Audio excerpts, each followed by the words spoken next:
to do whatever it takes to stop the migration pact.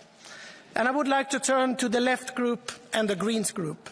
You very often give speeches about the far right.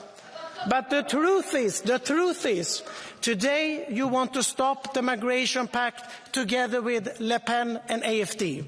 That is the truth. Instead, you should instead vote in favor of the migration pact, because then we could put a stop to the horrific numbers of deaths on the Mediterranean Sea. Don't leave this in the hands of the smugglers. Colleagues, today we have an opportunity to send a clear message. Europe can agree also on divisive issues. Let's move away from the political deadlock. Let's move forward to a migration policy that actually works for everyone and that will for certain work better than what we have today. Vote in favor of the migration pact. Vote in favor for Europe. Thank you.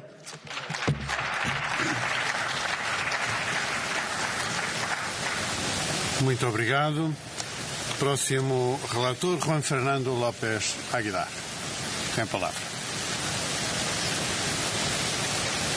Gracias, presidente, vicepresidente, comisaria, queridos miembros del Parlamento Europeo. Estamos hoy acometiendo un voto decisivo, ciertamente dirimente, no solamente mirando hacia el pasado y el presente del Parlamento Europeo, sino sobre todo mirando hacia el futuro.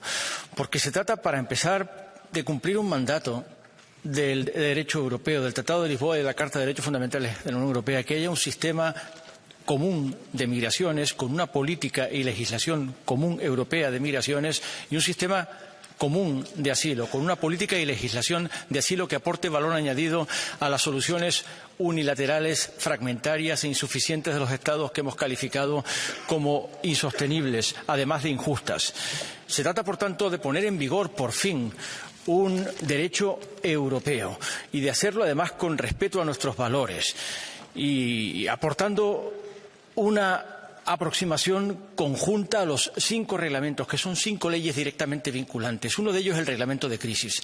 No es la respuesta ordinaria, es ante las situaciones en que un Estado miembro se declara sobrepasado por una llegada masiva o cuantitativamente muy importante, muy impactante, de migrantes irregulares, sobre todo después de operaciones de salvamento y rescate, también de escala regional y de escala insular, y requiere, por tanto, un mecanismo articulado, por fin, de solidaridad europea, un colchón de respuesta europea, una solidaridad europea que implica a la Comisión con un acto de ejecución y también al Consejo a través de la recomendación de la Comisión para elevar sus ofertas de solidaridad al conjunto de los Estados miembros, sea a través de programas de realojamiento ordenados por fin por un coordinador europeo, sea a través de contribuciones al Fondo de Asilo y de Migraciones, que ayuda a los Estados miembros a equiparse para ofrecer una respuesta adecuada ante esas situaciones de emergencia. Se trata, por tanto, de poner, por fin, legislación europea predecible, con seguridad jurídica, donde solo ha habido hasta ahora acción-reacción.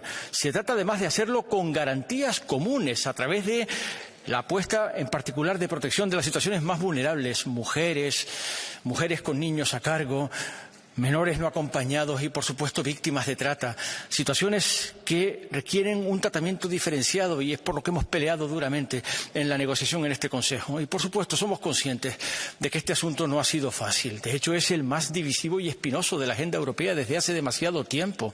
Y, por tanto, la negociación no ha sido fácil en este Parlamento Europeo y, desde luego, no ha sido fácil con los 27 ministerios del Interior, que es el Consejo con el que hemos abordado la fase definitiva. Y hay que decir que en toda negociación hay que hacer concesiones y el resultado tiene limitaciones, pero el resultado, ofreciendo seguridad jurídica y garantías, siempre es mejor que ningún resultado en absoluto. Desde luego es mejor que dejar las cosas como están, es mejor que abandonar a los gobiernos de los Estados miembros a su suerte, es mejor que lanzar el mensaje de que cada vez que existe una situación migratoria de emergencia en situaciones insulares como en Canarias o en Lampedusa o en las islas griegas, simplemente la respuesta tiene que ser estrictamente nacional y no puede esperar ninguna solidaridad de la Unión Europea. No, No, eso no puede ser el futuro de la Unión Europea, ni puede ser el mensaje ante las elecciones del 9 de junio. Tiene que ser que hemos hecho cuanto estaba en nuestra mano. ¿Lo hemos hecho todo? No. Queda, por supuesto, cumplir nuestro propio mandato de poner en pie un mecanismo europeo de salvamento y rescate coordinado. Además, hacer un combate conjunto eficaz contra las organizaciones criminales que trafican con personas y las explotan, además de continuar abriendo vías legales y seguras que den una oportunidad a las personas que huyen de la desesperación de llegar a Europa sin arriesgar la vida en el empeño o perderla trágicamente, como lleva sucediendo demasiado tiempo. Pero las dos opciones están claras: o reglas con garantías con todos los límites y con todas las críticas que haya podido suscitar un punto u otro concreto inevitable en una negociación tan compleja, o sencillamente abandonar a los Estados miembros a su suerte.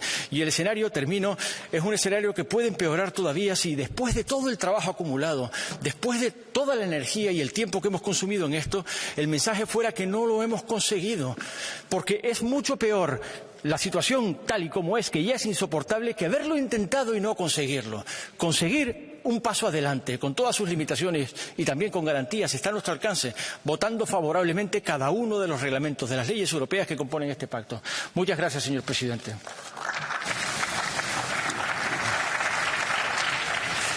Muito obrigado.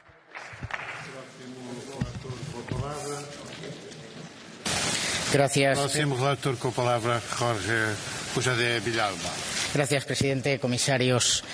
Gracias a los ponentes en la sombra, escuetamente, como corresponde al estilo, que habría de iluminar la actividad política: concisión en las palabras, claridad en las ideas y sencillez en su aplicación, por desgracia algo que no es habitual en esta casa. Gracias, sobre todo, a los asistentes de los grupos, que son los que realmente trabajan duro.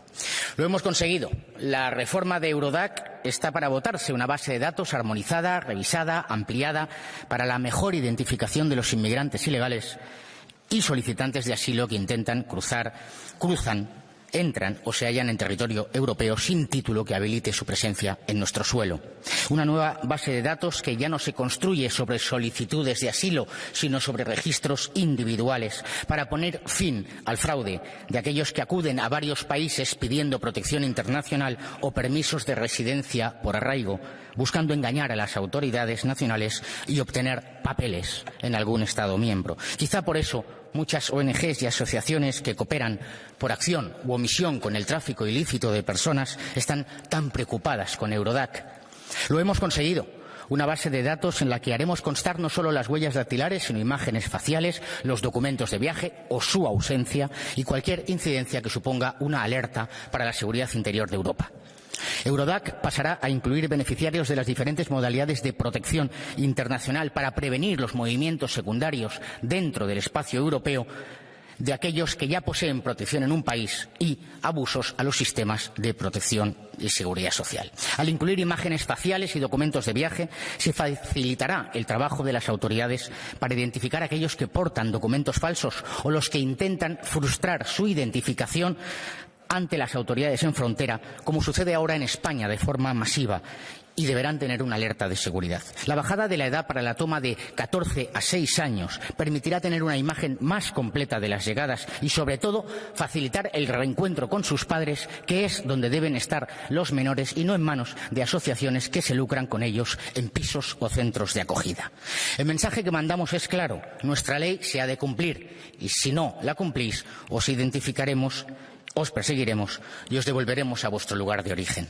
Eurodac no resuelve el problema de la inmigración ilegal, pero es un primer paso: identificar, registrar.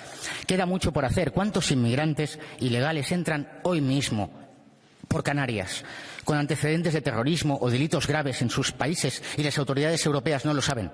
La cooperación con terceros países pasa por exigirles que vuelquen los datos de sus registros nacionales de antecedentes penales y se incluyan también en Eurodac para ser utilizado como motivos de rechazo de entrada. Los siguientes pasos habrá que darlos en la siguiente legislatura: asegurar que Marruecos, Argelia o Mauritania colaboran activamente en cortar las rutas de Canarias y las rutas del Mediterráneo occidental y aceptar, en todo caso, las devoluciones ordenadas por nuestras autoridades en frontera, de todos, utilizando todos los medios legítimos a nuestro alcance, incluida, claro está, la suspensión de acuerdos comerciales o el pago de ayudas al desarrollo, derogar la institución del arraigo en territorio europeo como un modo ilegítimo y fraudulento de obtener los permisos de residencia, fortalecer la protección de las fronteras, desincentivar el efecto llamada, prohibiendo en el espacio europeo las regularizaciones extraordinarias de inmigrantes ilegales, premiar a los Estados que cumplen con la expulsión de ilegales, no a los que incumplen. Determinadas mafias y malos vecinos nos han declarado la guerra. Su capitalismo moralista es un insulto a nuestra inteligencia. Las ONGs y la izquierda nos dan una monserga moral, pero en realidad trabajan para los depredadores que utilizarán a esos ilegales como mano de obra barata, abaratando salarios y condenando al desempleo, a la inseguridad y a la ruina a los europeos. La mayoría de los europeos ya no quiere este tipo de políticas. La mayoría de los europeos sabe que hemos de girar el rumbo para proteger nuestra seguridad, para proteger nuestro empleo y para proteger el futuro de las naciones europeas. Eurodac es solo el primer paso. Muchas gracias.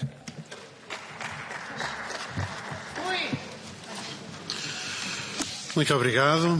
Tem agora a palavra a próxima relatora, Malin Björk. Tack så mycket. Vänstern är djupt kritiska till den uppgörelse som debatteras och röstas om idag. Hundratals frivilligorganisationer som arbetar med flyktingsolidaritet, livräddning, stöd till människor som söker skydd här i Europa har varit väldigt tydliga. Vi EU-parlamentariker bör säga nej till den här överenskommelsen. Dagens omröstning som vi ska ha senare ikväll, det löser inte de problem som den är satt att lösa. Det blir ingen automatisk omfördelning av de som söker skydd, utan första ankomstland är fortfarande ansvarigt. Det blir ingen riktig solidaritet. Det görs ingenting, absolut ingenting för att stoppa döden på Medelhavet. Tvärtom, de allt mer stängda gränserna kommer se att det blir mer brutalitet och allt farligare vägar och fler risker. Istället får vi mer av det som inte fungerar. Och jag önskar att fler av er hade varit där och sett hur det ser ut vid EUs gränser. Vi kommer få mer av systematiskt förvarstagande, inlåsning av människor vid EUs gränser med den avhumanisering som det innebär. Vi kommer få se mer av våld och förnedring, och tro mig, det är fortfarande redan nu mycket av det och den brutaliteten. Vi kommer se avskräckning och inlåsning. Vi kommer få se mer samarbete med diktaturer och despoter. Det började med Turkiet, som ni säkert kommer ihåg. Men nu är vi där. Den libyska så kallade kustbevakningen som är miliser som tvingar tillbaka folk till tortyr och våld. Vi ska samarbeta med Tunisien, Egypten. Allt för att stoppa människor på flykt. Ett av de allvarligaste problemen med den här uppgörelsen är att den individuella rätten till asyl attackeras. Den undergrävs på ett fruktansvärt sätt eftersom länder i EU kommer säga att du och du och du kom från ett så kallat säkert tredje land och du kommer inte ens få dina skyddsskäl prövade. Det vill säga, vi kommer inte ens pröva dina skyddsskäl. Det är de facto att sätta asylrätten ur spel. Och vissa utav er, alldeles för många här, säger att det gick inte att åstadkomma någonting annat. Vi har hört det förut, eller hur? Det kallas för TINA, there is no alternative. Men varför håller man på med politik om man är där för att dystopiskt trampa i extremhögerns och den högernationalistens fotspår? Det är i alla fall inte vänsterns väg. Vi alla, och då menar jag alla här, från alla politiska familjer, vet att vi kan göra så mycket bättre. Och vi har visat det. När Putins bomber faller över de ukrainska medborgarna, ja, då ser vi till att ge skydd till de som måste fly. Det är den vägen vi borde valt. Det är fortfarande den vägen vi bör välja, inte det här brutala, avhumaniserade sättet. Det finns ett förslag som sticker ut i dagens paket. Och det är vänsterns förslag som vi har jobbat med, som jag har varit rapportör för. Det handlar om ett europeiskt kvotflyktingsystem. Det handlar om ett humanitärt system där ger vi skydd, en säker väg för människor, de allra mest utsatta flyktingarna. Vi samarbetar med FN, med UNHCR. Vi ser till att vi ger stöd och hjälp, att vi stöttar de länder som tar emot väldigt mycket flyktingar, för ofta miljontals. Det är det som vi gör i vänstern. Vi kavlar upp armarna när resten av era politiska familjer här vill stänga gränserna, öka brutaliteten, avskaffa asylrätten, ja men då öppnar vi i vänstern lagliga, säkra flyktvägar. Det här systemet för kvotflyktingar, det är inte obligatoriskt för medlemsländer att delta i, men det är ett sätt för människor att ta sig i trygghet och säkerhet och söka skydd här i Europa. Det är jag stolt över. Jag hoppas att varenda medlemsland tar den chansen att ge människor skydd som söker det här i Europa. Och jag lovar er, det är det Europa som medborgarna vill se. De vill inte vara med i den dystopiska Europa där enda valet är att traska med den nationalistiska högern. Vi vet att vi kan så mycket bättre än så se till att rösta in vänster och humanitära krafter i det här parlamentet när ni får chansen i juni. Tack så mycket.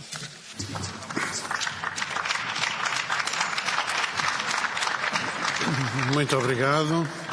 Próximo relator com a palavra, Matias Nemes. Spoštovani visoki zbor, Evropa je na prelomnici. Migracijska in azilna politika sta na eni izmed najbolj razdiralnih tematik za naše državljane in na politiko nasploh, ter pogosto tudi sredstvo manipulacij, izsiljevanj in izgovorov. Posledice smo čutili povsod, vključno v šengenskem prostoru. Reforma celotnega področja migracij je bila nujna. Na dolgi rok je od nje odvisno tudi preživetje Unije kot take. Po 8 letih blokad in več poskusih nam je torej uspelo. Kasneje bomo glasovali celoten paket prenovljene migracijske in azilne zakonodaje. Z njimi Evropa stopa v novo obdobje. To, kar imamo na mizi, ni popolna rešitev, je kompromis.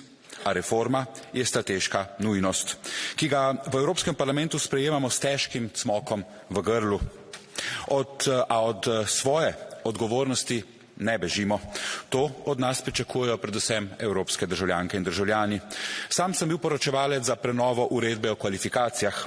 Glavnina besedila je bila dogovorjena že leta 2018, a Evropa in svet sta bila takrat drugačna. Prepričan sem, da takšnega besedila v današnjem času in v razmerah v EU ne bi bilo možno več sprejeti. Torej, predlagana uredba o kvalifikacijah je bila del prve neuspele reforme azilne politike v letu 2016. Uredba bo nadomestila obstoječo direktivo o kvalifikacijah in določa na enem mestu standarde glede pogojev za pridobitev mednarodne zaščite v Uniji, bodisi statusa begunca ali statusa subsidiarne zaščite, ter na drugi strani pravice upravičencev v primeru pozitivne odločitve. Ta uredba je torej ključna sestavljanka bodočega evropskega azilnega sistema in bo zagotovila enakopravno obravnavo prošenj po vsej Evropi. To bo vplivalo na destimulacijo po azilnem nakupovanju in s tem posredno tudi na pojav sekundarnih migracij. Do sedaj je bila namreč uporaba direktive zelo arbitrarna med državami, te so morale namreč direktivo implementirati v nacionalno zakonodajo in jo tudi izvajati. A pri tem je prihajalo do velikih sprememb in odstopanj. Poznamo primere, ko je denimo prosilec za mednarodno zaščito iz Afganistana imel v eni državi članici tako rekoč ničelno možnost za pozitivno odločitev, ter spet v drugi državi članici skoraj 100% možnost. Upajmo torej, da bodo takšne zgodbe stvar preteklosti in da bo Evropa v resnici zaživela tudi na tem področju. Dovolite mi, da se sedaj osredotočim na glavne vsebinske poudarke. Med glavne dosežke kvalifikacijske uredbe zagotovo štejem enotno minimalno dolžino dovoljenja za bivanje. Ta bo za status begunca veljal vsaj 3 leta, za status subsidiarne zaščite pa minimalno 1 leto, ter na to ob podaljšanju še minimalno 2 leti. Pregled statusa ne bo avtomatičen in obvezen. Status namreč upravičencu pripada, dokler obstajajo potrebe po njegovi zaščiti. Na ta uspeh sem še posebej ponosen. Prav tako smo uspeli za potrebe uredbe razširiti definicijo družine. Novost uredbe je presoja o razpoložljivosti notranje zaščite. Zahvaljujoč tej hiši smo uporabo tega principa močno omejili. Ta bo obvezna zgolj v primerih, ko pregona nad nosilcem ne izvaja država. Več zaščite bodo begunci deležni tudi zaradi hitrejše izdaje dovoljenja za bivanje. Ta pa morajo biti tudi brezplačna. Po novem se bo čas bivanja, ki se šteje v dobo za pridobitev dovoljenja za stalno bivanje, po novem šteje vse od vložitve vloge oziroma prošnje. In ne kot to zdaj, zgolj polovico časa od vložitve prošnje do priznanja zaščite. Obravnava prošenj lahko v nekaterih primerih traja tudi več kot leto dni. Zato je ta sprememba več kot pomembna, izjemno je pomembna. Prav tako bodo upravičenci enakovredno obravnavani za državljani države gostiteljice glede pravic, kot so socialno in zdravstveno varstvo, pravic iz naslova dostopa do dela ter seveda izobraževanja. Do več zaščite in varovalk pa bodo po novem upravičeni tudi mladoletniki brez spremstva, ki so še posebej ranljiva kategorija. Tudi v tem primeru sem ponosen na uspeh Evropskega parlamenta. Spoštovane kolegice in kolegi, v upanju na ugodno rešitev se vam zahvaljujem za sodelovanje in pozornost. Hvala lepa.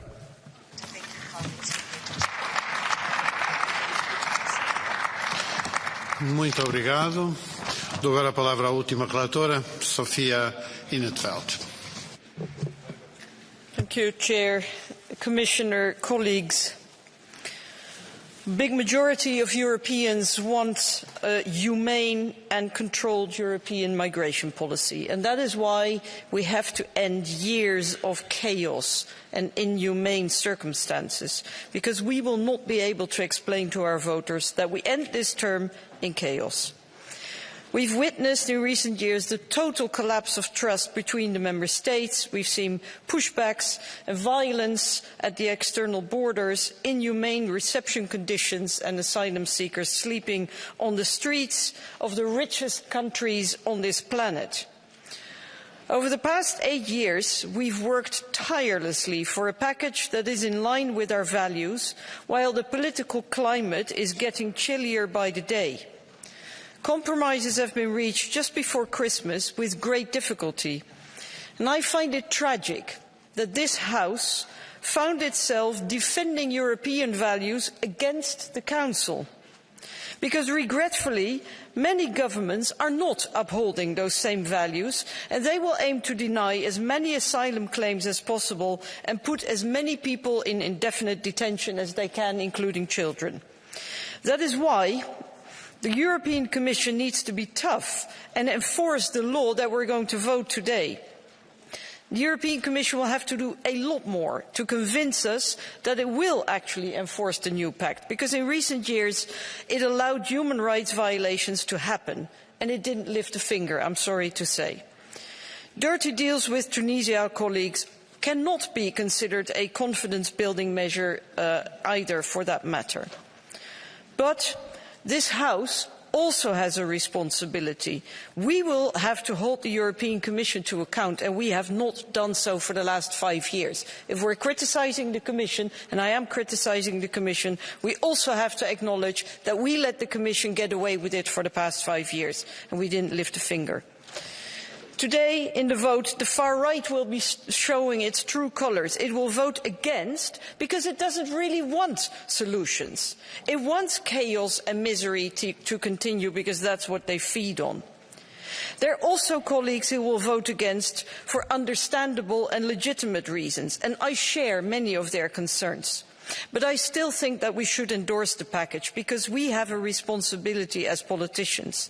Because if we reject the pact, there will be nothing in its place. There's not going to be a better alternative, but we'll end up with a situation where no single rule will be respected anymore, and we'll end in a race to the bottom and the end to the right of asylum in Europe. We cannot, unfortunately, legislate away an ultra-right majority. Because even if you reject the package, that majority will still be there. And it may actually be bigger in the next term. And are you going to entrust the next parliament with the elaboration of our asylum policies? Well, not me, colleagues, not me. With regard to my own file, the Reception Conditions Directive, we've obtained many guarantees and safeguards for asylum seekers, especially for the most vulnerable. We have ensured a legal representative for all unaccompanied children from the day they arrive. We made sure that the detention of children is the absolute exception and only with judicial authorization. We've guaranteed asylum seekers access to education and language courses and quicker access to the labour market. We ensured specific attention for vulnerable groups like women, children and LGBTIQ people. And the standards laid down in the Reception Conditions Directive will apply to the entire package. And upholding all of these elements in the implementation of the Pact is crucial, because it can only work if it has the trust of everyone. The weakness lies not in the legal text, colleagues. That is quite clear. It lies in the implementation by the Member States and enforcement by the European Commission. So today we need to prove the cynics wrong and show that asylum is a European matter, requiring a European response in line with our European values. And we take responsibility. Thank you.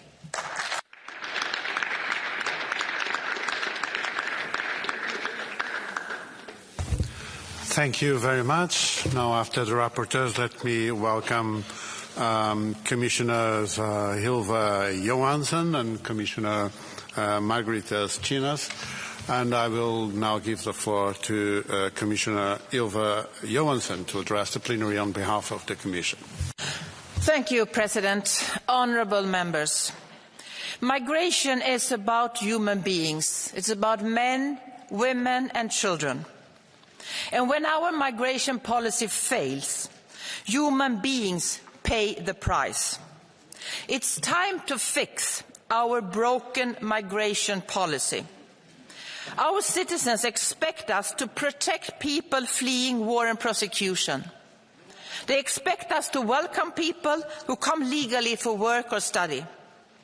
But at the same time, they expect us to prevent irregular arrivals and deadly journeys, and to swiftly return those who don't have the right to stay. And this is what the Pact on Migration and Asylum is all about. The Pact will help us to protect people, to protect our borders and manage migration in an orderly way. I would like to thank all the rapporteurs, the shadows and your staff. The political agreement on the table is an amazing achievement. It's a true compromise, for sure. I would especially like to thank the EPP, the S&D and the Renew groups for your intense efforts. Thank you for the courage to compromise. It's essential to show that courage also today in the vote. The vote will be a close one. And this is a now or never moment. This moment will not come back. History is watching, and our voters are watching. Today's vote is about 4 years of intense legislative work. No, it's in fact 8 years of intense legislative work. When we presented the Pact 4 years ago, no one was really passionate about it, but no one fully rejected it either. And the same truth holds today. After the 4 years you have worked on these proposals, you have improved it. The agreement on the table once again shows Europe can deliver for its citizens. And now it's time to take responsibility. 4 years ago, the blockage was in the Council. Now the decision is in your hands. And it's an all or nothing decision. All files must pass, or no files will pass. The last 4 years, we have met so often here in the plenary to discuss our EU action on migration challenges. Shipwrecks with massive loss of lives. Catastrophic fires in Lipa, in Moria. Sudden increase of arrivals in the Canaries, in Lampedusa. Every time the conclusion was, we need a European response. Every time we thought it couldn't get any more difficult, it suddenly did. COVID, Lukashenko's attempt to create a crisis by instrumentalizing migrants, the Taliban takeover in Afghanistan, humanitarian admission or resettlement of people most at risk, Russia's war of aggression. We are now hosting more than 4 million Ukrainian refugees. Why did not let these crises overwhelm us? We did not let these crises overwhelm us. And you know what I realized? The more challenging the crisis, the more European our response. We did not allow these crises to distract us.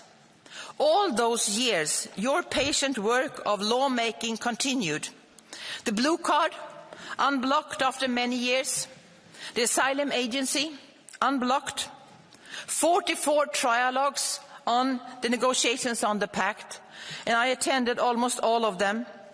And now we finally have on the table a comprehensive European approach on migration.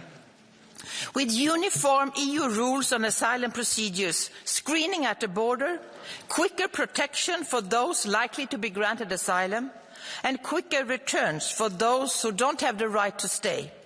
New safeguards to protect vulnerable people, especially minors and families with children. Clear rules to prevent overcrowded reception centres. New, robust and independent monitoring mechanisms to uphold rights at the border. And for the first time ever, mandatory solidarity. Support to member states under pressure will no longer be optional or improvised. In a few hours, you will vote. This is your moment. You are the legislators. Our citizens are watching. A vote for the Pact will bring real change for the better. It shows Europe can compromise, Europe can manage also huge challenges. If the vote on the Pact fails, we all fail. The world is also watching. Whenever I go to third countries, they say, "So you come here to discuss migration. Why don't you put your own house in order first?" Now we can put our house in order. In February, I attended the Munich Security Conference.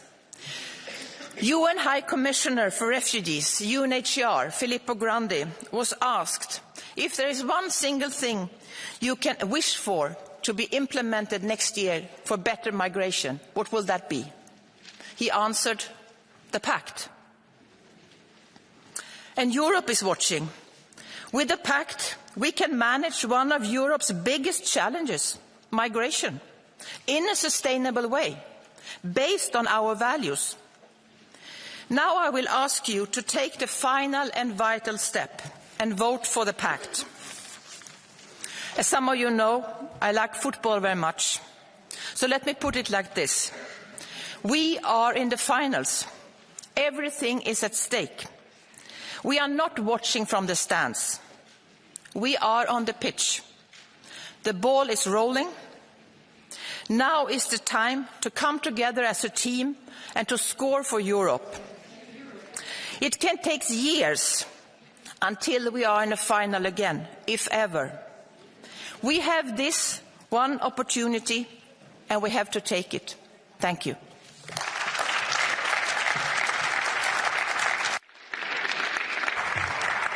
Thank you. Thank you very much. We go now for the first round of political speakers, beginning by the EPP and Jeroen Lenners. Ja, dank u wel, voorzitter. Vandaag stemmen we over een fundamentele herziening van het Europese asielbeleid. 9 jaar na de crisis in 2015 ligt er eindelijk een plan op tafel dat een einde maakt aan de chaos en het leed aan onze buitengrenzen. Strikte screening en opvang aan die buitengrenzen. Onderscheid maken tussen echte vluchtelingen en migranten uit veilige landen met verplichte grensprocedures en terugkeer voor die laatste groep en meer solidariteit binnen Europa. Met andere woorden, dit migratiepact, met dit migratie krijgen we eindelijk grip op migratie. Eindelijk zijn niet langer mensensmokkelaars, maar lidstaten die bepalen wie er toegang krijgt tot de EU. En natuurlijk, een compromis zoals deze is zelden perfect. En niet alle uitdagingen zullen als bij toverslag opgelost zijn. Maar het is een hele belangrijke eerste stap waarop we moeten verder bouwen. En laten we elkaar niks wijsmaken hier vandaag. Een stem tegen dit pact is geen stem voor een beter beleid. Nee, een tegenstem voor het pact vandaag is een stem voor behoud van de huidige situatie. Voor nog jarenlang een hoge instroom aan illegale migratie, overvolle opvangcentra en een gebrek aan controle aan de buitengrenzen. Voor het businessmodel van mensensmokkelaars en hun levensgevaarlijke routes. Een tegenstem vandaag is een stem voor de status quo. En dat is waar extreem links, en daar tel ik de Groenen bij, en extreem rechts elkaar vandaag in proberen te vinden. Hoefijzer politiek in optima forma. Een duistere coalitie tussen Frans Timmermans en Geert Wilders.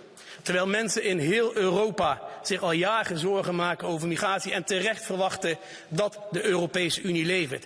Dat is een gigantische verantwoordelijkheid voor ons allemaal hier vandaag in deze zaal. En laten wij voor die verantwoordelijkheid niet weglopen. Dank u.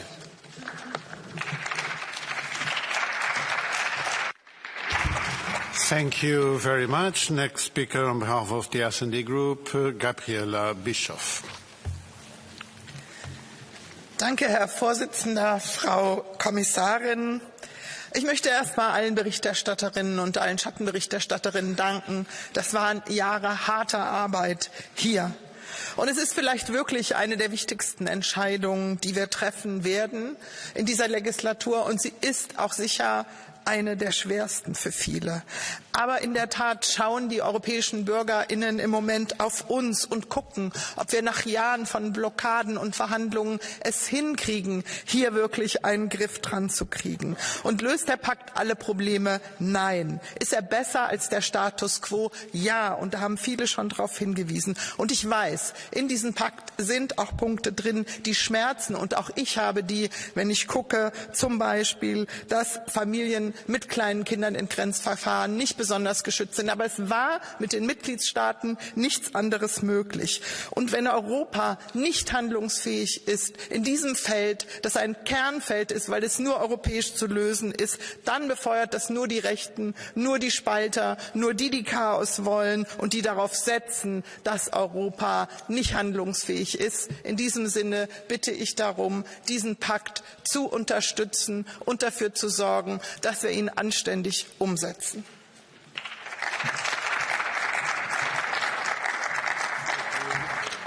Thank you very much. Next speaker on behalf of the Renew Group, Malik Asmani.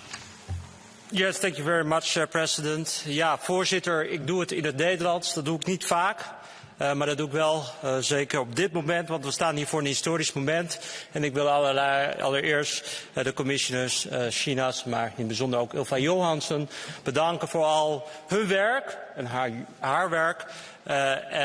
Het is nu aan ons, aan het Europees Parlement, over een paar uur. En het is een historisch moment, omdat we al lang proberen te werken aan oplossingen, Europese oplossingen als het gaat om migratie. En ik snap de verschillende deelbelangen, ik snap de emoties, maar die blokkeren ten alle tijde altijd de oplossingen.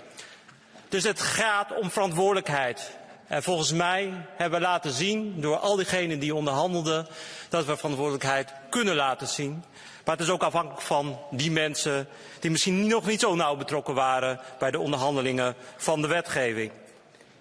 Het is uw verantwoordelijkheid om te stemmen. Als u tegenstemt, stemt u voor behoud van de huidige situatie. Humanitair groot drama. Geen grip op migratie. Dus door alleen samen te werken en uw stem te laten zien voor dit pact, zetten we een stap vooruit. Niet ideaal. Kan altijd beter, vanuit elk perspectief, maar we zetten een stap vooruit. Daarom een beroep op uw verantwoordelijkheid en niet uw deelbelang of uw politieke belang alleen laten gelden vandaag. Dank u wel.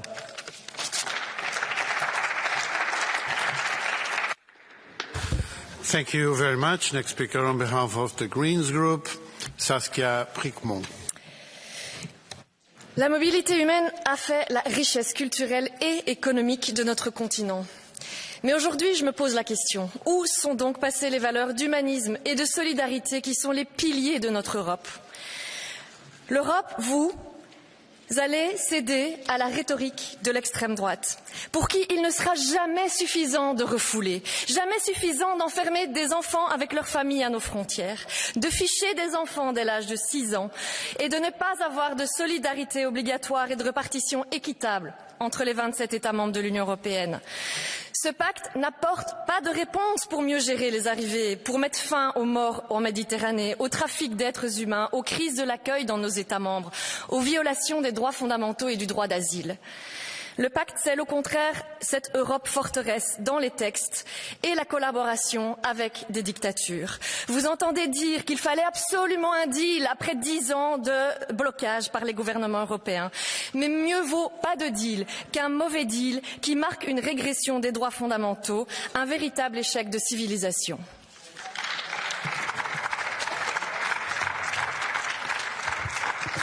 Thank you. Now the next speaker on behalf of the ECR Group, Nicola Procaccini. Grazie Presidente. Sfido chiunque in quest'Aula a sostenere che l'Unione Europea abbia agito bene sulla questione migratoria in questi anni. Da un lato le troppe morti in mare, il grande business del traffico di esseri umani, la battaglia politica immigrazionista delle navi ONG, osannate e premiate in quest'Aula, malgrado rappresentino l'anello di congiunzione con gli scafisti. Dall'altro lato la perdita di sicurezza nelle nostre città, l'incremento del lavoro nero con conseguente compressione dei diritti dei lavoratori, lo sfruttamento odioso delle donne, il diffondersi del radicalismo islamico con le sue manifestazioni più violente. Migliorare la situazione attuale. Questa è l'unica ragione per votare a favore di alcuni dei regolamenti presenti nel nuovo patto. Pochi passi nella giusta direzione, pochi ma importanti, con la speranza di proseguire su questa strada con maggiore risolutezza nel corso della prossima legislatura europea.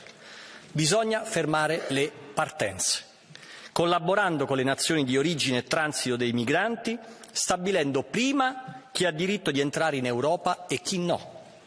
Questa è l'unica soluzione strutturale possibile, anche aiutando le nazioni in via di sviluppo a rimuovere le cause delle migrazioni. È ciò che da anni cerchiamo di far comprendere alle sinistre, che vorrebbero far entrare tutti, indistintamente, per poi dare loro il diritto di voto e così soppiantare la volontà delle nostre popolazioni.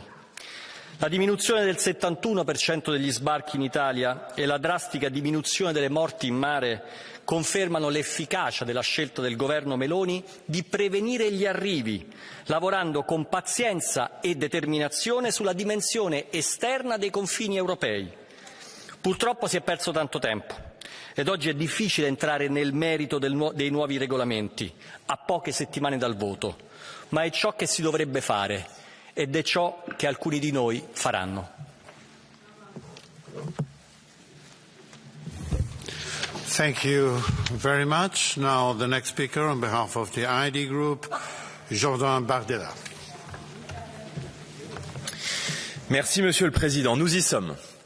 Le pacte asile et migration est un moment de vérité pour l'ensemble des élus de ce Parlement et l'histoire nous regarde. L'immigration de masse constitue désormais partout en Europe une menace pour notre sécurité, pour notre identité et à l'évidence pour la stabilité de nos sociétés. La démographie fait l'histoire et la ruée vers l'Europe n'en est qu'au début du commencement. Devant ce défi existentiel, l'Union européenne choisit la voie de la faiblesse et celle de l'appel d'air. L'accueil ou la contribution financière des États, c'est ainsi que les représentants du président Macron résument ici ce pacte avec le ton déconnecté qui les caractérise. C'est en réalité la submersion ou la punition. Nos pays seront contraints d'accueillir des milliers de migrants dans leurs villes et villages, ou bien payer et payer cher pour en être épargnés. Bruxelles veut répartir, nous voulons faire repartir. Nous nous opposerons par conséquent à ce pacte de submersion. Avec ces appels d'air incessants, avec la brutalité par laquelle vous infligez au peuple des vagues migratoires qu'il ne souhaite plus, vous piétinez la démocratie. Mesdames, Messieurs, les peuples d'Europe ne veulent être ni remplacés, ni submergés. Ils aspirent à la protection et au respect de leur volonté. Entendez leur appel.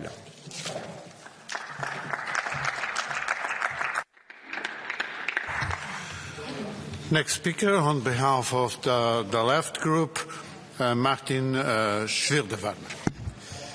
Ja, vielen Dank, Herr Präsident. Der Tag wird in die europäische Geschichte eingehen als der Tag, an dem sich die Europäische Union von ihren humanistischen Grundsätzen verabschiedet hat. Diejenigen, die dieser GEAS-Reform zustimmen werden, tragen die Menschenrechte faktisch zu Grabe. Und das Asylrecht ist die direkte Konsequenz aus den Gräueltaten und Verbrechen des Zweiten Weltkrieges. Es ist Bestandteil des Nie wieder des antifaschistischen Grundkonsens. Aber diese vorliegende Einigung ist die politische Bankrotterklärung und ein Einknicken vor der Hetze der Rechten in Europa. Mit diesem Migrationspakt entziehen die europäischen Mitgliedstaaten schutzbedürftigen Menschen ihre Rechte und ziehen die Mauern der Festung Europa noch höher. Stacheldraht statt Solidarität ist Ihre heutige Botschaft. Und Schutzsuchende sollen in riesigen Lagern an den EU-Außengrenzen eingesperrt werden. No more Morias, so lautete das Versprechen vieler hier sitzender Abgeordneter und auch der Europäischen Kommission. Aber die jetzige Einigung beerdigt das Asylrecht, verschlimmert die Situation an den Außengrenzen und gefährdet Menschenleben. Und dabei wissen Sie genau, dass Abschottung Menschen nicht von der Flucht abhält, sondern nur vor dem sicheren Ankommen. Sie missbrauchen Menschen auf der Flucht als Sündenböcke von dem Scheitern Ihrer Politik abzulenken. Diese Heuchelei, Ihre Geschichtsvergessenheit und Ihre Missachtung geltender Menschenrechte machen mich einfach nur fassungslos.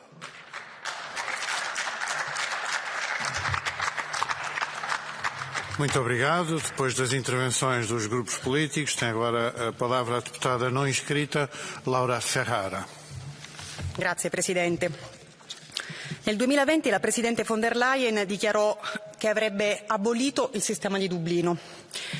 Lei, Vicepresidente Schinas, e lei, Commissaria Johansson, dichiaraste che la solidarietà sarebbe diventata obbligatoria.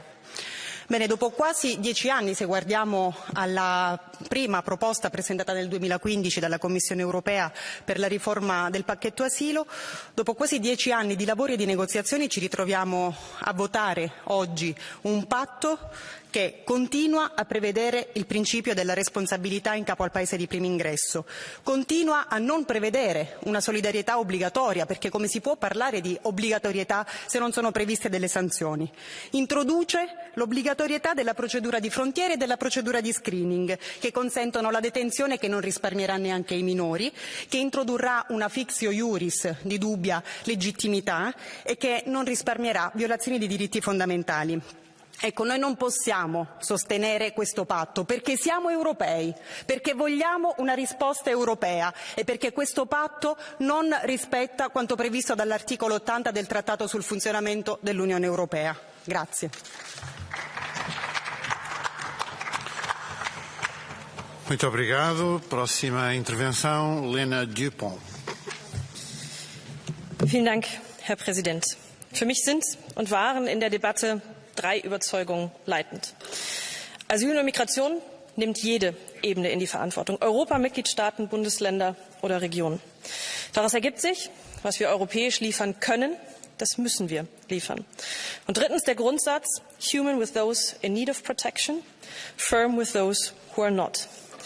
2019 standen wir vor dem frischen Scherbenhaufen des alten, des gescheiterten Paktes. Keine gemeinsame Politik, stattdessen 5 Jahre weiter Notlösung nach Notlösung. Und liebe Kolleginnen und Kollegen, wir haben hier in diesem Haus gerungen, wir haben gestritten, wir haben debattiert, wir haben zugehört und ausgelotet, wir haben immer wieder zusammengeholt. Wir waren so oft festgefahren, haben Verhandlungsräume verlassen und haben gerade dann, wenn es schwierig wurde, immer weiter gesucht nach der delicate balance, die der Pakt am Ende mit sich bringt. Und das, liebe Kolleginnen und Kollegen, ist die Stärke dieses Hauses, das so viel mehr kann, als es zwischenzeitlich zeigt. Heute stehen wir hier und entscheiden, ob all diese Mühen, all diese Debatten sich gelohnt haben, ob sie richtig oder umsonst waren. Es geht nicht weniger als um die Frage der Handlungsfähigkeit der Europäischen Union. Es geht darum, ob wir in der Mitte des Hauses in der Lage sind, uns gegen Populisten, Demagogen und Hetzer zur Wehr zu setzen und für die Bürgerinnen und Bürger dieser Union zu liefern. Es geht darum, dass wir Schutzberechtigten ein Versprechen geben, das wir halten. Es geht darum, dass wir Autokraten und unfreundlichen Nachbarn die Instrumente aus der Hand schlagen, unsere Gesellschaften zu destabilisieren. Es geht darum, dass wir nicht weiter kriminellen Netzwerken und Schleusern die Hoheit darüber erlassen, wer zu uns kommt und wer nicht. Es geht darum, dass wir 2019 korrigieren. Der Pakt ist nicht perfekt, Sie haben es heute an vielen Stellen schon gehört. Aber es ist das entscheidende Mittel, um gemeinsam europäisch voranzukommen, um gemeinsam besser aufgestellt zu sein, um Lösungen zu liefern und das Heft des Handelns zurückzuholen. Vielen Dank.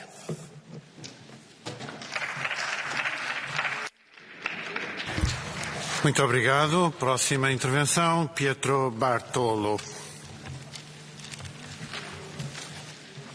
Grazie signor Presidente.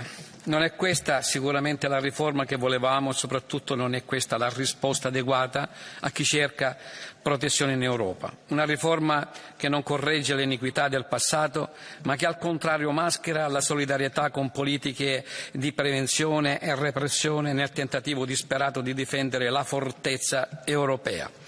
Se adottata questa riforma legalizzerà la negazione dei diritti in Europa, renderà normale l'uso arbitrario della detenzione anche per i minori, faciliterà i respingimenti in paesi cosiddetti sicuri, renderà più difficoltosa l'attività di ricerca e soccorso in mare e colpirà l'operato di tante ONG che dovranno difendersi dall'accusa di strumentalizzazione. Voglio dirlo chiaramente, questo patto non dà la soluzione e rischia solo di esacerbare i conflitti esternalizzando le frontiere europee. Signor Presidente, ho lavorato una vita per garantire i diritti di chi cerca protezione in Europa. Non intendo rinunciarvi e non dovrebbe farlo nessuno in quest'Aula. Si può negoziare su tutto, tranne che sull'umanità. Grazie.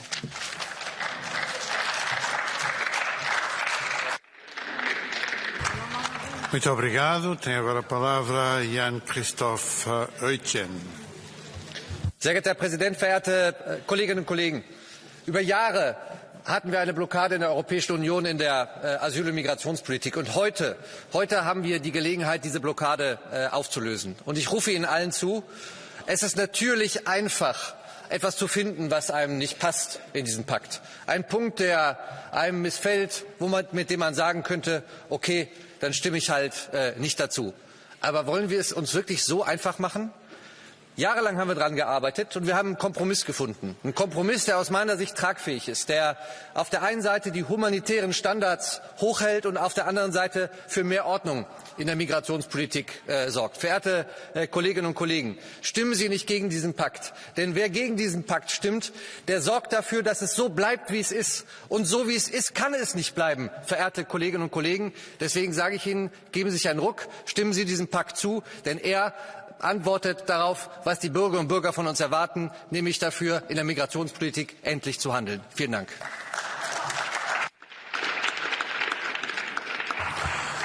Muito obrigado. Próxima intervenção, Erik Marquardt. Ja, liebe Kolleginnen und Kollegen, ich glaube, wir sind uns einig, die europäische Asylpolitik braucht einen Neustart. Aber dieser Asylpakt ist eben kein Neustart, sondern in weiten Teilen eine Verschärfung von Vorschlägen, die schon mehrfach gescheitert sind. Schnellverfahren an den Außengrenzen, das wird doch seit Jahren in Griechenland gemacht. Es hat zu Lagern wie Moria geführt und zu dem Chaos, was wir jeden Tag immer wieder in den Nachrichten sehen können. Sie können uns auch glauben, wir Grüne, wir würden diesem Pakt zustimmen, wenn er bedeuten würde, dass sich zumindest ein Teil der Probleme löst. Aber Kinder und Familien in Lager zu sperren, das ist doch keine Lösung. Es wird seit Jahren probiert, aber Geflüchtete verschwinden nicht einfach, wenn man sie einsperrt oder wenn man sie noch schlechter behandelt.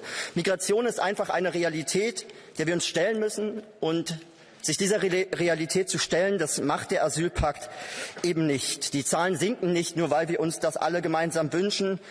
Wir wollen ja Verantwortung übernehmen für eine Asylpolitik, aber es muss eine Asylpolitik sein, die funktioniert und die nicht vor einer rechten Stimmung kapituliert, sondern sich auf Grundlage von Rechtsstaatlichkeit, Menschenrechten und Solidarität pragmatische Lösungen überlegt. Und das, hoffe ich, machen wir in der Zukunft, denn mit diesem Pakt ist es umso nötiger. Vielen Dank.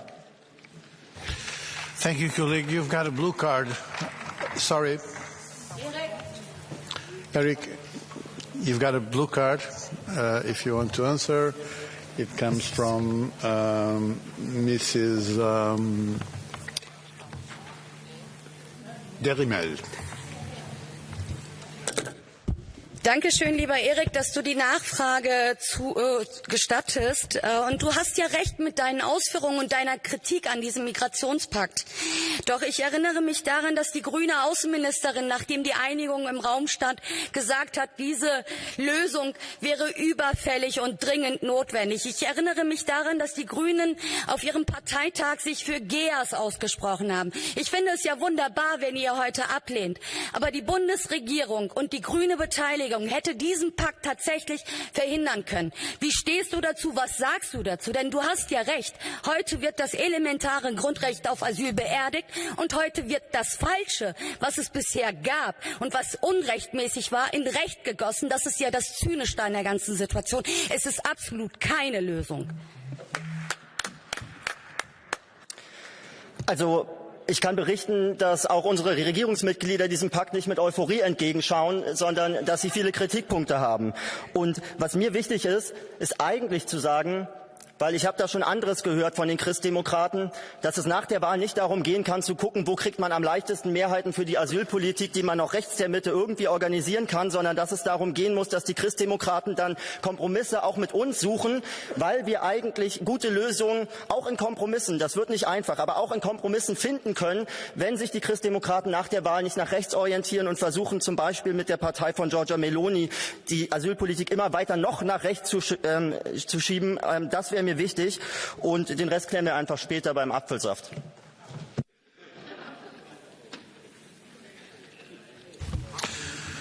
Muito obrigado. Próxima intervenção, Beata Svedl.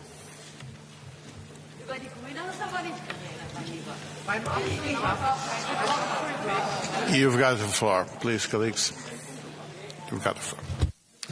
Panie Przewodniczący, Szanowni Państwo. Polityka migracyjna Unii Europejskiej jest bardzo zła i trzeba ją zmienić, ale nie da się ugasić pożaru benzyną. Te same argumenty, które wygłaszają tutaj entuzjaści tego paktu migracyjnego, słyszałam na posiedzeniach Rady Europejskiej, kiedy ówczesna kanclerz Niemiec, prezydent Francji przekonywali nas, że trzeba przyjąć do Europy każdą ilość nielegalnych migrantów. Dzisiaj przyjmujemy pakt migracyjny, proponujecie Państwo pakt migracyjny, który nie rozwiązuje żadnych problemów. Czy te propozycje zwiększają bezpieczeństwo Europejczyków? Nie. Czy pomogą ludziom, którzy przyjechali do Europy szukając lepszego życia, a dzisiaj koczują na ulicach i nie mają żadnej nadziei? Nie. Czy pomogą przemytnikom? Tak, ponieważ oni wiedzą, że będą pieniądze na to, ażeby każda ilość nielegalnych migrantów, którzy trafią do Europy, była relokowana do państw członkowskich, a te państwa członkowskie, które nie będą tego chciały robić, będą za to płaciły. Będą pieniądze, oni o tym wiedzą i będą tutaj dalej ten proceder rozwijali. Nie da się ugasić pożaru benzyną, Szanowni Państwo. Sami o tym wiecie. Większość z Was występujących tutaj na tej mównicy mówiła, że to są złe rozwiązania. Dziękuję bardzo. Próxima intervenção, Analisa Tardino.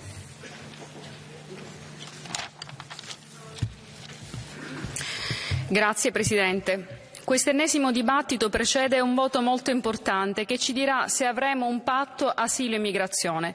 La delegazione Lega ha chiesto in questi anni di lavoro di prevenire le partenze difendendo le frontiere senza dover rischiare il carcere come sta succedendo oggi al Ministro Salvini, di istituire centri di identificazione nei paesi di transito gestiti da agenzie europee, di rafforzare gli accordi di cooperazione per facilitare i rimpatri.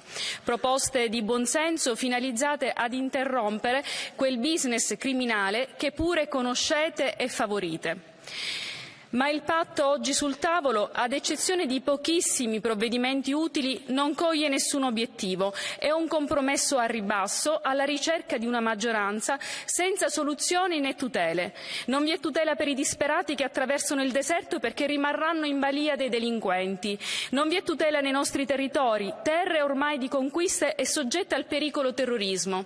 Non vi è tutela della società e della cultura europea, da chi pensa, con la vostra complicità, di poterla sottomettere. Ripetete senza pudore che servono lavoratori a basso costo e se questo è l'unico motivo, vogliamo crederci, abbiate la dignità di portarli legalmente. Ci troverete in barricata perché noi, chi arriva in Europa, deve farlo legalmente per essere integrato nella nostra di civiltà e non diventare né schiavo né delinquente. Questa non è l'Europa che vogliamo, ma la costruiremo con coraggio, coerenza, buonsenso e senza ideologia. Muito obrigado. Tem agora a palavra Cornelia Ernst. Dieser Pakt ist ein Pakt der Schande, weil das individuelle Recht auf Asyl abgeschafft wird und übrig bleibt ein Recht, das nicht individuelle Fluchtgründe zum Maßstab macht, sondern die Lüge von den sicheren Drittstaaten, irgendwelche Asylanerkennungsquoten oder die neurotische Vermutung einer Instrumentalisierung von Migration.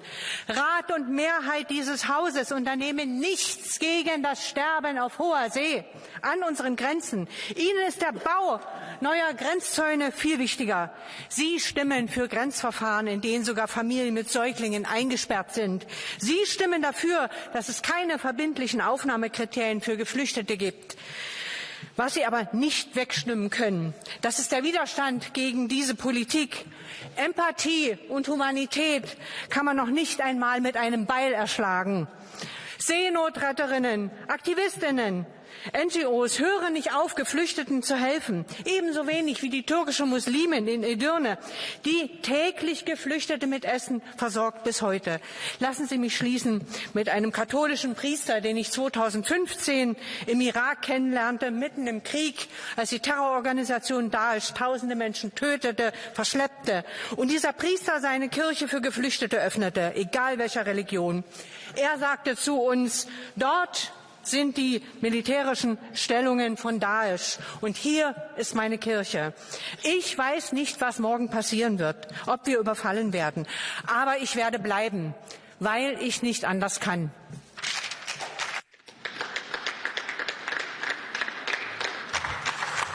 Muito obrigado. Tem agora a palavra Kostas Papadakis. Καταδικάζουμε το απάνθρωπο σύμφωνο έκτρωμα. Ονομάζεται αντιμετώπιση κρίσεων τις προληπτικές φυλακίσεις, το φακέλωμα, τη λήψη βιομετρικών και από εξάχρονα παιδιά, με νέους φράχτες επαναπροωθήσεις, Frontex και την κοροϊδία των εθελοντικών μετεγκαταστάσεων. Έτσι θρέφεται κυκλώματα και νέα τραγικά ναυάγια, όπως σήμερα στοιχείο με 3 νεκρά κοριτσάκια. Κάνετε διαλογή βγάζοντας τρομοκράτες όσους δεν προορίζετε για κατά παραγγελία φτηνό ευέλικτο εργατικό δυναμικό στους ομίλους. Ενταφιάζετε τη συνθήκη της Γενέβης καταργώντας την ατομική εξέταση ασύλου. Στέλνετε τους ξεριζωμένους πίσω στην κόλαση των ιμπεριαλιστικών πολέμων ή προς τρίτες χώρες αποθήκες ψυχών της Ευρωπαϊκής Ένωσης. Βαφτίζετε εναλλακτική λύση εσωτερικής προστασίας, για παράδειγμα για τους Παλαιστινίους πρόσφυγες θύματα της γενοκτονίας από το σύμμαχό σας Ισραήλ να μετακινούνται από τη Γάζα στη Δυτική Όχθη. Όλες οι κυβερνήσεις και της Νέας Δημοκρατίας στην Ελλάδα, αγκαλιά με Όρμπαν και Μελώνη, τελειώνουν και επίσημα το παραμύθι της Ευρωπαϊκής Ένωσης τάχα του κράτους δικαίου. Ο λαός να τιμωρήσει τα κόμματα που ωρεοποιούν την βαρβαρότητα της Ευρωπαϊκής Ένωσης του κεφαλαίου με ένα πιο δυνατό κομμουνιστικό κόμμα Ελλάδας στις ευρωεκλογές. Thank you very much, Mr. Papadakis. Next is Juan Ignacio Zoido. 1 minute.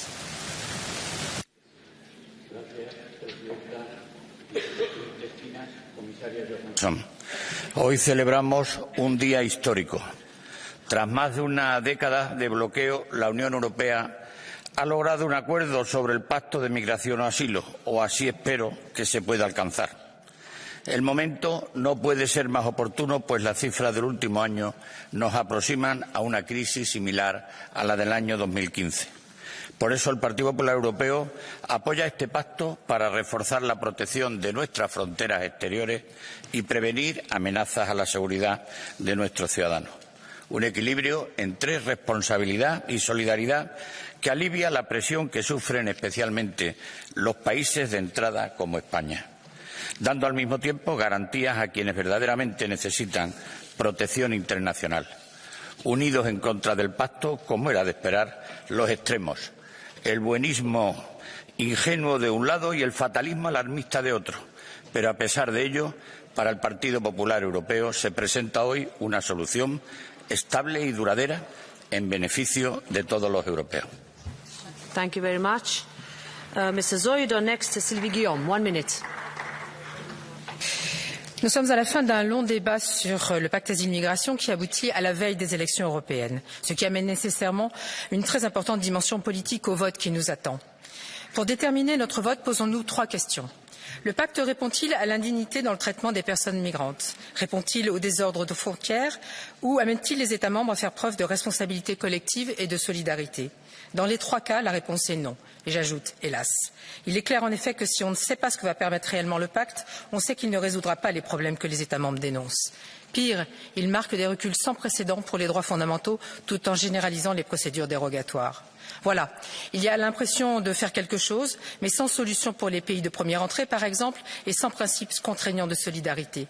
Que chacun soit conscient, en outre, que le pacte n'aborde pas des questions majeures. Il est muet sur les relations avec les pays sources de migration et d'asile. Il n'aura pas d'effet sur les mouvements de personnes.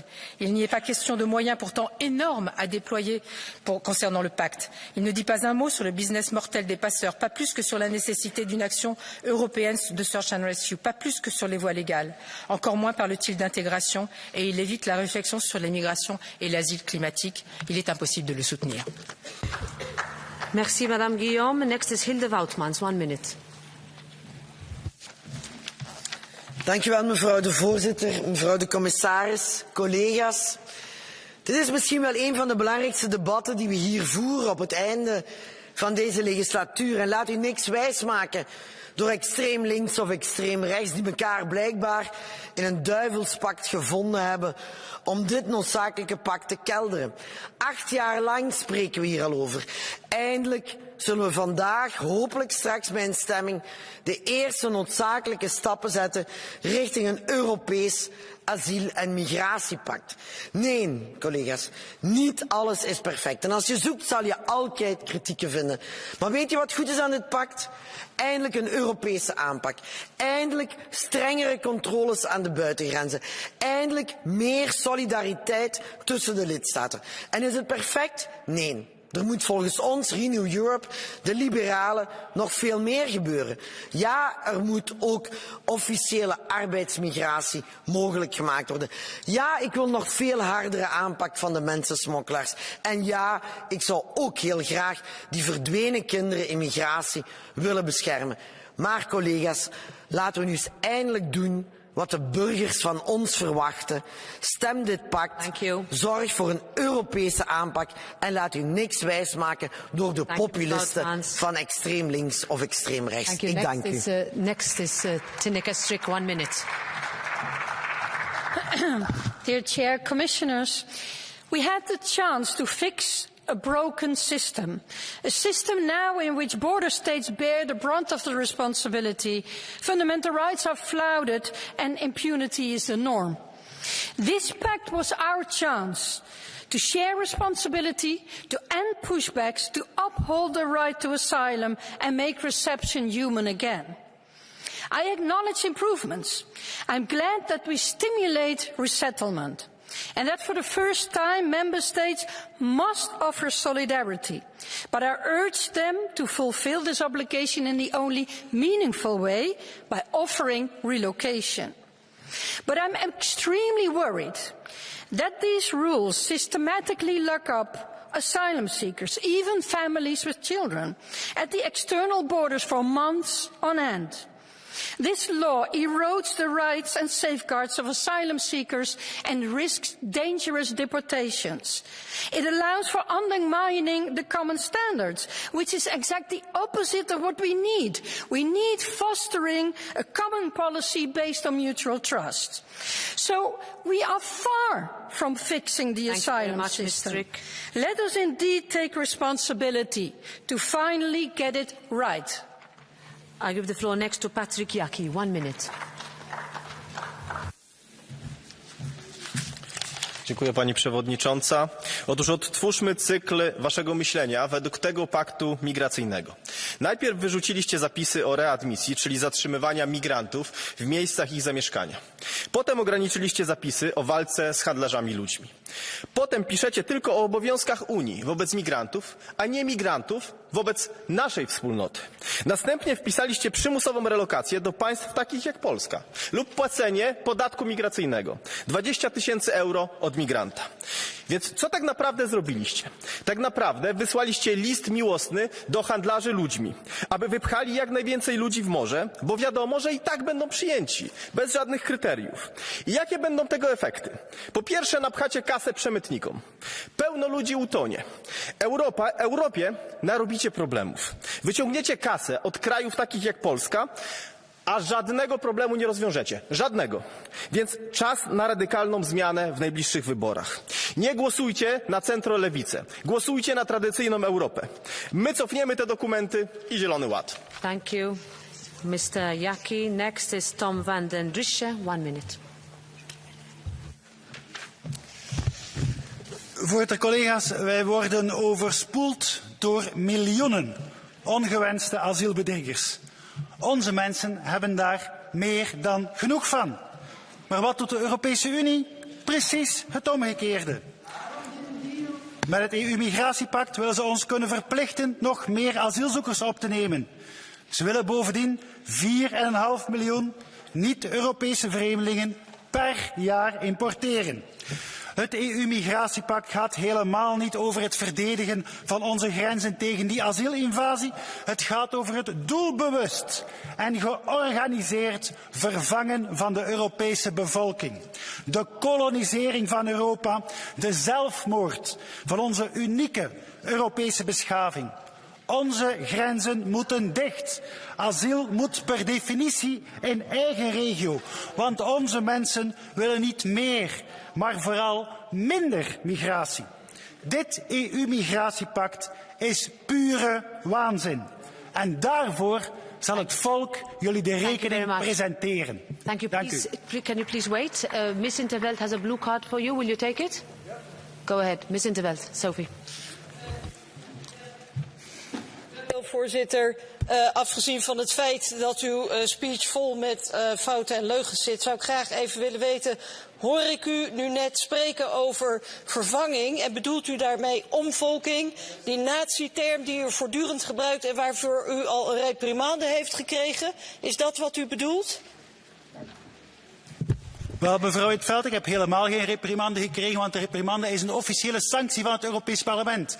En ik vind het illustratief dat liberalen zoals u willen dat volksvertegenwoordigers woorden niet mogen gebruiken om te beschrijven wat exact de bedoeling is. Want het zijn de woorden van commissaris Johansson zelf. Er komen nu 3,5 miljoen niet-Europese vreemdelingen per jaar binnen. En zij zegt, dit is te weinig. Er moet 1 miljoen extra binnenkomen, want de bevolking van Europa neemt af.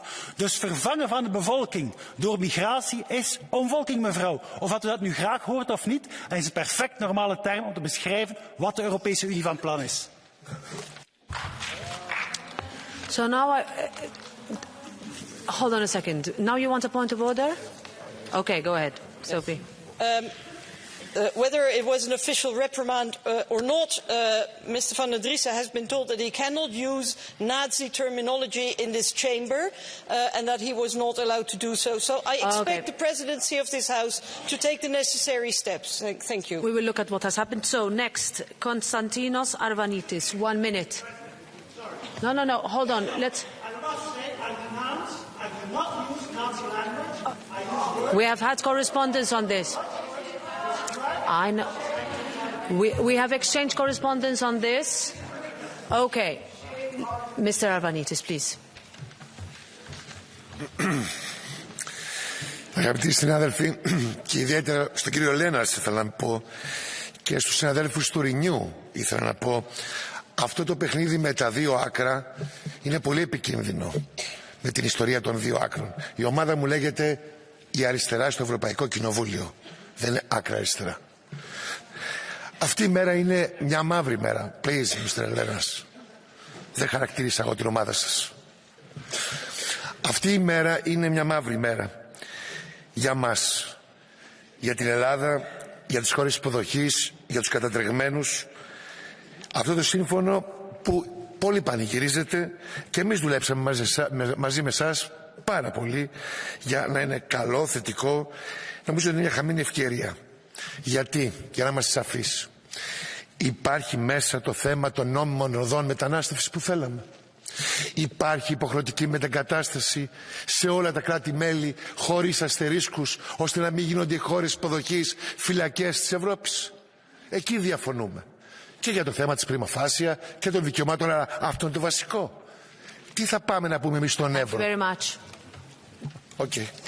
Αυτό είναι το βασικό θέμα για μας και αυτή είναι η ένστασή μας. Γι' αυτό η αριστερά δεν θα το ψηφίσει.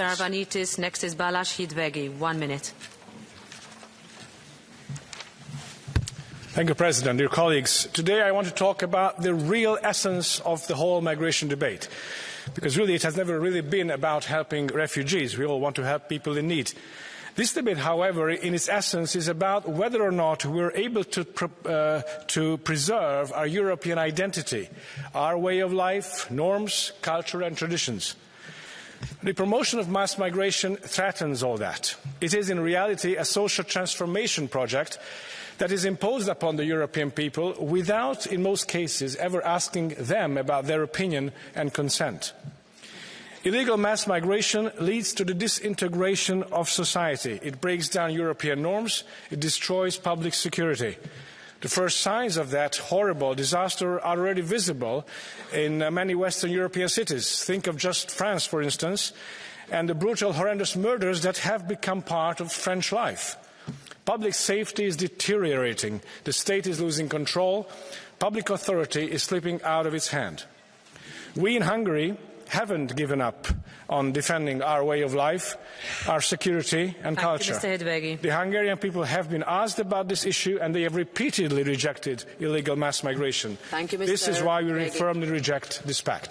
Thank you. Thank you. I give the floor now to Elisabeth Vosenberg. 1 minute.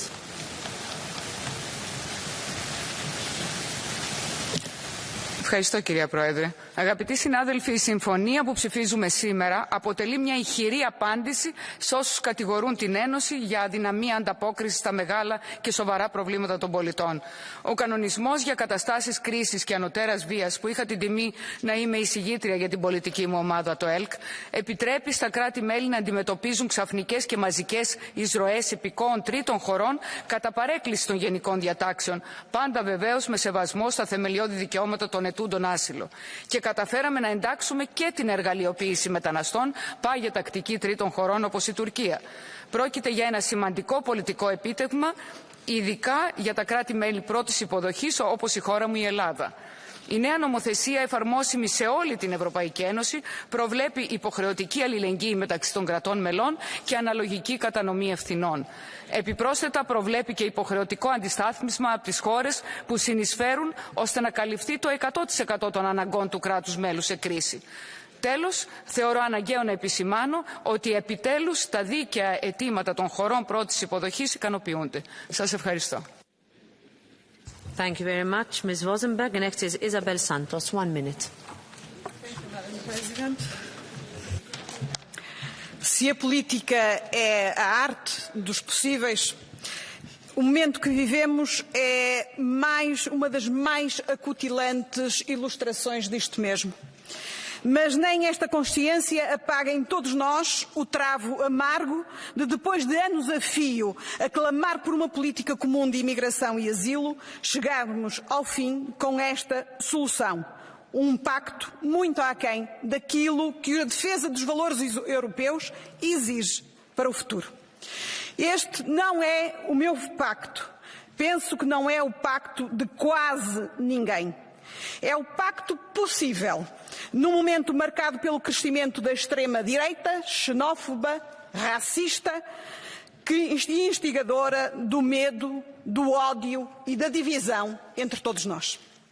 Sinto este momento como uma derrota, mas nem por isso o encaro como um momento para a desistência ou desânimo. É sim o ponto de partida para novas lutas no acompanhamento e fiscalização da implementação deste pacote legislativo, tendo como guia a defesa dos direitos fundamentais dos imigrantes e refugiados. A luta não terminou, continua com renovada força. I give the floor now to Abir Al-Sahlani. 1 minute.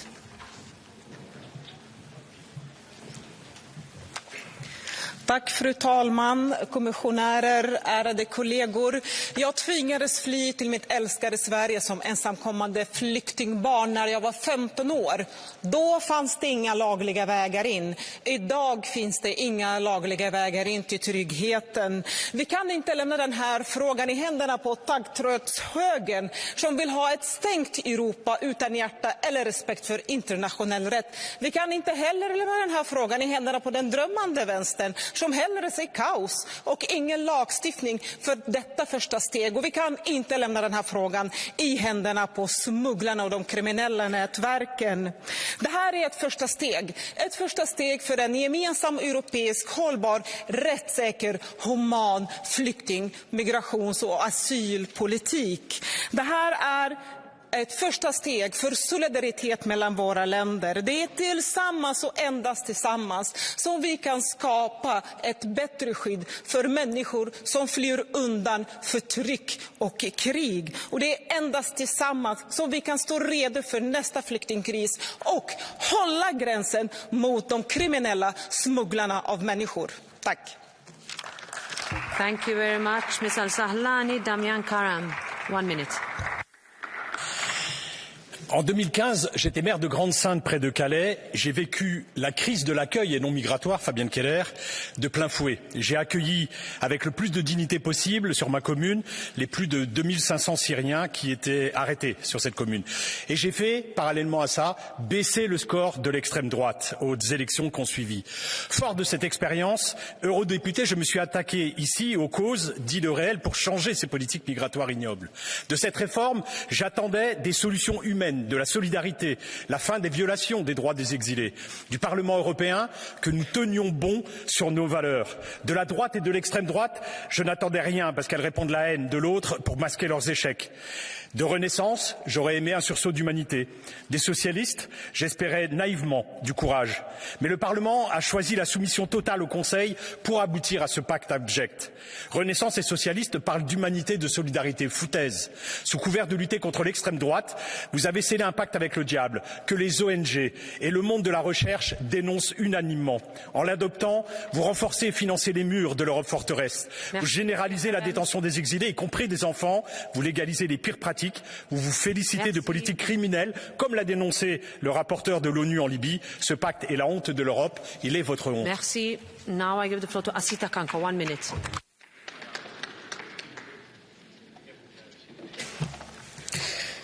Beste collega's, zou Alan Kurdi gered zijn met het pakket maatregelen waar we straks over gaan stemmen?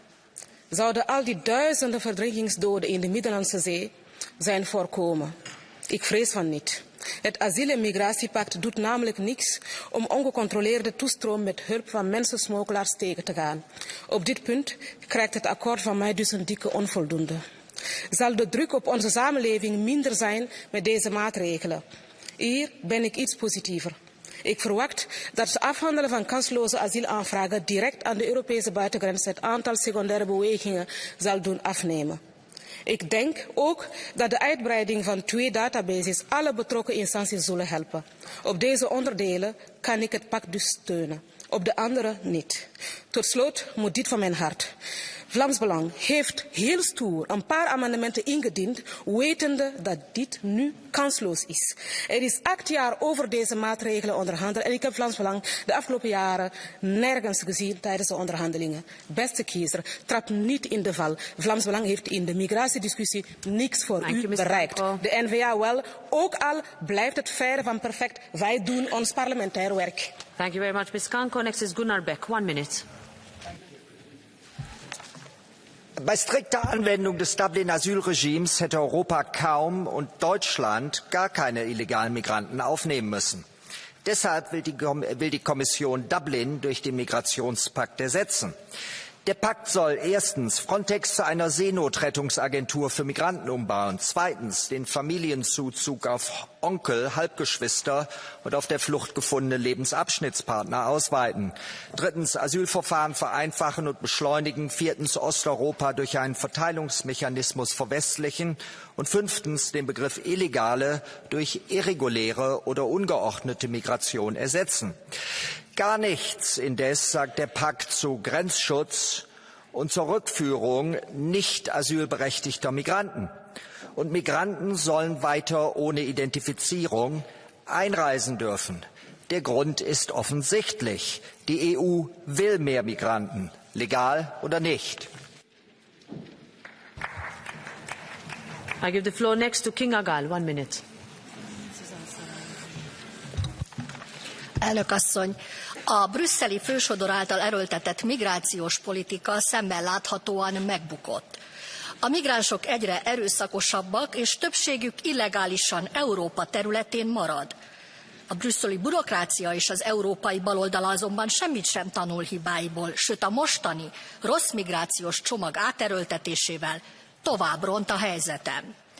Magyarország a lehető leghatározottabban elutasítja ezt a migrációs paktumot, hiszen a kötelező szolidaritási elosztási mechanizmus bevezetése és a migránstáborok létrehozása csak meghívót jelentene az illegális bevándorlók milliói és az embercsempész bűnszervezetek számára. Ehelyett az illegális migráció megállítására van szükség. Sikeres példa a magyar modell, ami fizikai és jogi határzála akadályozza meg, hogy illegális bevándorlók lépjenek be a területére. Magyarország nem lesz bevándorló ország. A tömeges migrációval szemben meg kell védeni határainkat, és tartanunk kell magunkat ahhoz, hogy mi határozhassuk meg, kikkel élünk együtt. Ez is lesz a választás tétje. I give the floor now to Carlo Ressler, 1 minute. Hvala puno predsjednice, povjerenici, kolegice i kolege. 2 mjeseca uoči europskih izbora, nakon 8 kaotičnih godina lutanja i 1000 izgubljenih života, pred ključnim smo odlukama. Masovni, nezakoniti prelasci, 1000 i 1000 nepoznatih ljudi, često instrumentaliziranih u geopolitičkim igrama, predugo su unosili nered i patnju, kaos i sigurnosne ugroze i za Hrvatsku i za Europu. Ono što smo od početka branili kao civilizacijsko, kao zdravorazumsko, sada se i usvaja kao takvo. A i najnaivniji prepoznaju da je potreban većan naglasak na sigurnost. Čvršća zaštita granice, šire korištenje biometrijskih podataka i brže deportacije onih koji nemaju pravo na azil. Nemamo iluzija da će migracijski izazovi nestati, dogovor nije savršen, ali je miljama bolji od kaosa koji imamo. Pokažimo europsku zrelost da u eri bez presedana možemo ponuditi konkretna rješenja, a ne parole ili jeftine emotivne cene. Hvala. Thank you. Mr. Ressler, next Elena Joncheva, 1 minute. Je vous remercie, Madame la Présidente, Madame et Monsieur le Commissaire, chers collègues. Depuis plus d'une décennie, il est clair que la politique européenne actuelle en matière de migration ne fonctionne pas. Cette politique n'est pas effective ni pour les États membres, en particulier ceux qui sont soumis à des pressions aux frontières extérieures de l'Union européenne, ni pour les demandeurs d'asile. Pour la première fois, l'Union européenne disposera d'un système permanent de relocalisation qui aidera les États membres sous pression et pas seulement d'un mécanisme volontaire. Nous nous sommes mis d'accord sur des procédures justes et efficaces pour évaluer des demandes d'asile, aussi que sur des règles claires pour gérer les situations en crise. Tout cela devrait fournir une solution européenne commune et mettre fin au chaos aux frontières extérieures. Et Madame Commissaire Johansson, Commissaire China, je tiens à vous remercier pour votre engagement personnel en faveur du pacte. Je vous remercie. Merci Madame Joncheva. Next is Damien Boselager, 1 minute. Okay, not here. Next, Shari Weimers, 1 minute.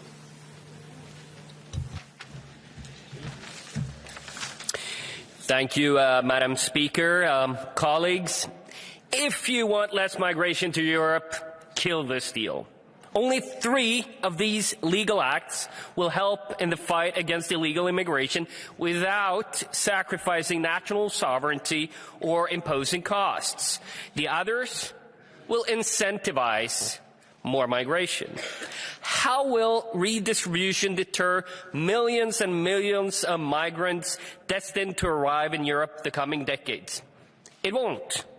Instead, the entire EU will mimic Sweden's migrant problems: gang wars, overrun welfare systems, and increasing Islamism all over Europe.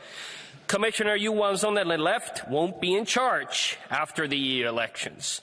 Then the center-right can negotiate a deal that stops illegal migration, locates the entire asylum process outside Europe, increases deportations, and support frontline member states without imposing forced solidarity. Colleagues, vote no, let the people decide in the elections, more or less migration.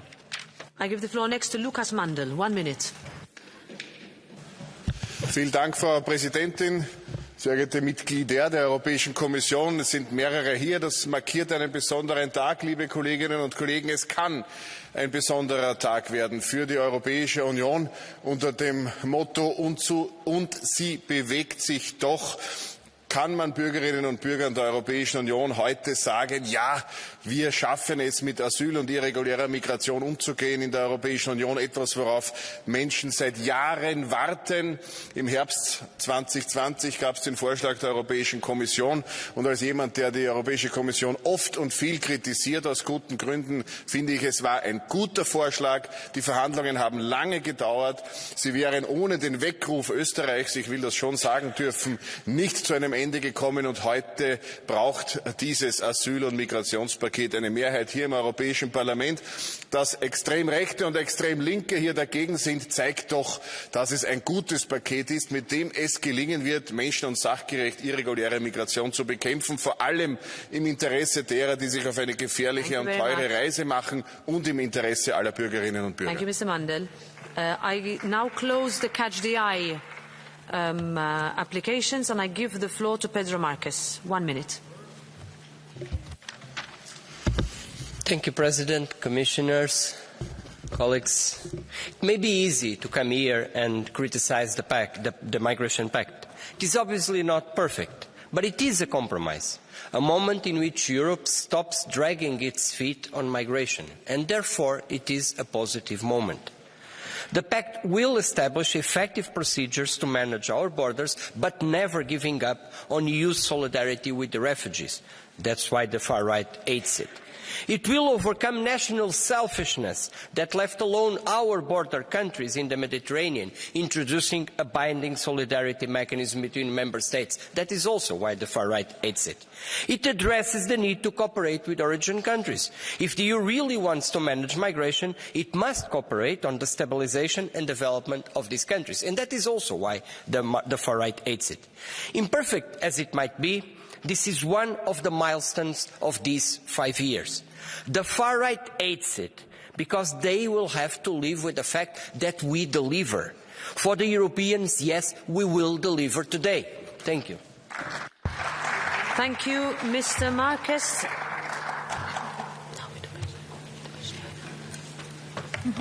So we go to Catch the Eye now, and I start by giving the floor to Tomislav Sokol.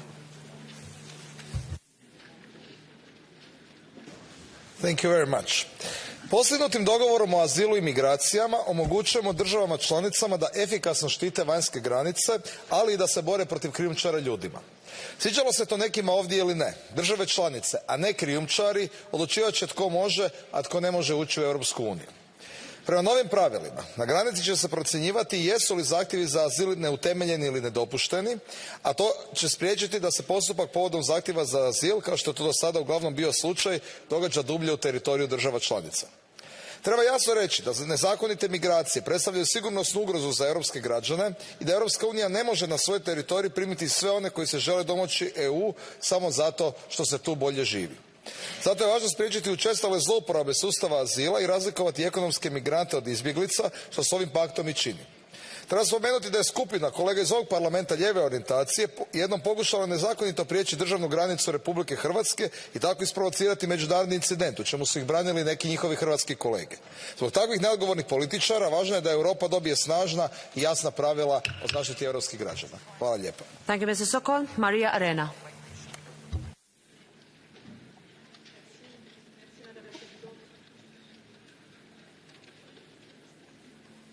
Voilà. Merci Madame la Présidente.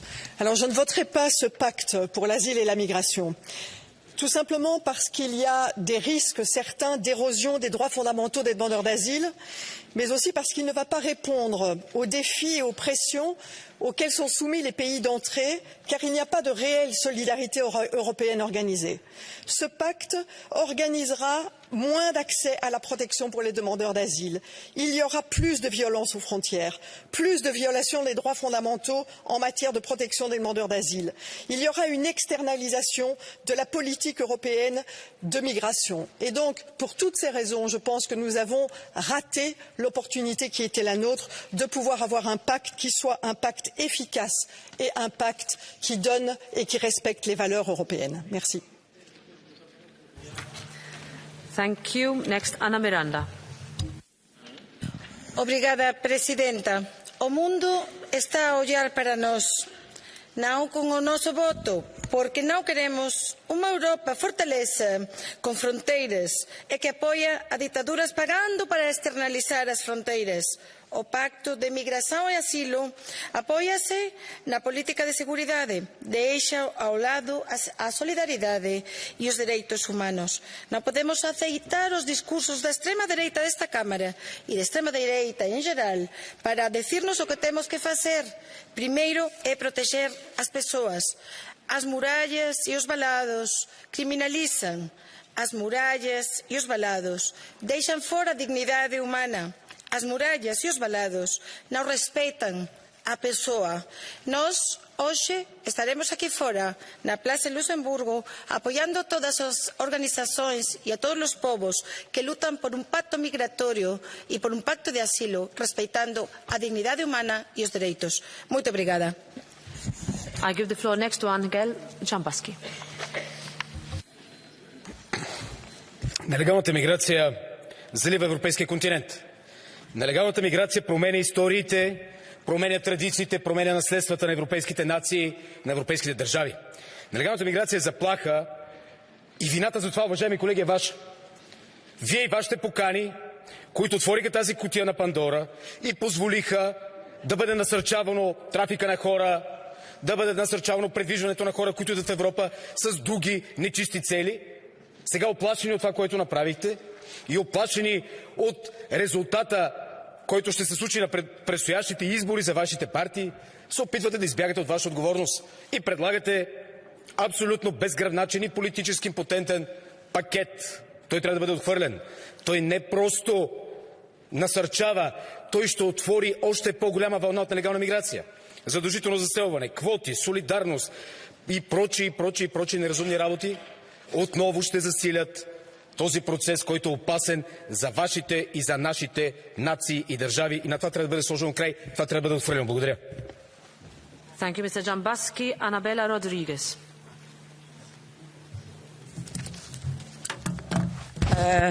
Como disse o rei da Bélgica hoje aqui, temos que ter a coragem de olhar as estrelas que acompanham as pessoas refugiadas.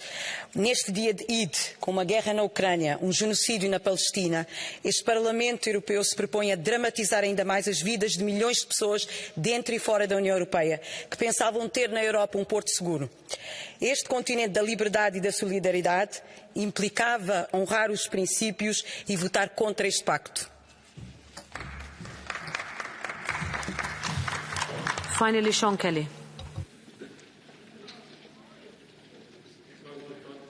I think most people in Europe are sympathetic to the plight of migrants and asylum seekers, and I welcome them, but they expect it to be done in a fair and equitable manner. Up until now, that wasn't possible because we have different systems across Europe. So I welcome this package.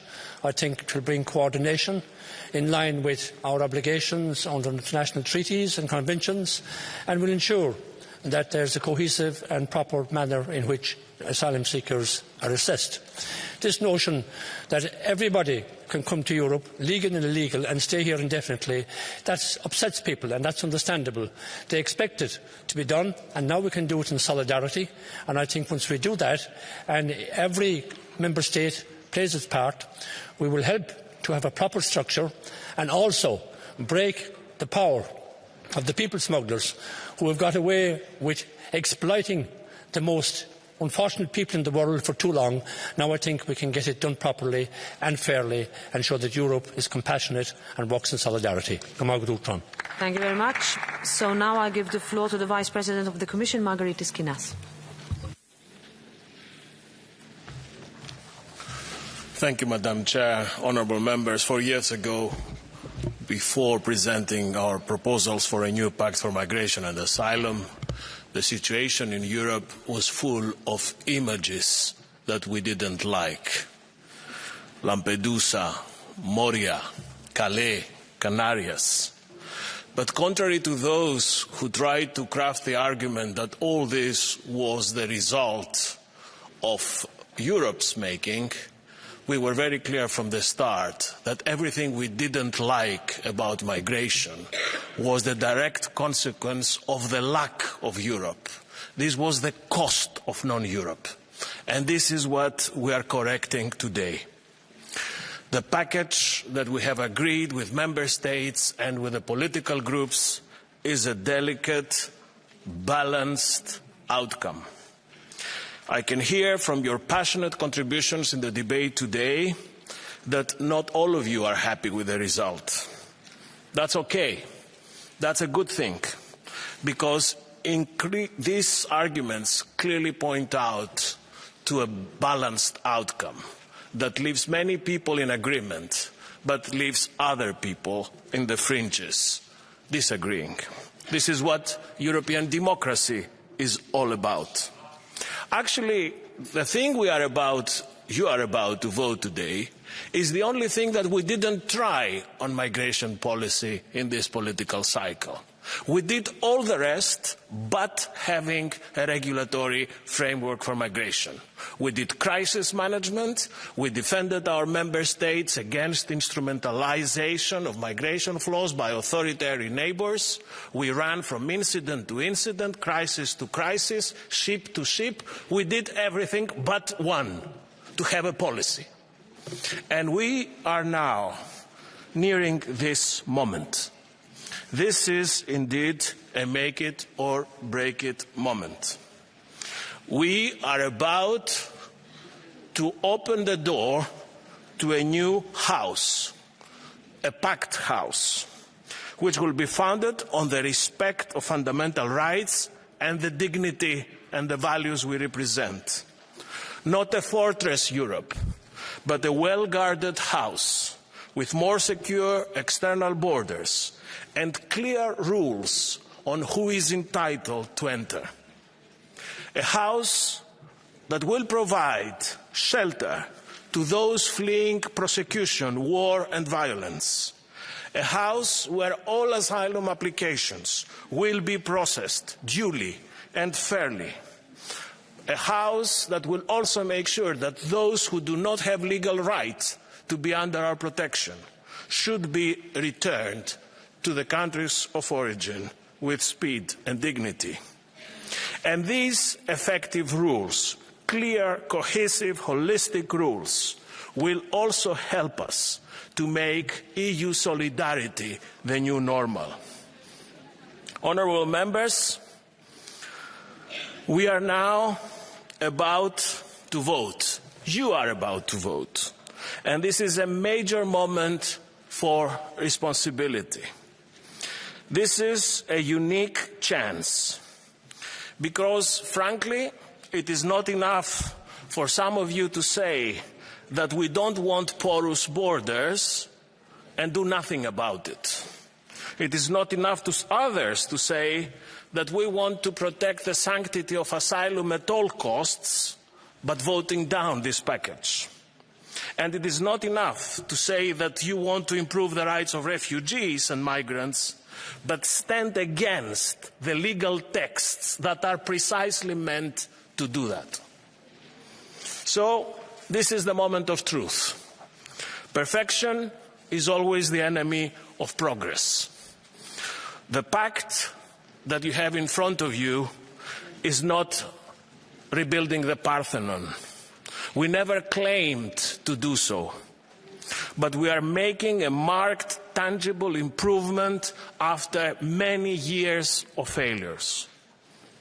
We today have a non-system for migration in Europe. This might be good for those who want to win votes from the fact that Europe cannot sort out our migration problems. But it is not good for the rest of us. It is not good for citizens. It was not good for Europe. So, a vote against the Pact is a vote against the Europe of solutions. I personally felt privileged and honored to be able to accompany this historic process from the day one to today. We are now about to cross the Rubicon on migration and asylum policy. We are about to show to everybody that the EU can deliver on issues that matter to our people most. Let that be the one, single, and resounding message voters will need to take when they go to vote next June. Thank you. Thank you very much, Vice President. And now we will give the concluding remarks to all the rapporteurs, starting with Birgit Sippel. 2 minutes. Frau Präsidentin, liebe Kolleginnen und Kollegen! Ich denke, diese Debatte hat gezeigt, dass der vorliegende Kompromiss mit Sicherheit kein einfacher ist. Manche Redebeiträge haben aber auch sehr deutlich gemacht, warum es angesichts einer sehr komplexen Herausforderung so schwierig war, eine sachgerechte Lösung zu erarbeiten. Dennoch, trotz weit voneinander entfernter Ausgangspositionen ist es uns dann, nach 8 Jahren, in nur wenigen Monaten gelungen, eine umfassende Einigung zu erzielen. Und das zeigt die Entschlossenheit, den Einsatz vieler Beteiligter, und es zeigt auch die Bereitschaft, Verantwortung für eine solche Herausforderung zu übernehmen. Und deshalb und trotz mancher auch berechtigter Kritik haben wir heute die Gelegenheit, endlich dringend benötigte gemeinsame Lösungen für unseren Umgang mit Flucht und Migration zu beschließen, Regeln für Kontrolle, Verantwortung und Solidarität.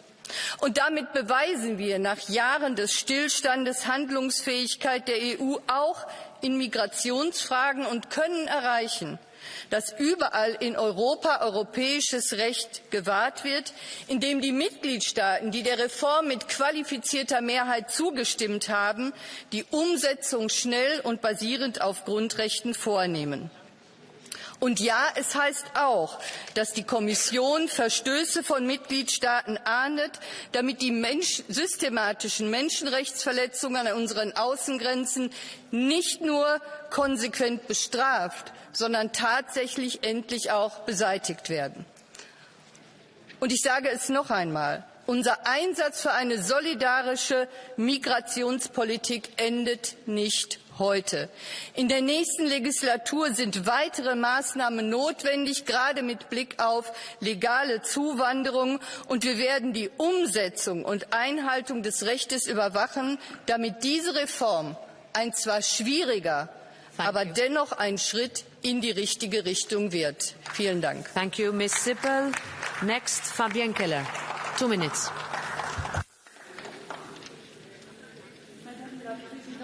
Cher Metsola, Madame, Monsieur le Commissaire, cher Margaritis Skinas, cher Ylva Johansson.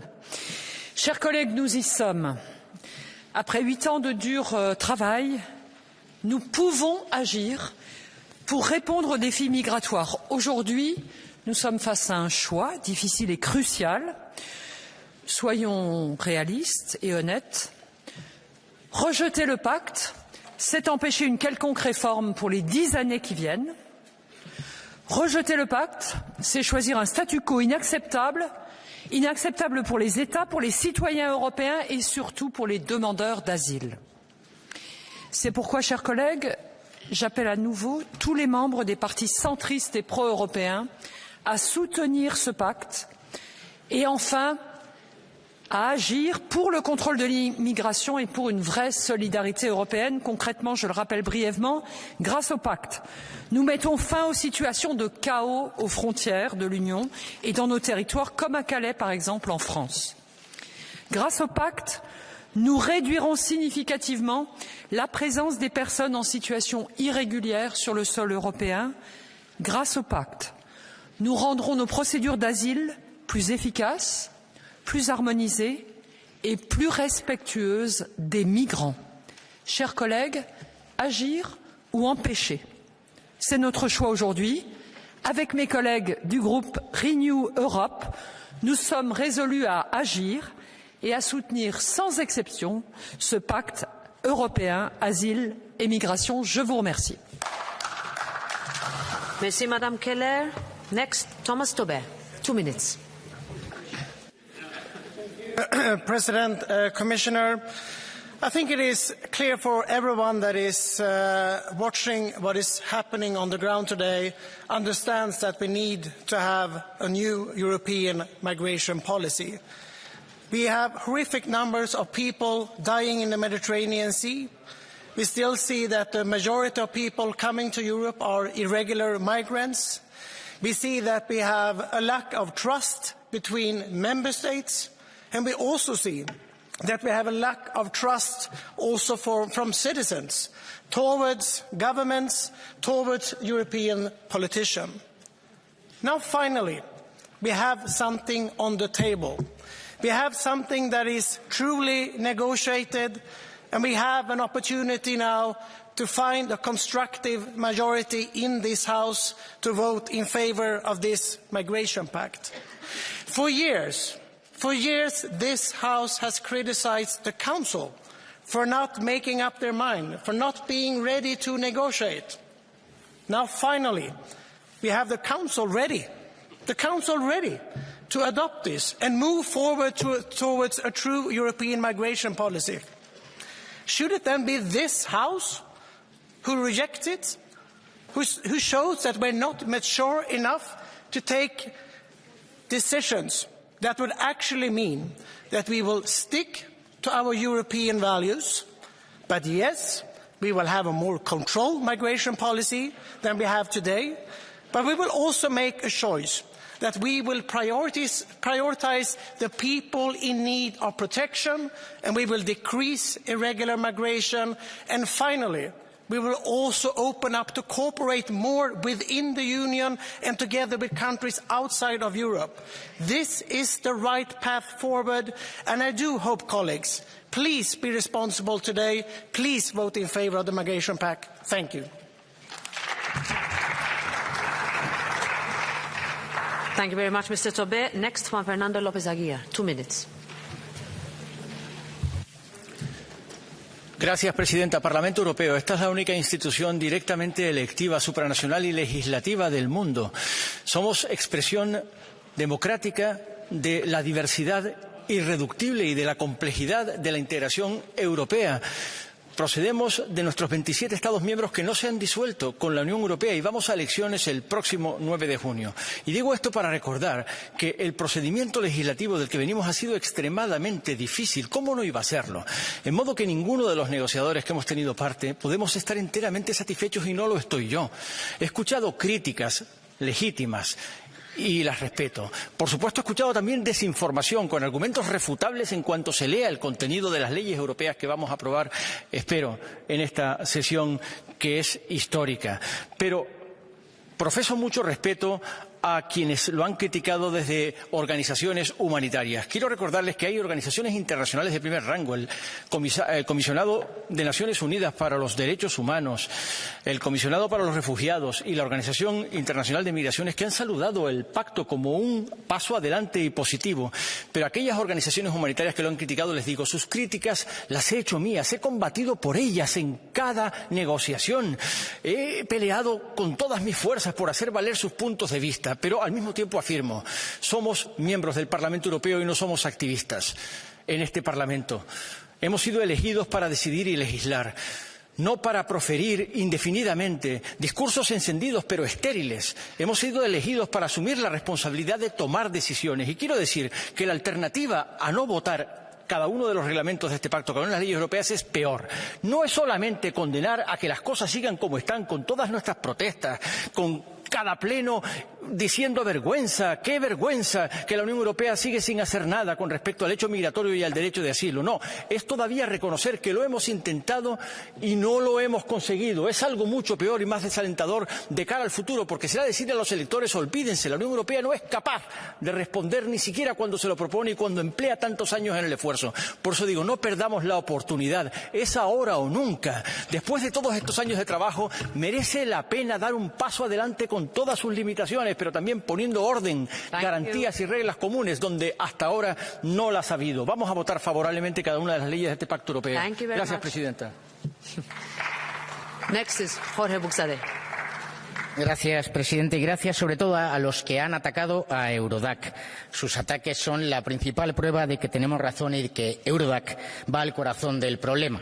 La inmigración ilegal es un negocio con el que miles de personas se están enriqueciendo. Por favor, los de este lado, lean los informes de Frontex. El último informe de Frontex dice literalmente: los traficantes de personas en Mauritania han estado abarrotando un número cada vez mayor de inmigrantes en los barcos cayuco, poniendo las vidas de las personas a bordo en un peligro mayor. Son los traficantes los que ponen en peligro la vida de las personas. Y son todos aquellos que desde Europa les llaman para venir.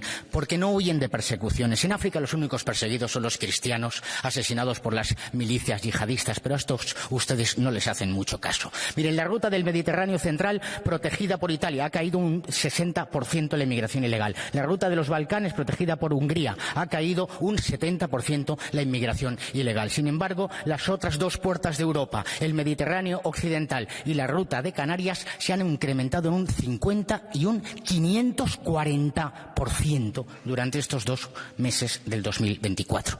Ayer todos los diputados españoles en el Congreso de los Diputados, salvo los de mi partido, votaron a favor de una amnistía a 500.000 inmigrantes ilegales para una regularización extraordinaria. ¿Por qué no 1 millón? Miles de inmigrantes ilegales procedentes de países islámicos están hoy en las redes sociales. El comisario seguro que lo sabrá, en Facebook, en Twitter, en todas las redes sociales, llamando a la entrada masiva en Europa por la ruta española. Esta es la realidad. Son todas esas entidades, asociaciones y ONGs subvencionadas que llevan semanas bloqueando nuestros correos electrónicos en una campaña insoportable. Pero si viven de la inmigración ilegal, ¿con qué autoridad nos decís lo que tenemos que votar? Nosotros no servimos a lobbies, servimos a los votantes. Eurodac ha sido la primera piedra del camino de estos cimientos y en la próxima legislatura alzaremos los pilares de un hermoso edificio donde impere la ley, la justicia y la seguridad. Muchísimas gracias. Thank you, Mr. Buxade. Malin Björk, 2 minutes. Thank you, President. I have heard many arguments today, but the one I've heard most is we have to have a deal. We just have to have a deal. But a deal must be judged on its contents. And I repeat why we in the left will vote against this deal. There is no solution to solidarity. There is no shared responsibility to receive asylum seekers. There is no stop to the death in the Mediterranean. Nothing.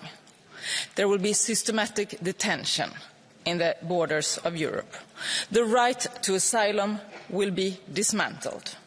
And there will be more deals with dictators and anti-democratic regimes. Just hear those arguments. So in the left, we stand for fundamental rights. We also stand with all those organizations that are demonstrating now outside this building, but they're also working every day to save lives, to demonstrate what it is with solidarity. Look at them and listen to them, please. And people here like to say that we are anti-European. I would say you are anti-European. We defend a Europe that stands up for fundamental rights. What do you think people want in the future? What do you think the young people of Europe want? They want a Europe that stands for democracy, human rights, solidarity and fundamental rights. They want workers' rights, that's what they want, climate justice. That's the Europe they want to build. And they are not okay with us taking decisions that dismantle that future. And you say we play into the hands of the far right. I would laugh if it wasn't so serious. You are walking in their shoes. You are following in their leash, in their narrative, pinning people against each other, pinning refugees and migrants and refugees against workers, against young people, against families. You must stop. Instead, start to defend people's rights, all people's rights, because that's the future that we have promised to build together for this Europe. A Europe that protects people, that don't deny them rights. It starts anywhere. It starts everywhere. It starts today with refugee rights. Thank you. Thank you, Ms. Björk. Matthias Nemetz, 1 minute. Thank you, Madam President, dear colleagues. Spoštovane in spoštovani, iskrena hvala za to razpravo. To zelo nazorno kaže stanje Evropske unije danes in kaže tudi orise nevarnosti, ki bi lahko doletele Evropo, vkolikor nam danes ne uspe sprejeti tega paketa. Vsi mi se zavedamo, da celoten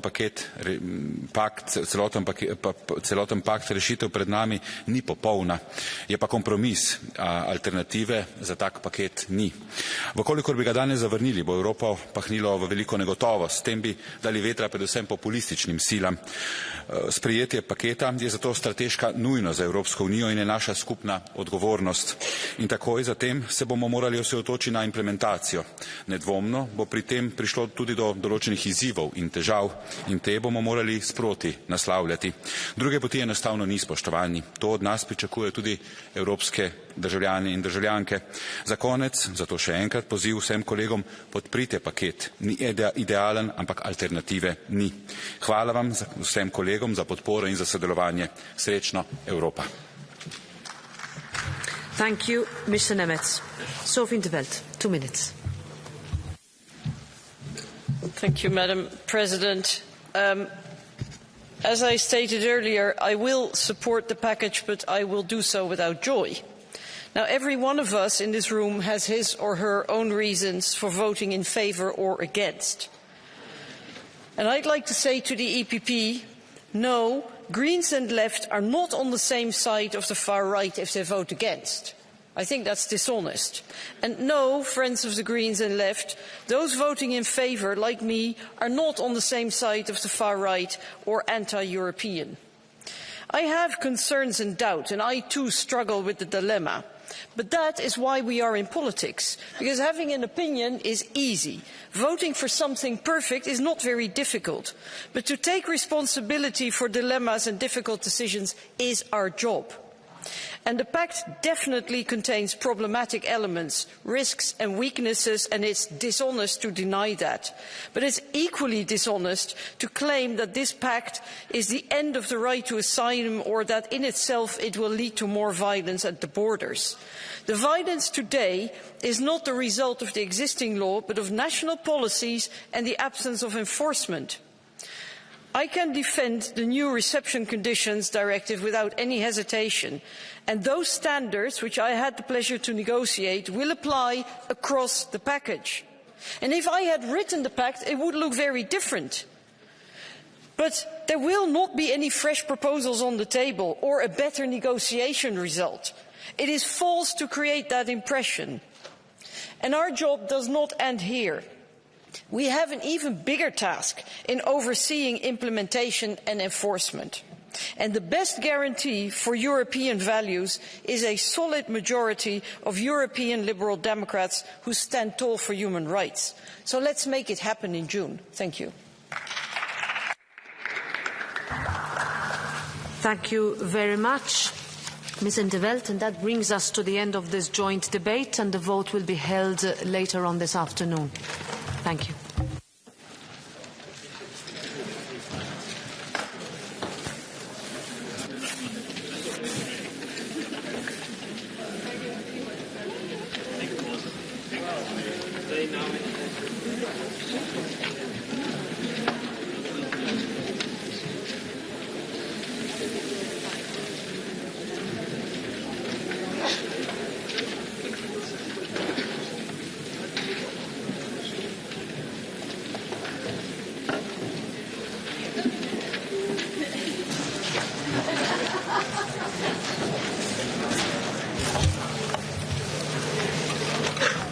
This brings us to our next item on the agenda, which is the joint debate concerning the pharmaceutical package, the report by Madame Weiss, Union Code, relating to medicinal products for human use, and the report by Mr. Wölken, Union Procedures for the authorization and supervision of medicinal products for human use and rules governing the European Medicines Agency.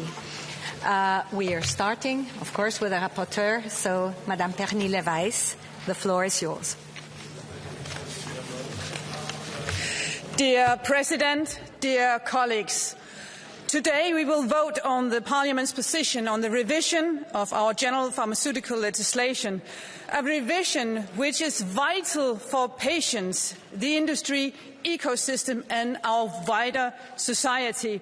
With today's vote, we take a step towards addressing current and future challenges as well as opportunities of our healthcare ecosystems. Europe is increasingly falling behind other regions in pharmaceutical research and development investments. Novel technologies challenge the existing legislative framework, and the COVID-19 pandemic demonstrated the need for timely and equitable access to medicine, which should have already been obvious to all of us. Our report on the Pharmaceutical Directive proposes mandatory measures to increase access to medicines across Europe, while recognizing that the availability of medicine is not depending on industry decisions alone. It proposes a more efficient regulatory framework while preserving quality, safety and efficacy standards and strengthening the protection of our environment. And it proposes a framework for incentives which, like a magnet, attract products to Europe. This shall ensure that Europeans will always, also in the future, see medicine offered as soon as possible onto our markets and developed to meet our needs, namely those needs which are not met today. In less than a year, members from all different political groups and parts of Europe came together to form this position. In the midst of election season and heated political polarization, no less, I would like to thank all colleagues involved in bringing this file here today, namely my co-rapporteur, MEP Wölken for the pharmaceutical package, together with me, the shadow rapporteurs across all groups, my EPP group colleagues who negotiated the regulation, MEP Sokol, and all our colleagues and our indispensable advisers who otherwise contributed with good suggestions and debate. Everything bricks of making it possible to make good legislation in a professional and empathetic atmosphere. I need not to remind any colleagues of the widespread doubts regarding the Parliament reaching today's vote. The true measure of our success lies, of course, not in this legislative milestone, but in the real impact of our work will eventually have on patients' lives. Also still, and very important, I look at the Council and hope that they will take note not only of our ambition for a swift adoption of the final legislation, but also our commitment in this House to collaborate, inspire and eventually reach a compromise that benefits the entire healthcare ecosystem in all corners of Europe. Thank you so much. Thank you very much, Madame la Rapporteure. And now we'll give the floor to Timo Wölken, the other rapporteur. So please.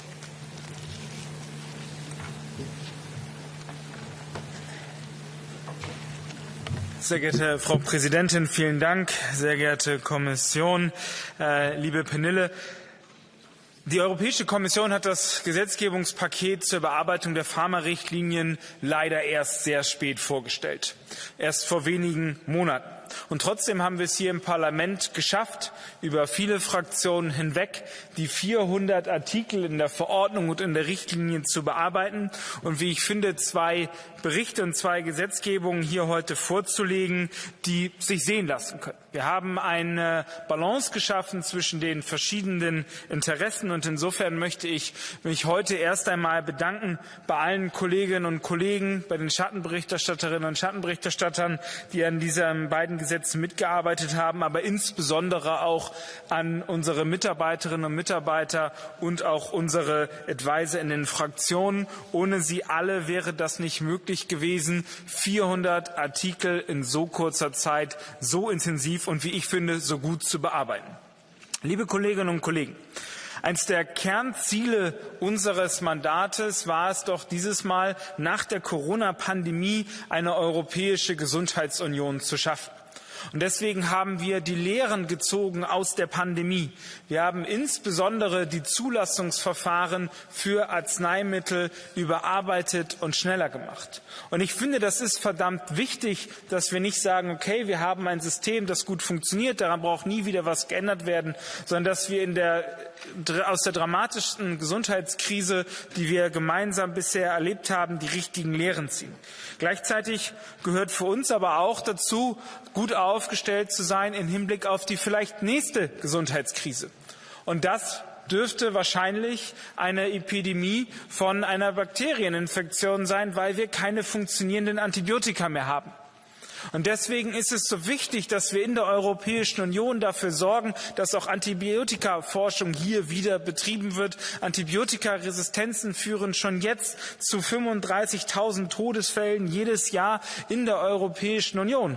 Und das sind 35.000 Todesfälle zu wenig. Gerade aber bei der Erzeugung von Antibiotika haben wir ein Dilemma.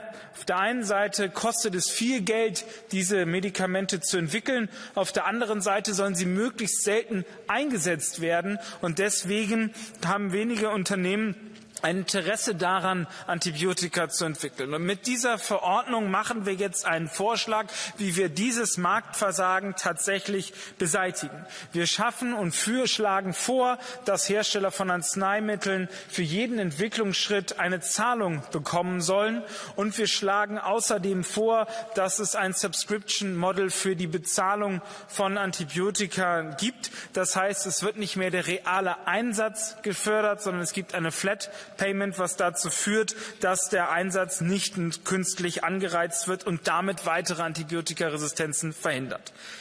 Ich kann sagen, dass wir mit dieser Verordnung, glaube ich, wirklich auf die Herausforderungen, die vor uns stehen, bedarfsgerecht reagieren. Und ich freue mich sehr, dass das so eine breite Unterstützung tatsächlich erfahren hat. Ich will aber auch noch mal Danke sagen an die Kollegin Pernille Weiss und alle anderen Kolleginnen und Kollegen, die so intensiv an der Richtlinie gearbeitet haben. Denn nur beide Dossiers zusammen sorgen dafür, dass wir eine europäische Gesundheitsunion schaffen, die Bürgerinnen und Bürger schützt, Zugang zu Arzneimitteln sicherstellt und damit am Ende des Tages Leben rettet. Übrigens auch das Leben von Patientinnen und Patienten, die von seltenen Krankheiten betroffen sind. Und in 95% der Fälle, wenn man von einer seltenen Krankheit betroffen ist, gibt es noch immer keine Behandlungsmöglichkeit. Und das ist eine Ungerechtigkeit, die wir mit dieser Gesetzgebung ebenfalls angehen und damit auch weiterhin das Leben von vielen Europäerinnen und Europäern verbessern wollen. Am Ende kann ich sagen, dass wir einen guten Schritt nach vorne gekommen sind, dass ich hoffe, dass wir heute bei der Abstimmung eine breite Zustimmung sehen werden und dass der Rat dann auch bald seine Positionierung fasst, damit wir zu Beginn der neuen Legislaturperiode zügig in den Trilog eintreten können, damit wir den Bürgerinnen und Bürgern das Leben besser machen. Vielen Dank. Herzlichen Dank. Thank you very much. And I will give the floor to Henna Virkkunen for the Committee on Industry, Research and Energy. Please. Madam President, Commissioner, dear colleagues, on behalf of the ITRE Committee, I would like to thank all the rapporteurs and shadow rapporteurs for your good cooperation on this very important file. Europe must strengthen our economic and security capabilities across all critical sectors. One of these critical areas is the pharmaceutical industry. It's one of our most important industrial sectors. It employs directly more than 840,000 people in Europe and invests over 40 billion euros annually in research and development. These figures are significant, but the pace of growth and investments in comparison to regions such as Asia and the United States are significantly higher. It means that incentives for pharmaceutical development, research and new innovations in Europe must be increased. Otherwise, there is a risk of new investments increasingly flowing to other parts of the world. It's important to ensure the availability of critical medicines in all situations in Europe, and therefore ITRE committee sees that in this legislation it is particularly important to focus on our competitiveness, security of supply and the promotion of research, development and new innovations on this sector. Thank you very much. And now I would like to ask, on behalf of the Commission, Vice President Margaritis Schinas to speak to us. Please. Thank you, Madam Chair, honourable members. Today we're here to discuss an important reform, the reform of our European pharmaceutical legislation. This is the most important reform in almost 2 decades. And this is a long overdue reform because in the last 20 years many things have changed, the world has changed, so we need to adjust. From the very start, our objective for this package was clear: to ensure timely and equal access to medicines for all Europeans, regardless of where they live in the Union, whilst at the same time fostering innovation and competitiveness for our industry. Contrary to certain arguments that these objectives are antagonistic or do not combine, I want to take this opportunity today to say that we think that they are both compatible and perfectly feasible. We can respond with this reform both to the needs of the patient and the expectations of the market. Indeed, our pharmaceutical sector, our pharmaceutical industry, is a European champion. The EU is the second largest market in the world for pharmaceuticals, and pharma represents the biggest single contributor to our trade surplus. So having a robust regulatory environment matters. It matters a lot. Coming now to patients, we also have inequality and difficulties there. Patients in bigger and wealthier member states get their medicines first and faster, whilst at the same time, waiting time for patients to have access to new medicines varies from few months to up to 2 years across the EU. This has to change. And this is precisely these objectives are what are driving our reform. These two arguments are the two sides of the same coin. And we are reforming legislation having in mind 3 main priorities. First, wider access to medicines through incentives to reward innovation and supply. Number 2, cheaper medicines through earlier availability of generics and biosimilars. And number 3, faster rules, faster procedures, simplification, so that the EU and its industry will remain globally competitive. This is not a theory. This is something that will bring concrete, tangible change on the ground. New medicines will reach 70 million more patients in the EU, especially in areas where treatments are lacking, like rare diseases and pediatric cancers. And for the industry, this would entail savings between 500 million to 1 billion euros over the next 15 years. This is a win-win situation. Honourable members, I would like to commend this House, the rapporteurs, the shadows, all those involved, because you gave this file all the priority it deserves, and you delivered so quickly. The main elements of what we proposed have been retained. In particular, the setup of an incentive system that is modulated and geared towards results. Other elements of our proposals have been further developed, like the notions of regulatory sandboxes or incentives for priority antimicrobials, and new ideas have been introduced on joint procurement on HERA, for example.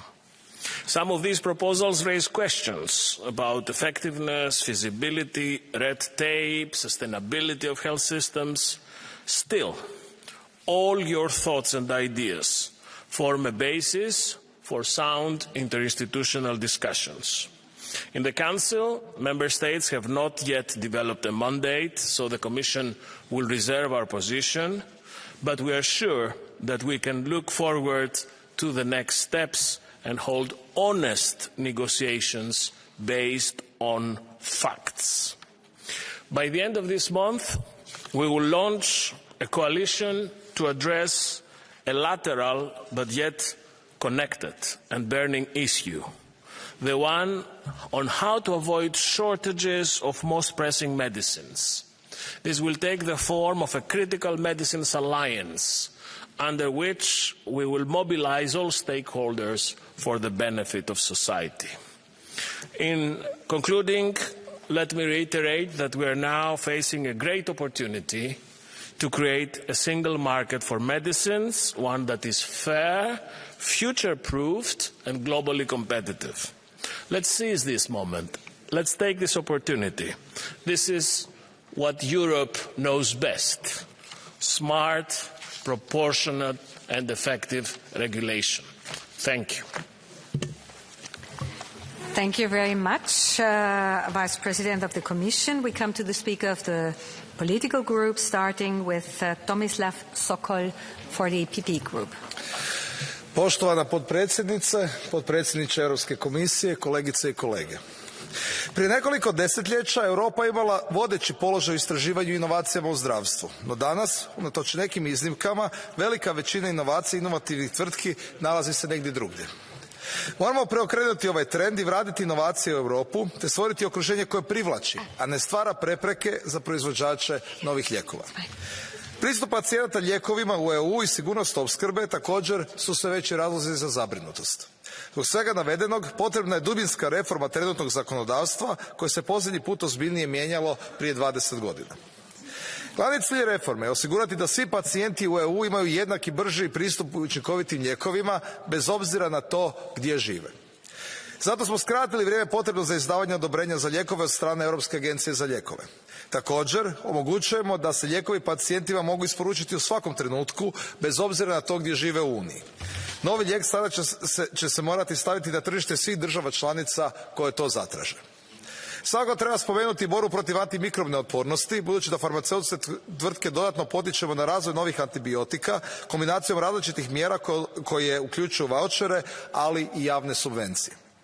U uredbi na kojoj se radi o posljednjih mjeseci također smo donijeli i odredbe za olakšavanje istraživanja, razvoja i odobravanja lijekova za rijetke bolesti, područje u kojem su istraživanja najpotrebnija, a ulaganja najrizičnija. To je posebno važno za 95% pacijenata s rijetkom bolesti za koje danas ne postoji lijek, što apsolutno trebamo promijeniti.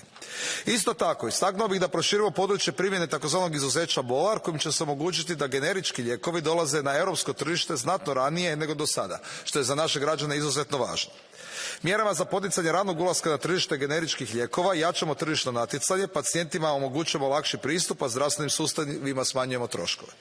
Dame i gospodo, ovom reformom jačamo europsku industriju, olakšavamo pristup inovativnim lijekovima, ali i generičkim lijekovima, te omogućavamo da svi pacijenti imaju jednaki status i da nitko nije građanin drugog reda. Iz tih razloga molim vas da podržite ovu reformu. Hvala lijepa.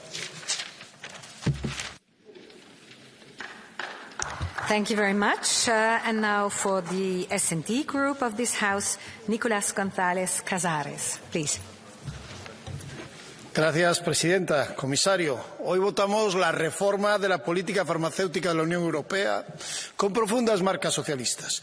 Solo nos ha guiado el interés general, mejorar los problemas que tenemos en Europa de accesibilidad a fármacos, de innovación o industriales. El texto final favorece la innovación y el acceso, incentiva la inversión en enfermedades como las enfermedades raras, el desarrollo de nuevos antimicrobianos y, desde luego, lleva a mejorar y proteger la investigación clínica que nuestros médicos y nuestros investigadores hacen en los hospitales, como la exención hospitalaria tan singular en mi país, en terapias avanzadas, y exige transparencia, también respeto a los fondos públicos que reciben las compañías farmacéuticas. En un debate marcado por una fuerte presión externa, quiero hacer una reflexión. Se ha repetido un mensaje incorrecto. No existe la necesidad de elegir entre mejorar la innovación farmacéutica en Europa o hacer que los medicamentos sean más accesibles y asequibles. Esta dicotomía no existe si aplicamos las políticas adecuadas. El presupuesto sanitario es limitado. Por eso nos oponemos con firmeza a que el dinero de nuestros pacientes financie innovación fuera de Europa. Los socialistas vamos a seguir poniendo soluciones para respaldar la investigación e innovación farmacéutica puntera en Europa. Y al mismo tiempo seguiremos luchando contra las desigualdades inaceptables. El código postal no debe determinar qué fármacos o qué tratamientos reciben las personas o incluso los que no reciben. Creo que este acuerdo es un buen principio, lo que vamos a votar hoy. Pero tengamos claro, este no es el fin. Debemos seguir siendo ambiciosos. Tenemos que proteger el interés general de la salud sobre el de los operadores económicos. Que quede claro que ese seguirá siendo el objetivo del Grupo Socialista en este debate. Muchas gracias. Thank you very much. And now for the Renew Group, Catherine Amaric, please.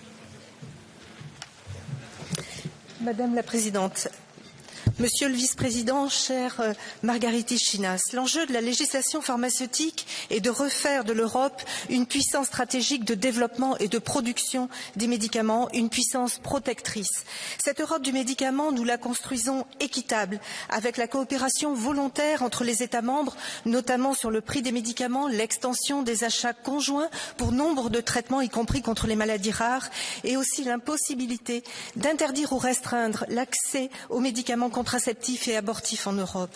Nous la construisons sécurisée avec des évaluations exigeantes, avec l'engagement de toutes les parties prenantes dans la lutte contre les pénuries, avec les exemptions hospitalières pour la préparation des thérapies innovantes au plus près des patients. Nous la construisons innovante, ensemble. Grands centres de recherche, start-up, biocluster, R&D, unités de production, innovation de rupture, numérique, IA. Nous la construisons incitative et simplifiée avec une stabilité juridique pour les investisseurs en Europe et une flexibilité réglementaire pour s'adapter aux 20 ans à venir. Nous la construisons durable avec une meilleure gestion des risques environnementaux et des équilibres biologiques, avec aussi la transition vers un conditionnement pour dispenser la juste quantité prescrite. Notre travail sur ce paquet législatif fait avancer l'union de la santé qui attendent les Européennes et les Européens. Une ambition que nous portons. Je vous remercie. Thank you very much. And now for the group of the Greens, Tilly Metz. Monsieur le Président, Monsieur le Commissaire, la révision de la législation pharmaceutique n'a pas été facile, mais je suis convaincue que nous avons réussi à trouver un bon compromis dans l'intérêt des patients et des systèmes de santé. En parvenant à ce compromis, nous avons réussi à améliorer l'accessibilité des médicaments, à assurer la transparence des investissements publics dans la recherche et le développement pharmaceutique. Nous avons aussi réussi à lutter contre les pénuries de médicaments, à limiter l'impact négatif sur l'environnement de la production des médicaments et à envoyer aussi un signal important pour que ERA devienne finalement une agence indépendante de l'Union européenne. Pour accélérer notre lutte contre la résistance aux antimicrobiens, nous avons aussi réussi à renforcer l'approche One Health, tout en maintenant l'attractivité pour le développement et l'innovation en Europe. J'encourage donc tout le monde à soutenir la position du Parlement européen. Ensemble, nous pouvons construire une politique pharmaceutique basée sur des idéaux d'équité, de transparence, de durabilité et centrée sur le patient. Merci. Thank you. Our next speaker is from the ID group, Anders Primdal Vistisen. EU's idioti slår til igen. Endnu en gang formår vi her i Europa at lave lovgivning, der er så bureaukratisk, så besværlig, så umulig, at vi skræmmer europæisk vækst, europæiske job ud af kontinentet. Der er jo en grund til, at Tesla ikke ligger i Europa. Der er en grund til, at Facebook ikke ligger i Europa. Der er en grund til, at der ikke er nogen store IA- eller chipproducenter, der ligger i Europa. Og grunden er ja. Grunden er for meget bureaukrati og for meget dårlig regulering. Særligt når vi ser på farmasektoren, på medicinsektoren, så er der jo grund til at forsvare det, vi har i Europa. Men en af Europas største virksomheder, danske Novo Nordisk, har nu meddelt, at man vil flytte en stor del af sin fremtidige udvikling fra Danmark til USA, netop begrundet i dårlig europæisk lovgivning, dårlig europæisk patentbeskyttelse og for meget besvær med at få sine investeringer hjem efter en lang udviklingsperiode. Kan vi være det bekendt? Nej. Kommer det til at koste velstand? Ja, men det er desværre konsekvensen, når man overlader ansvaret til kommissionen og til Europaparlamentet.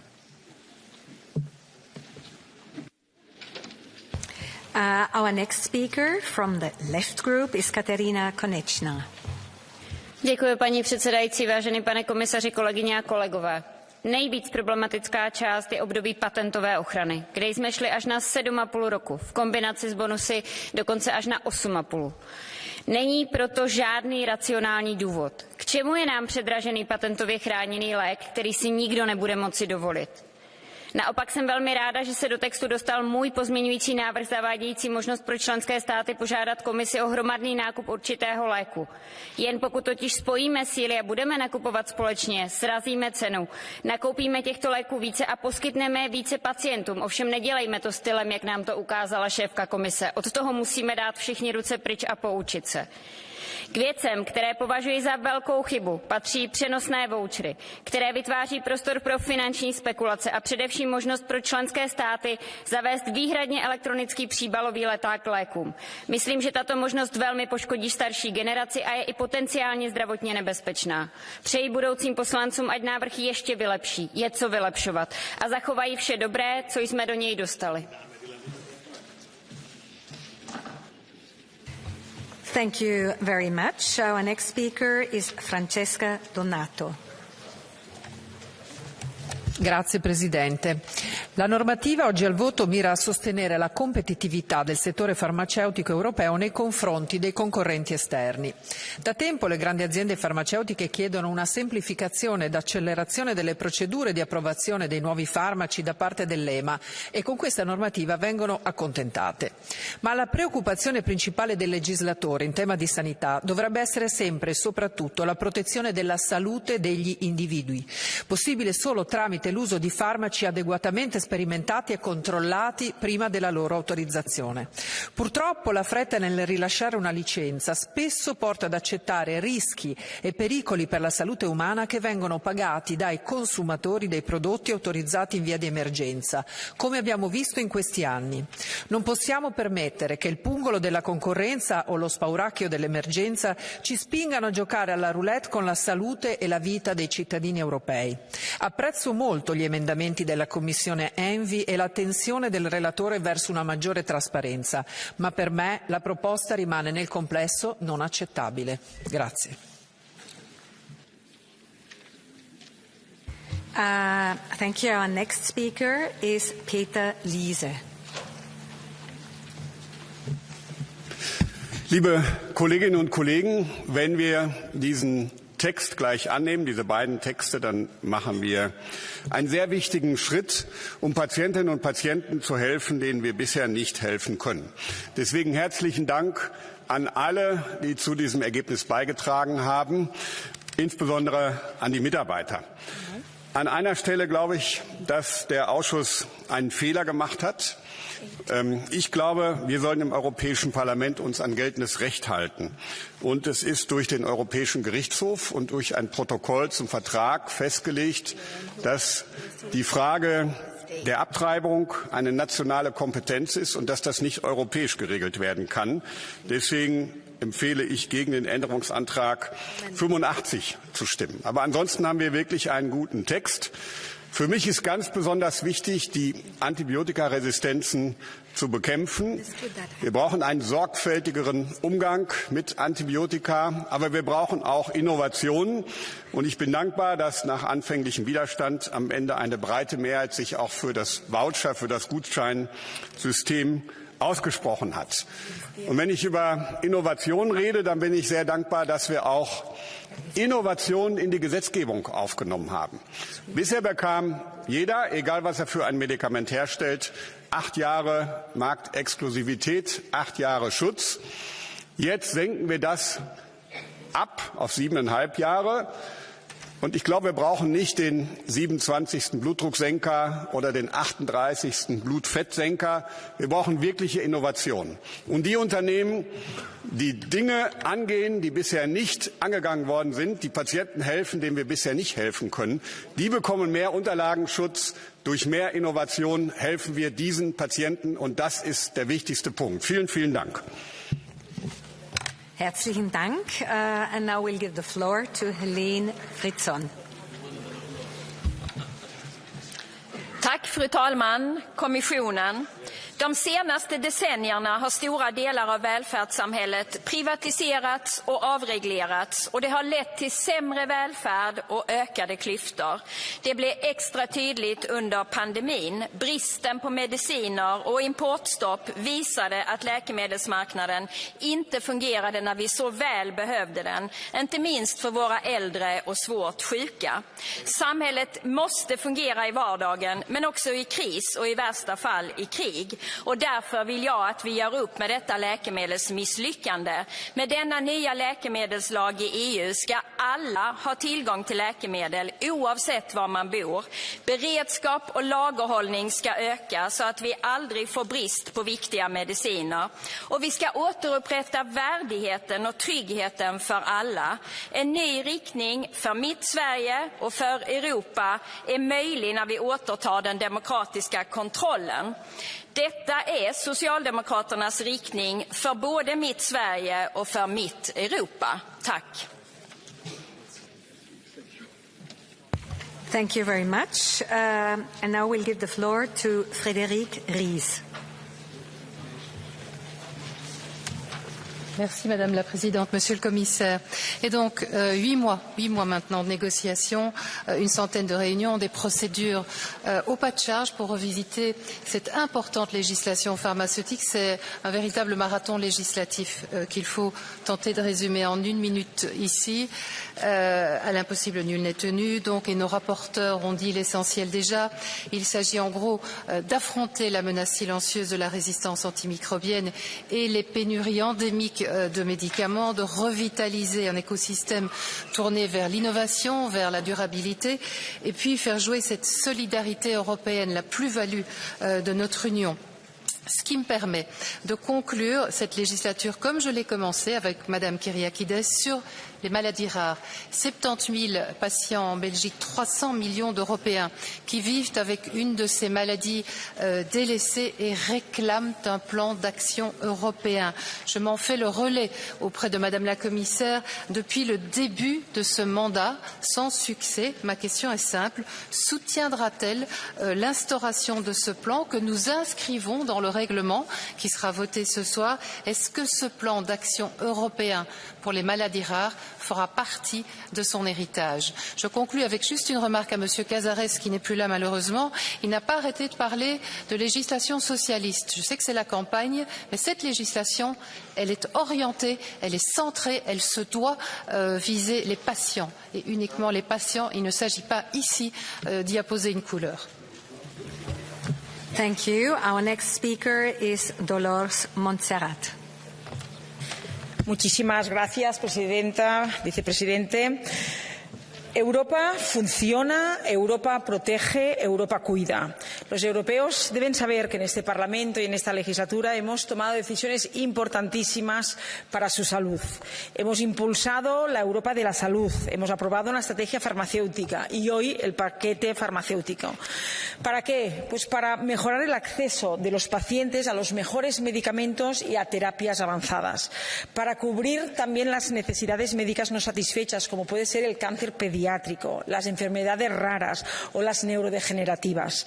También para fomentar la industria Made in Europe y mejorar sobre todo nuestros sistemas nacionales de salud tan golpeados durante la pandemia. Tenemos a los mejores profesionales sanitarios, a los mejores investigadores y también una industria pionera y competitiva. Proteger la salud de los europeos no es una opción, es una obligación. Por ello pido a todos los grupos políticos que en la próxima legislatura que no frenen la Europa de la salud. Hemos conseguido grandes logros y avances y así debemos seguir haciéndolo. La salud lo es todo y sin ello no hay nada. Por tanto, protejámosla siempre. Muchísimas gracias. Thank you. And now I give the floor to Susana Solís Pérez. Gracias, presidente, comisario. Tras una negociación muy difícil, hemos logrado consensuar una reforma de la legislación farmacéutica equilibrada y ambiciosa. Y los protagonistas de hoy son los pacientes.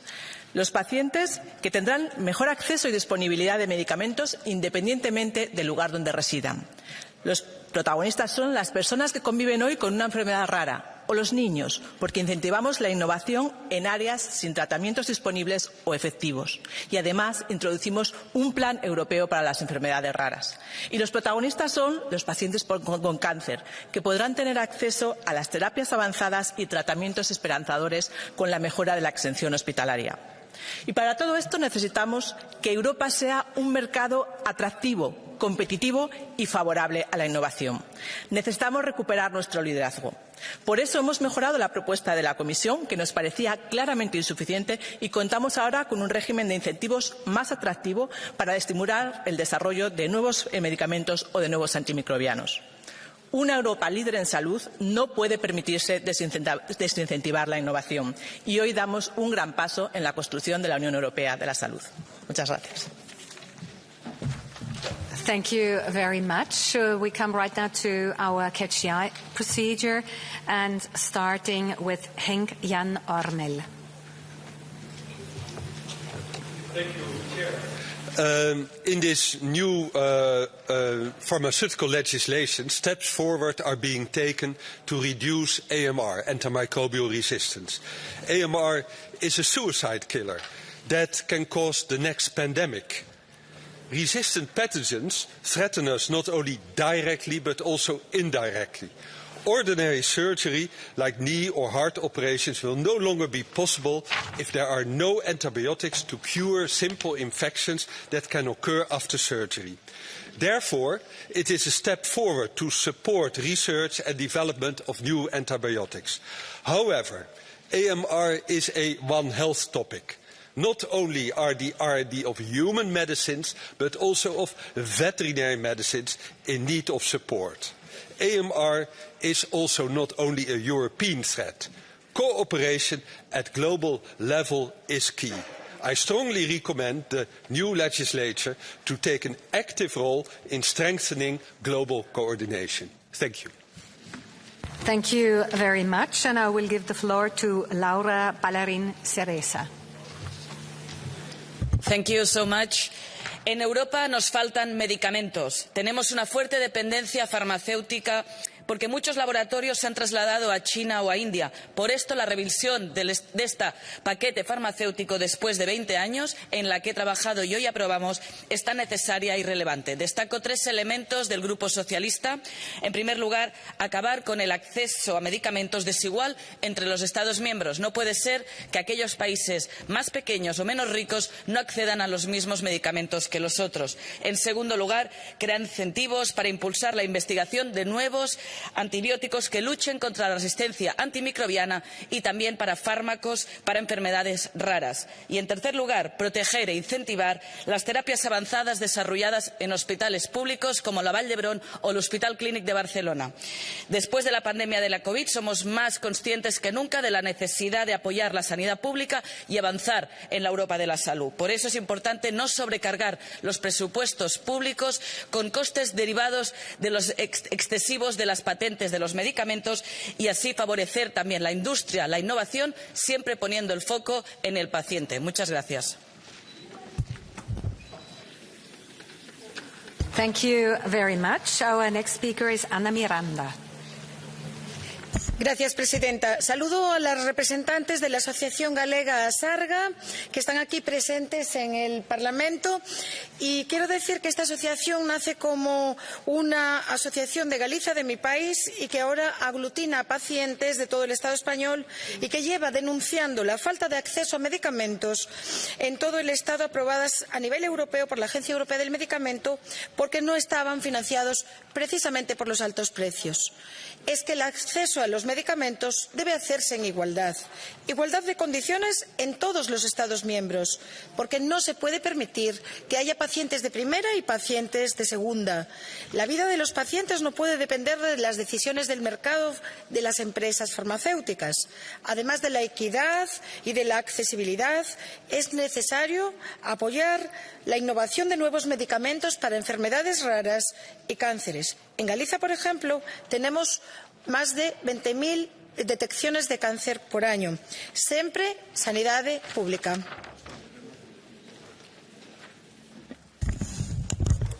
Thank you. And now we'll give the floor to Francesca Pepucci. L'obiettivo della riforma farmaceutica che stiamo discutendo ha un fine indiscutibilmente nobile, quello di armonizzare l'accesso ai medicinali in tutti i paesi dell'Unione Europea. È evidente come purtroppo ci sia un'evidente frammentazione per il reperimento di medicinali, in alcuni casi tra uno Stato e l'altro si attende oltre il doppio del tempo. Stiamo parlando di chi ha una patologia cronica, degenerativa, oncologica o anche di chi è affetto da malattia rara e pertanto questo tema richiede la massima attenzione. Non possiamo che esprimerci favorevolmente sulle azioni messe in campo che appunto vanno a agevolare la cura delle persone. Allo stesso tempo però non dobbiamo mai dimenticare che le imprese con la ricerca su patologie soprattutto rare offrono un servizio di pubblica utilità che i governi nazionali non sarebbero in grado di sostenere. Pertanto a fianco di questa riforma deve camminare una concreta azione per garantire autonomia dell'Unione Europea in campo farmaceutico rispetto alla concorrenza di altre potenze mondiali nell'attrarre investimenti di ricerca e sviluppo. Grazie. Thank you very much. And now we'll give the floor to Sara Cerdas.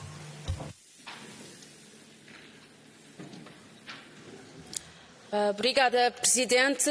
Farmácias com prateleiras vazias, cidadãos sem acesso à medicação essencial para o seu tratamento, para a sua sobrevivência. Esta é uma realidade que nós não aceitamos nesta União Europeia. É por isso que vamos aprovar a legislação farmacêutica, que realça o melhor que temos no projeto europeu. A solidariedade europeia e a união em momentos de adversidade. Com este pacote, o Mecanismo Europeu de Proteção Civil poderá ser acionado para distribuir medicamentos essenciais em Estados-membros onde haja uma ruptura de estoque. O setor farmacêutico terá também agora a obrigação de reportar rupturas e as autoridades de as monitorizar em tempo real. Este pacote farmacêutico que vamos aprovar amanhã será o grande garante da acessibilidade aos medicamentos e a prova viva da importância que o projeto europeu tem nas nossas vidas. Thank you very much. Our next speaker is Sean Kelly. I'm coming from Ireland South. An awful lot of our jobs are farmer jobs, and they invest hugely in the economy. And for that reason, I was delighted that the original proposal by the Commission to reduce market protection from 8 to 6 years was not accepted, because it would have driven a lot of the research out of Europe. For every research project that's successful, there are 9, 10, maybe a lot more that aren't successful, so they need that protection. That's good. Also, I welcome the streamlining of the approval process at EMA level, because this then should make medicines available to those who need them right across the European Union in a much quicker and more efficient manner, and also in a cheaper situation. So this is a very good package. I think it will work well both for the industry and above all for patients right across the European Union, and I think a good job was done. Téann Cogardacus, Leis an Comisiún agus na rapportóri agus míle buchas. Comagad útran. Thank you very much. And now I give the floor to Jotas Olekas.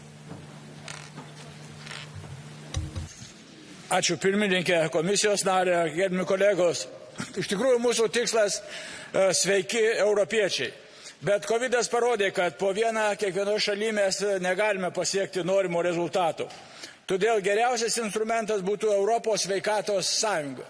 Ir šis dokumentų paketas yra vienas žingsnis link to, kad mūsų Europos piliečiai galėtų būti aprūpinami pakankamai, teisingai, efektyviais vaistais už prieinamą kainą ir bet kurioje Europos teritorijoje. Iš tikrųjų, mūsų tikslas sumažinti nereikalingą antibiotikų naudojimą, sumažinti atsparumą nuo antibiotikų kai kurių mikroorganizmų, bet suteikti galimybę naudoti prieinamus ir efektyvius vaistus. Tam reikalinga sustiprinti Europos farmacijos pramonę, investuoti į naujas inovatyvias technologijas ir sudaryti teisingesnės, paprastesnės procedūros gauti vaistus, ypatingai sergant retom ligom ir vėžiniais susirgimais. Tam pasinaudoti galime ir bendrais vaistų pirkimais. Ačiū. Thank you very much. And now I give the floor to Stelios Kimpouropoulos. Αγαπητοί συνάδελφοι, σήμερα βρισκόμαστε σε ένα κομβικό σημείο για την αναθεώρηση της φαρμακευτικής μας νομοθεσίας. Μία στα 20 χρόνια ευκαιρία για να καταστεί η Ευρώπη μας πρωτοπόρος στη φαρμακευτική καινοτομία, αλλά και για να ανταπεξέλθουμε στις ανάγκες των πολιτών μας. Θέλω να συγχαρώ τους συναδέλφους μου, Βάις, Βόλκεν, Σόκολ, για τη συμφωνία που κατέληξαν σε μια δύσκολη χρονική περίοδο. Ενώ η πρόταση της Επιτροπής δεν εξασφάλιζε την απαραίτητη προβλεψιμότητα για την έρευνα και τις επενδύσεις, η πρόταση που ψηφίζουμε σήμερα στην Ευρωβουλή κατάφερε να βρει τη χρυσή τομή που στηρίζει την καινοτομία και την ανταγωνιστικότητα, αλλά ταυτόχρονα προωθεί την άμεση και αδιάκοπτη πρόσβαση των ασθενών σε φάρμακα. Χρειαζόμαστε μια ισχυρή και στρατηγικά αυτόνομη Ευρωπαϊκή Ένωση, με ενισχυμένη και αξιόπιστη ευρωπαϊκή αλυσίδα ιατρικού εφοδιασμού. Η θετική μας ψήφος σήμερα θα αποτελέσει τον ακρογωνιαίο λίθο για την ανθεκτικότητα των συστημάτων υγείας μας. Thank you very much. And with this speech, we come to the statement, the final statement of Vice President Shinas on behalf of the Commission. Please. Thank you, Madam President. Honourable members, this debate showed that there is a high level of convergence and common ground on what we want to achieve with this reform of the pharmaceutical sector. I wish once again to congratulate the European Parliament, the rapporteurs, for the quick progress made so far. I also heard your voices and arguments on a number of key issues where your position differs from the proposal we made. And beyond these differences, I'm sure that we can join forces and work together to achieve more for patients in the EU. To ensure that something that is an integral part of the European way of life, that wherever they live, patients must have the same opportunities to reach medicines. We will do this. At the same time, we can make the system more attractive to the pharma sector. by shaping rules that are competitive, innovation-friendly, so that Europe stays on the cutting edge and keeps this sector as the European champion it currently is. And we will do this too. And to do this, we don't need warnings or messages in the metro stations to tell us. We know. We will do it. The reform of EU pharmaceutical rules is the opportunity to reach these objectives, which, I repeat, are not in opposition, are not antithetical. We can design a system that is more sustainable and stands for the next 20 years. I want to assure this House that we will support the co-legislators in this process. This is a reform which goes at the core of what we now call the European Health Union, which is one of the biggest success stories of the current European political cycle. A success story, if I may add, which has not been sufficiently told to Europeans. We still have 2 months to say so. This is a success that is not exclusive to the Commission. It belongs to all EU institutions working together, delivering for Europe, for citizens, patients and the industry. Thank you.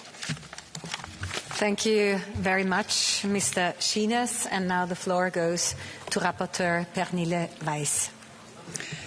Thank you all so much for the debate. Thank you, Commissioner Schinas, for your closing remarks. Very appreciated. And also thank you for saying that the Parliament took the proposal from the Commission. We preserved what was strong and good in it, but we also developed and made more value into the Commission's proposal. Thank you for acknowledging that. That's very much appreciated. I said a couple of times in my first intervention, I used the word ecosystem in my speech. And I use that very, very precisely, and I also invite more colleagues, more commentators, more stakeholders to acknowledge that healthcare in Europe really is a very complex ecosystem. And we can expect, and we must expect, a lot from the pharma package. But it is not the only legislative package that can make healthcare in Europe develop in a more innovative and a more citizens and patient and family friendly way. And I really appreciate the colleagues who mentioned that in your interventions. My dear colleague Vistisen from Denmark, the Spitzenkandidat from ID, has left the room, but before he did, and in his intervention, he actually took the work we have made, and where his group has also been a part of that, and tossed it into the bin. Also saying that if it was stood to his opinion, this House should not touch the pharmaceutical legislation because we don't know what we are dealing with. That stands in the contrast to the comments we have already received from commentators and stakeholders that what we are now about to vote is something that is much more coherent, much more pragmatic and much more livable for the future of this file going now towards trilogue. I thank you again, all colleagues who contributed. I'm not running again, so this file will not be a part of my future, but I will watch what you do with this file going forward. It has been a pleasure. Maybe this will be the last speak that I will ever hold in this House, so thank you so much, all colleagues. Take good care of European legislation. Take good care of exactly this pharma package, and all the best. Thank you. Thank you very much, and all the best to you. And finally, the floor goes to Timo Wölken.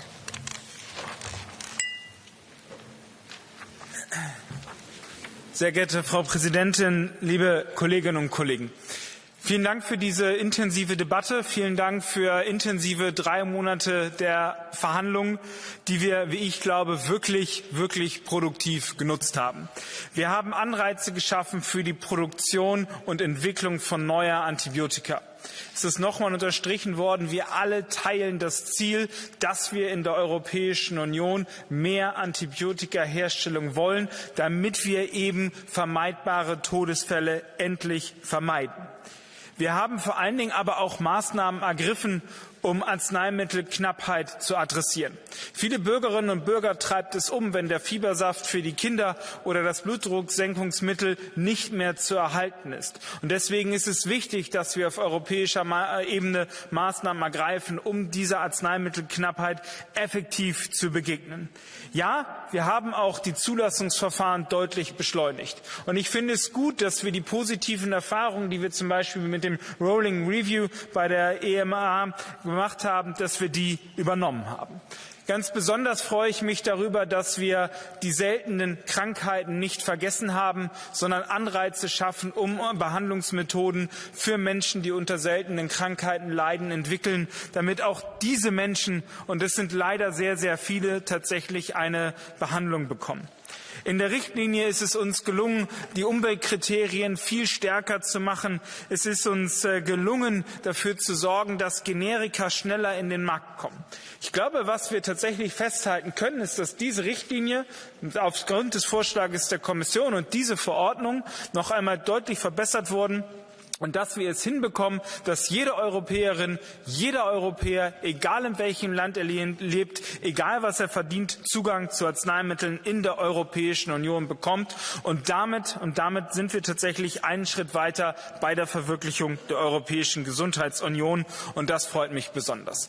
Einen letzten Punkt, den ich vielleicht noch eben machen möchte, der auch die Richtlinie betrifft. Es ist so, dass wir immer wieder auch homöopathische Arzneimittel angeboten bekommen, obwohl wir wissen, dass diese homöopathischen Arzneimittel über den Placebo-Effekt heraus keinen Effekt haben. Dass das in Teilen von öffentlichen Krankenkassen bezahlt wird, ist leider ein Problem. Und ich freue mich, dass wir immerhin einen neuen Namen gefunden haben, dass das jetzt nicht mehr homöopathische Arzneimittel sind, sondern homöopathische Mittel. Damit machen wir klar, dass die Wirkung dieser Mittel über den Placebo-Effekt heraus nicht funktioniert. Liebe Kolleginnen und Kollegen, vielen Dank für die Zusammenarbeit. Ich hoffe, dass die Abstimmung heute gut laufen wird und dass wir dann ganz im Sinne von Pernille, und ich möchte mich bei dir heute noch mal ausdrücklich für die Zusammenarbeit bedanken. Es war schön, dass du heute sozusagen bis zum Ende durchgehalten hast und gearbeitet hast. Ich wünsche dir alles Gute und hoffe, dass wir in diesem Sinne zusammen diese Gesetzgebung noch beenden werden. Liebe Kolleginnen und Kollegen, vielen Dank und frohe Abstimmung nachher. Dankeschön. Thank you very much. And with these words, the joint debate is closed. The vote will be held today, so very, very soon. So we come to the next item on the agenda, which is the Commission statement, Russia's undemocratic presidential elections and their illegitimate extension to the occupied territories. And I should like to inform members that there will be only one round of political group speakers, therefore, and there is no catch-the-eye procedure, no blue cards. So please be aware of that. I invite High Representative, Vice President of the Commission, Josep Borrell, to give us his words. So please.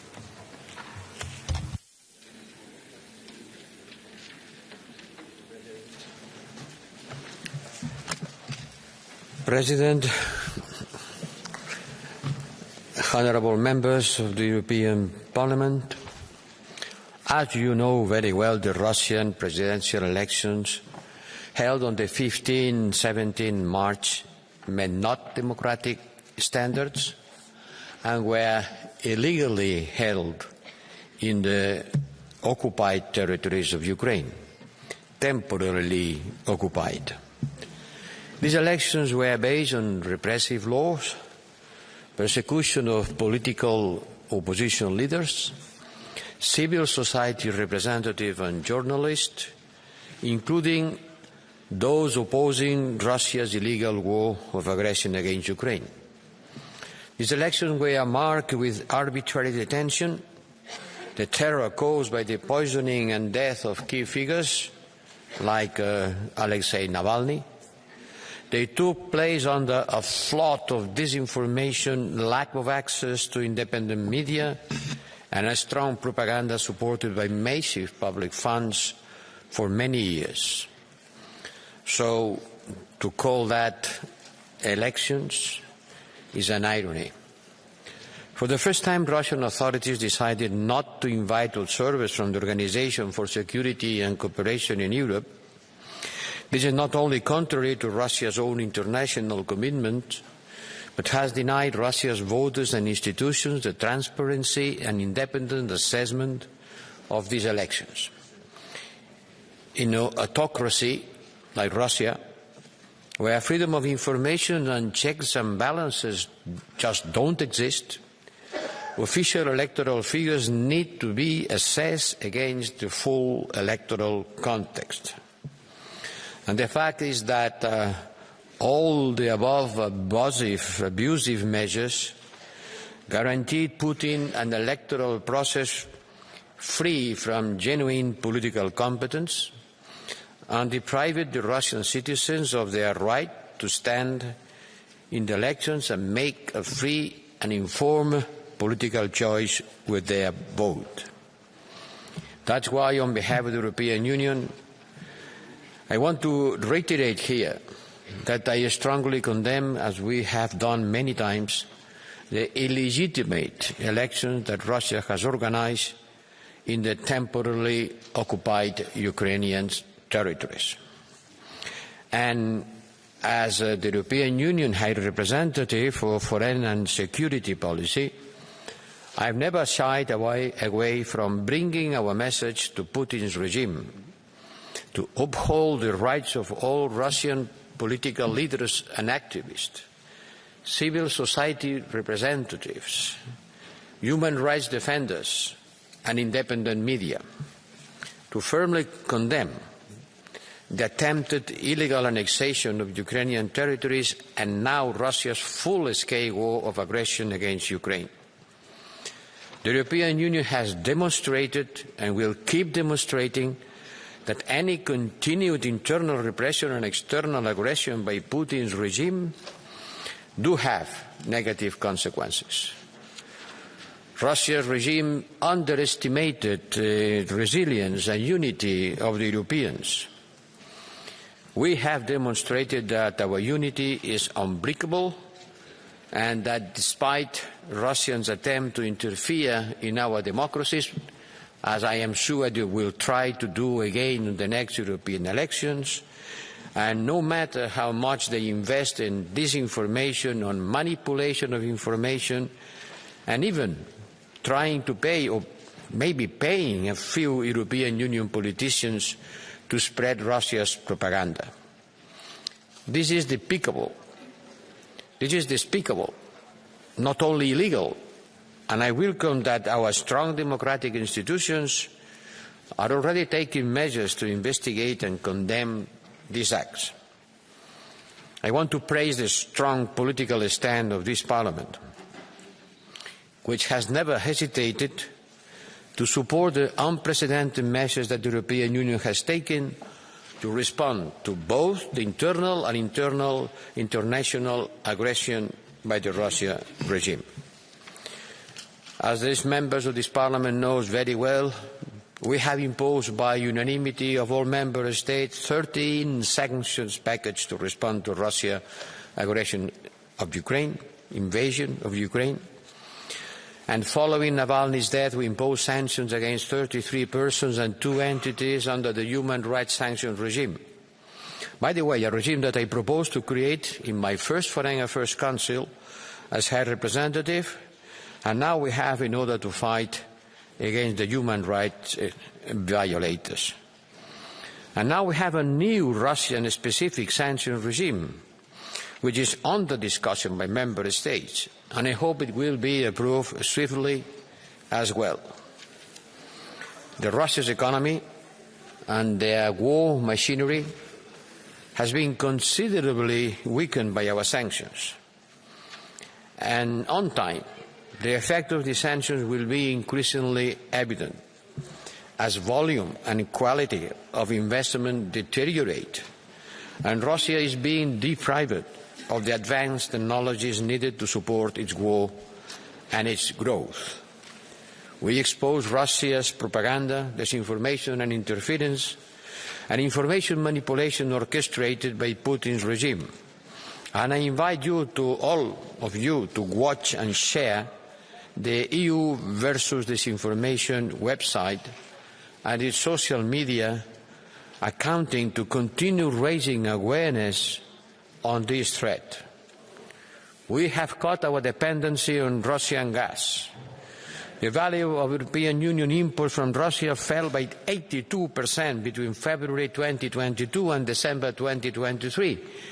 82% decrease means almost vanishing. We have reduced our dependency on Russian gas imports from 40% of our total imports in 2021 to 15% in 2023. And with our sanctions, we have not only successfully diversified away from Russia's fossil fuels, but curtailed Russia's ability to weaponize its energy supplies, cut major revenue streams of the Kremlin, and supported lower energy prices in Europe after the big boost of the last summer. Honourable members, all that is okay, well done. We have to continue doing more and quicker. We have to continue supporting Russian independent media, civil society and human rights activists inside and outside Russia. We have to support the Russian NGOs and human rights defenders. They deserve to receive our support, and we assist Russian language independent media and journalists. And the European Union institutions and its member states have already provided Ukraine with a quite big figure of 96 billion euros of support. We are reaching the 100 billion of support to Ukraine. And inside this figure of 31 billion are military support. And additionally to that, there is the microfinancial, humanitarian and other kinds of support. Some may say, oh, this is very expensive to support Ukraine. Not to support Ukraine and let Ukraine fall in front of the Russian aggression will be much more expensive for us and for the generation to come, because Russia would become a bigger threat to our security and freedom. Yes, we have to support Ukraine for long as it takes, and putting in action all our capacities, financial and military. Honourable members, this is a good occasion to commit on continuing upholding the human rights of all Russians, because we have nothing against the Russian people. Neither us nor the Ukrainians are in war with the Russian people. They are just defending from a regime that used war in order to change their political system and to cancel their independence and sovereignty. And we are supporting them and offering an unwavering support to neighbor Ukraine, not just because it's our neighbor, it's because it's our partner. One of the most important partners, and now a candidate to become member of the European Union. And its independence, its sovereignty, its territorial integrity is also part of our capacity to continue living in freedom. So please support the action taken by the European institutions and member states to continue supporting Ukraine, and make clear that the last elections in Russia have not been neither free nor fair. Thank you. Thank you very much, High Representative. For the EPP Group, Rasa Yuknevichiene. Please. Dear colleagues, Putin is an illegitimate president. I call on the leaders of the democratic world not to call Putin president, because he is certainly not one now. First of all, because this electoral operation took place in the occupied territories of Ukraine. There have been no democratic elections in Russia for a long time. It was a psychological KGB-type operation against its own citizens, first of all. At the same time, Ukrainians continue to die on the front lines. Their cities are being destroyed every day. On the eve of this special operation, which Putin calls elections, Alexei Navalny died in a gulag-like prison in the Arctic, a man whom Putin feared and therefore tortured. Putin is afraid of real elections because he is afraid of his people. That is why Putin is the biggest Russophobe. Putin is creating a 21st century totalitarianism in Russia based on hatred, aggression and violence. But this colonial imperial regime will collapse sooner or later.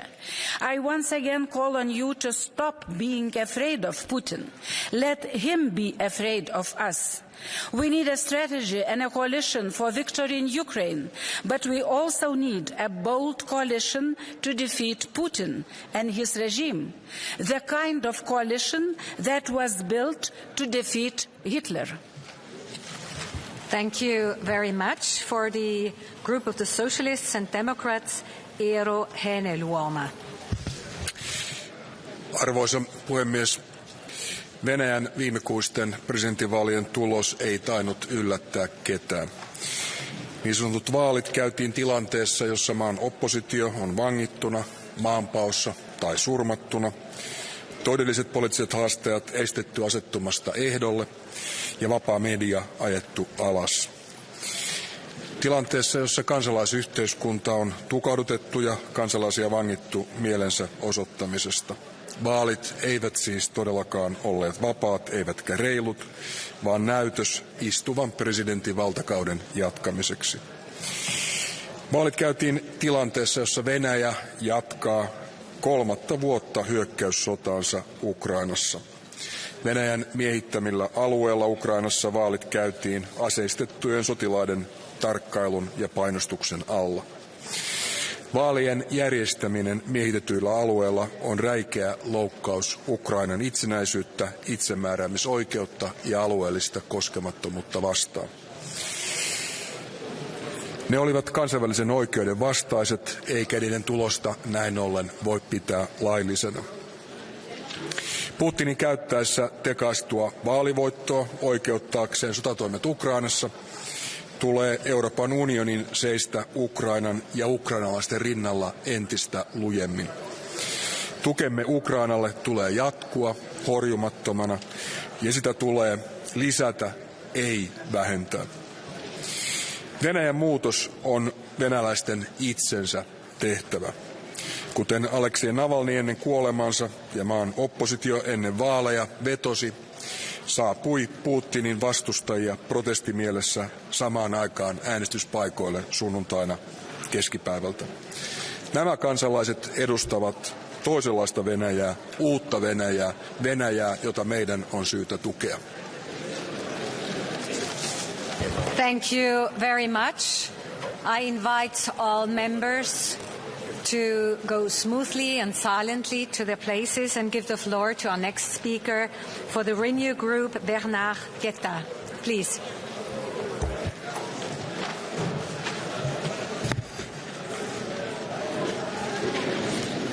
Dear colleagues, it would be nice to listen a little bit. Just a little bit. Thank you. Just a question of politeness. I will start. Président de la Fédération de Russie, oui, vous l'êtes bel et bien, Monsieur Poutine. Vous l'êtes, hélas, encore et toujours, car ce sont bien vos ambitions impériales qui ont fait renaître la guerre en Europe et mis le monde au bord du gouffre. Mais président élu du peuple russe, non, vous ne l'êtes pas. Vous ne l'êtes pas puisque vous avez poussé cette mascarade jusqu'à l'organiser dans les territoires ukrainiens annexés. Vous ne l'êtes pas puisqu'il n'y eut pas d'autre campagne que votre glorification permanente. Vous ne l'êtes pas car vous n'avez pas eu d'autres adversaires que ceux que vous aviez désignés. Vous ne l'êtes pas, car si vous n'aviez pas craint le désaveu de votre peuple, vous n'auriez pas instauré votre froide terreur et fait embastiller ou assassiner vos opposants. C'est avant tout vous-même, votre peur de tout et de chacun, qui avez enlevé, triste sire, toute crédibilité à ce triste sacre. Thank you very much. And now the floor goes to Sergei Lagodinsky.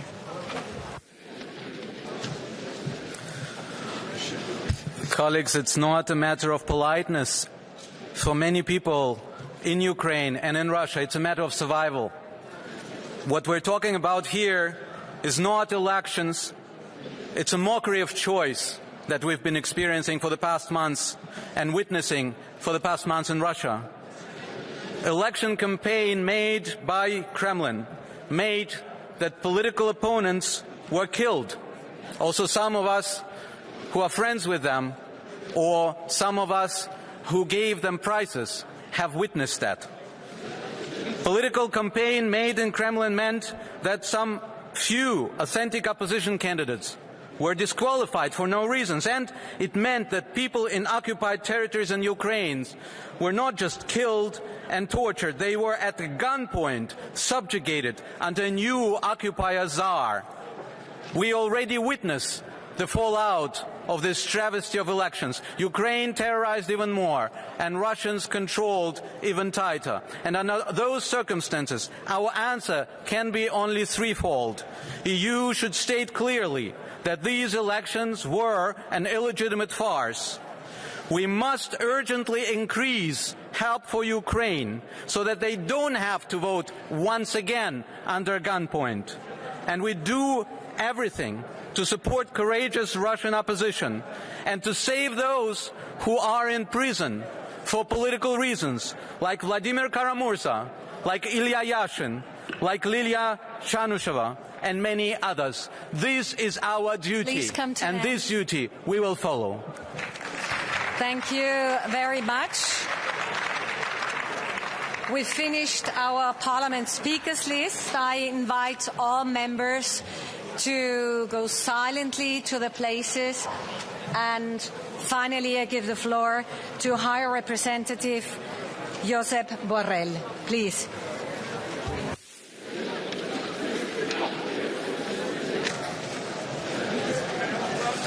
And again, really everybody silently go into your seats. Thank you. Thank you. Thank you, President. I am very happy that so many members came to listen to my concluding remarks to this important debate. Thank you for your attention. I'm not joking. The debate is important because what has happened in Russia is important. These elections did not bring any change in Russia, and so there is no change in our policy toward Russia. These elections took place in an ever-shrinking political space. Russian voters were deprived of a real choice. Many candidates were precluded from running, including all those who opposed the Russia war of aggression against Ukraine. Happy to see that all the members that took the floor in this debate support the important work that we are doing in order to support the Russian civil society organizations, the human rights defenders, and independent media. As regards the rights of minorities in the electoral process, according to the Russian Constitution, Russian citizens, including minorities, can run to vote. And we have been topping up the funding for Russia pro-democracy anti-war actors in size and in a number of operations. We will continue supporting the Russia human rights defenders and their agenda in international human forum. We monitor judicial cases in Russia together with member states. Support independent media is crucial, as has been demonstrated in the electoral context. All Russians should have access to reliable information. We will continue calling on Russia to abolish its repressive legislation concerning what they claim to be foreign agents. Any one of you would be considered undesirable or more recently wanted. And to be called undesirable or wanted in Russia opened the door to arbitrary detentions. I think I have to finish my speech because maybe you have more important things to do in the coming moments. I know they are going to face important decisions, but I want to reiterate that Russia must cease its illegal war of aggression against Ukraine, to withdraw its military forces, and we demand also the United Nations General Assembly by an overwhelming majority of 141 member states. The international community has sent this message loud and clear, and I am very happy to see on this debate that we count on the support of the European Union Parliament. Thank you. Thank you very much. The debate is closed and the vote will be held at the next part session.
For the rest, we have a majority.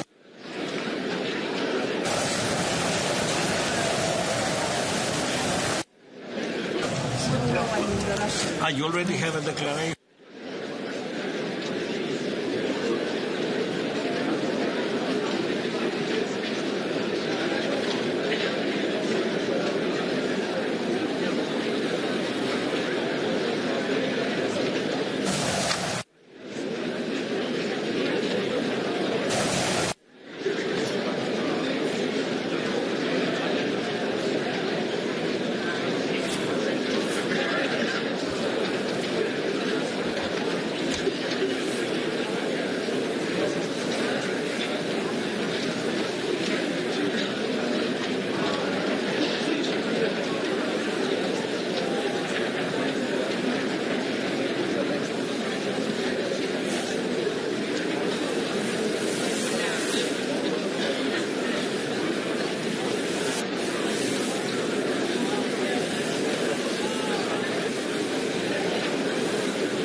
Because we have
So good afternoon. The sitting is resumed and we now come to the votes. I would like to inform the House that I have received a request for a point of order and I will give the floor to Monsieur Clergeau. Allez-y. Merci Madame la Présidente. On veut nous imposer ici une réforme de la politique agricole commune sans débat et sans vote. On veut se débarrasser du volet écologique de la PAC sans débat et sans vote. C'était le cas avec l'acte délégué sur le retournement des prairies, sur les prairies permanentes proposé par la Commission et pour lequel la Commission agriculture a voté une early non-objection. Vous avez ce matin ouvert la procédure pour pouvoir s'y opposer. J'ai le plaisir et l'honneur de vous annoncer qu'il y aura demain matin plus de 80 signatures de députés pour s'opposer à cette early non-objection et faire en sorte que nous ayons un débat et un vote en avril 2 à Strasbourg. Merci. Merci, Monsieur Clergeau. On a travaillé selon la règle 111, mais on va voir. Okay, we start with the report by Salvatore De Meo on amendments to Parliament's Rules of Procedure, implementing the parliamentary reform, Parliament 2024. We start with the 89 amendments by the committee responsible. A block vote. Who is in favour? Who is against? Who abstains? Adopted. Amendment 16 in two parts. First part by roll call. Vote is open.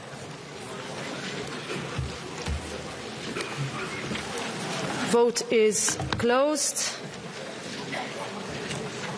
Adopted. Second part by roll call. Vote is open.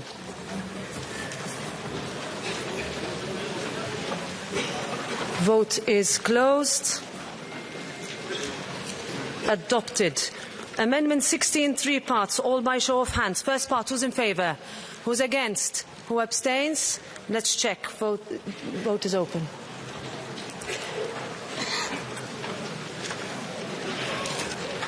Vote is closed.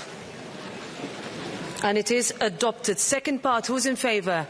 Who's against? Who abstains? Same majority. Vote is it's carried. Third part, who's in favour? Who's against? Who abstains? Let's check this. Vote is open. Vote is closed. Adopted. Amendment 62 in two parts. First part, who's in favour? Who's against? Who abstains? Adopted. Second part, who's in favour? Who's against? Who abstains? Adopted. Amendment 66 in four parts. First part, who's in favour? Who's against? Who abstains? Adopted. Second part, who's in favour? Who's against? Who abstains? Check.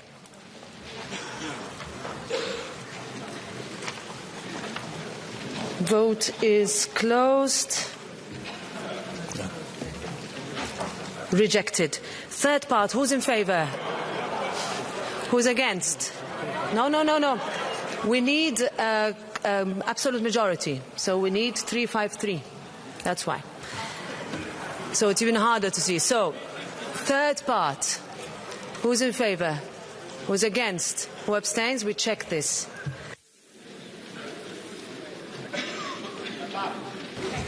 Whose vote is closed?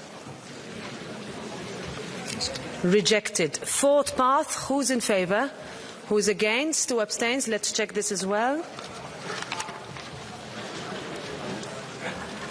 Vote is closed.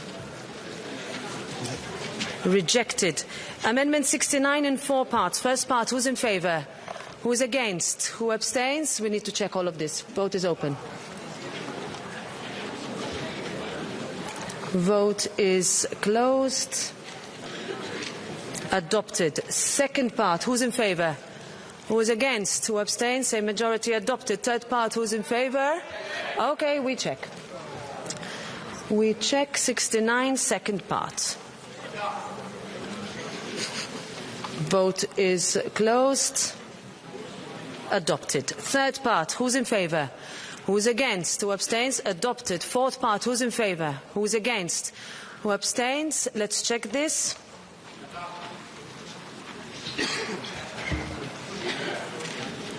Vote is closed. Adopted. Amendment 71. Who is in favour? Who is against? Who abstains? Check.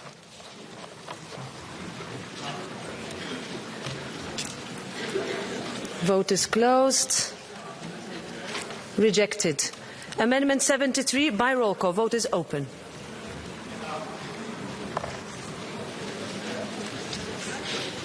Vote is closed. Adopted. Amendment 75 in two parts, both by roll call. First part, vote is open. Vote is closed. Adopted. Second part, vote is open.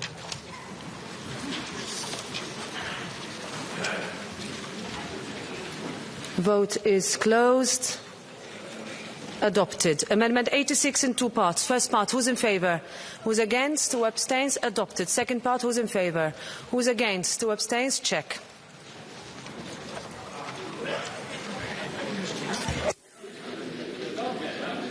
Vote is closed. Rejected. 91 in two parts. First part and second part by roll call. First part, vote is open.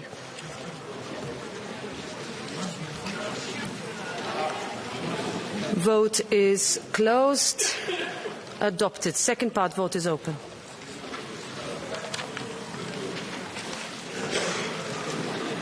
Vote is closed.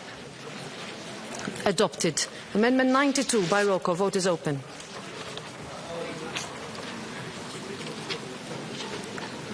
Vote is closed. Adopted. Amendment 93 by roll call. Vote is open. Vote is closed. Adopted. Amendment 94. Who is in favour? Who is against? Who abstains? Check.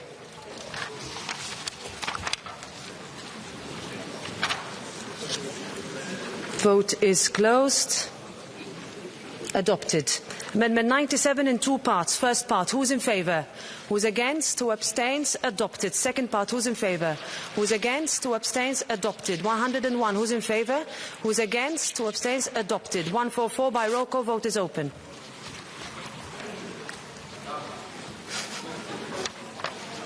Vote is closed. Rejected. 142 by roll call. Vote is open.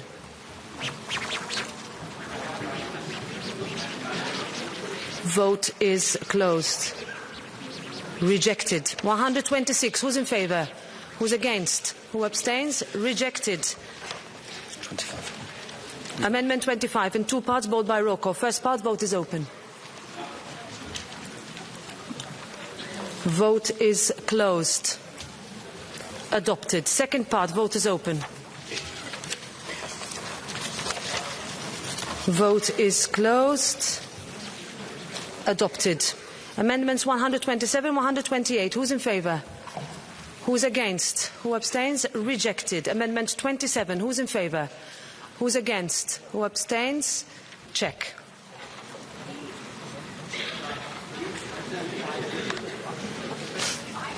Vote is closed.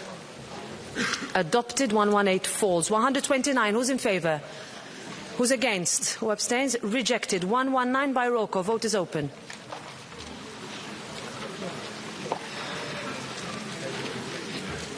Vote is closed. Rejected. 120 by roll call. Vote is open.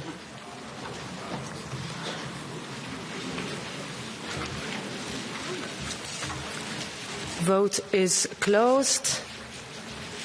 Rejected. Amendment 40. Who's in favour? Who's against? Who abstains? Adopted. Amendment 4. Who's in favour? Who's against? Who abstains? Adopted. Amendment 41 by roll call. Vote is open.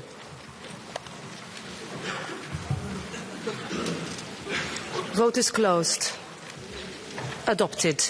Amendment 121 falls. We go to Amendment 15. Where is it? We vote next on Amendment 15 by roll call. Vote is open.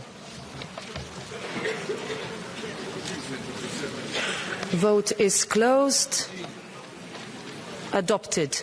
Amendment 42. Who's in favour? Who's against? Who abstains? Adopted.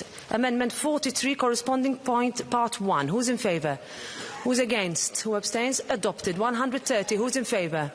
Who's against? Who abstains? Rejected. Amendment 43, corresponding part 2. Who's in favour? Who's against? Who abstains? Adopted. 132. Who's in favour? Who's against? Who abstains? Rejected. Amendment 46. Who's in favour? Who's against? Who abstains? Adopted. 131. Who's in favour? Who's against? Who abstains? Rejected. 123 by roll call. Vote is open.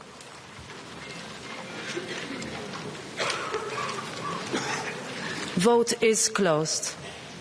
Rejected. Amendment 88 in 4 parts. First part, who's in favour? Who's against? Who abstains? Adopted. Second part, who's in favour? Who's against? Who abstains? Check.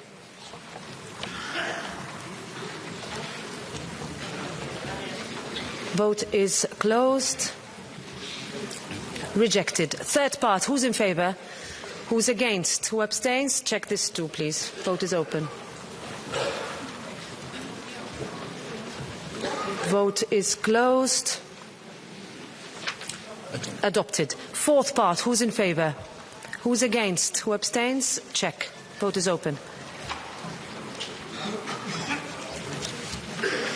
Vote is closed. Rejected. Amendment 124 by roll call. Vote is open. Vote is closed. Rejected. 125 by roll call. Vote is open. Vote is closed. Rejected. 138 by roll call. Vote is open.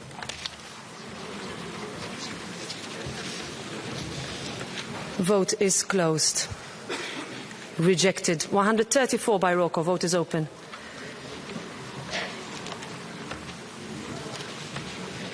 Vote is closed. Rejected. 139 by roll call. Vote is open. Vote is closed. Rejected. Amendments 147 and 148 by roll call. Vote is open.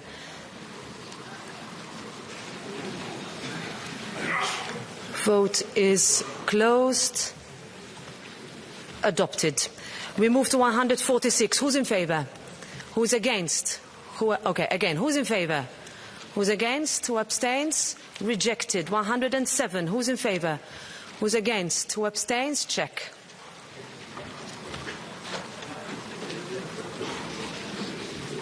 Vote is closed.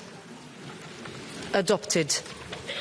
Amendments 137 and 140. Who's in favour? Who's against? Who abstains? Adopted. Therefore, we go to 143 by roll call. Vote is open.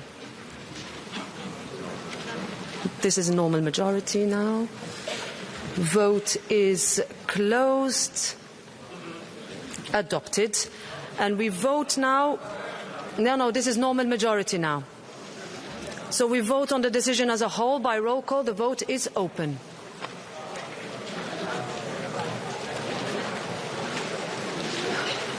Vote is closed. And it is adopted.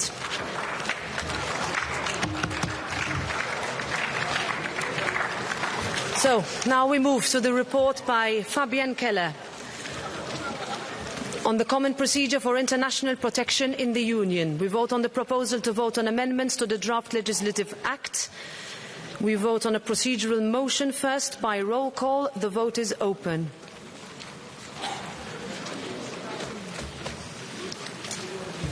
Vote is closed. Rejected. We vote therefore on the provisional agreement, amendment 346 by roll call. Vote is open.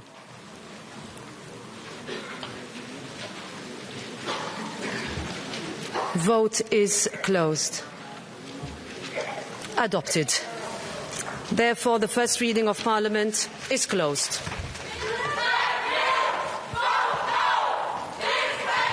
We move to the report. All right. This is a voting session. This is a voting session, and I expect that this session is respected. We are in a sovereign moment.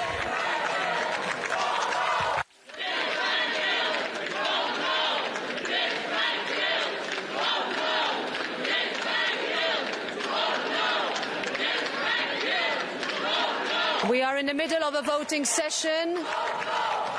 This Parliament and its members need to be able to vote with serenity.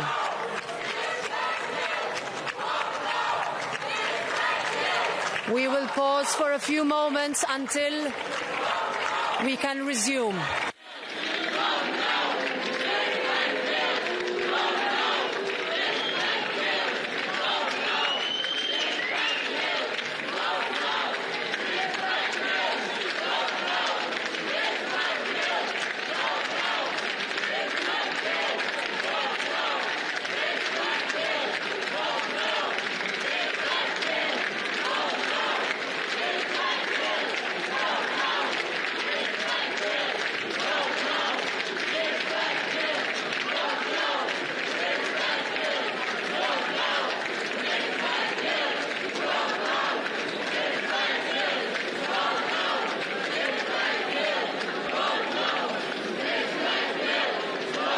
We would like to resume the vote, please. This is an important moment for this mandate and this Parliament. Members need to be allowed the possibility to vote. You have made your point. You have made your point. The members would like to resume the voting session, please. We will wait. I would like us to continue. And I'm sure the colleagues would like to. This is our job and we are doing it. We will continue. Please, everybody keep their seats. Please, everybody keep their seats. We are going to resume immediately. Mr. Weimers, you want to speak? 159. I would suggest that colleagues who are applauding this utter disrespect of democracy will go out and embrace their fellows each other, because they don't respect parliamentary procedures. That's the way they behave every time. Thank you. All right. All right. Let's resume our work. Let's resume our work. We are going to vote now on the report by Juan Fernando López Aguilar on addressing situations of crisis and force majeure. There is a proposal to vote on amendments to the draft legislative act. Procedural motion by roll call vote is open.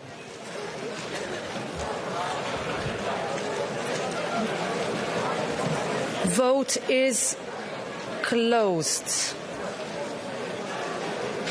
Rejected. We vote now on the provisional agreement, amendment 131 by roll call. Vote is open.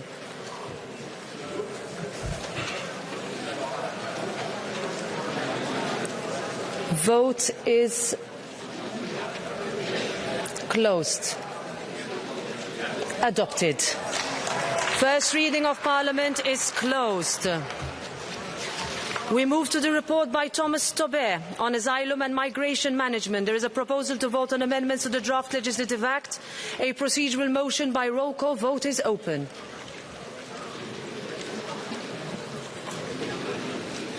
Vote is closed. Rejected. We vote now on the provisional agreement, amendment 473 by roll call. Vote is open.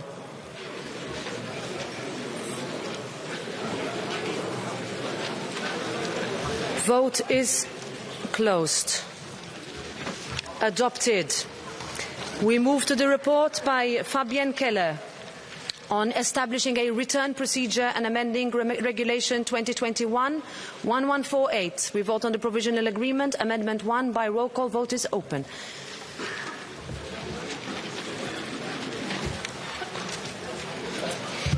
Vote is closed. And it is adopted, and therefore the first reading of Parliament is closed.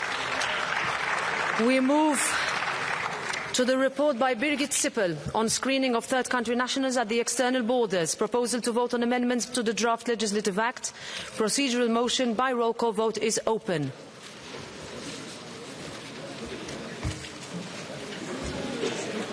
Vote is closed. Rejected. Provisional Agreement Amendment 210 by roll call. Vote is open.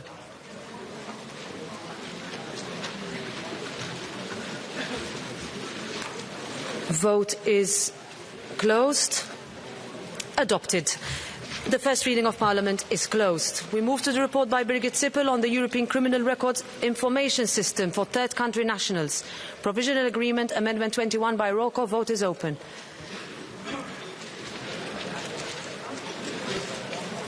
Vote is closed.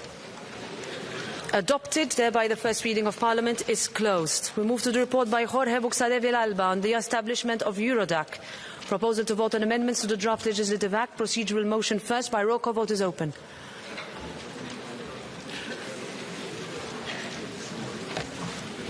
Vote is closed. Rejected. Move to the provisional agreement. Amendment 158 by roll call. Vote is open.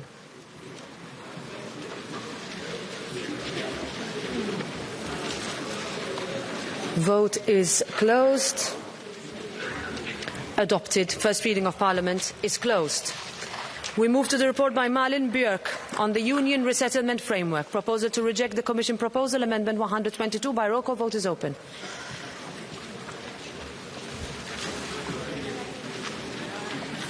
Vote is closed.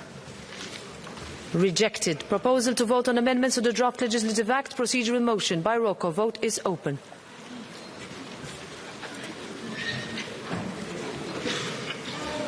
Vote is closed. Rejected. We move to the provisional agreement. Amendment 121 by roll call. Vote is open.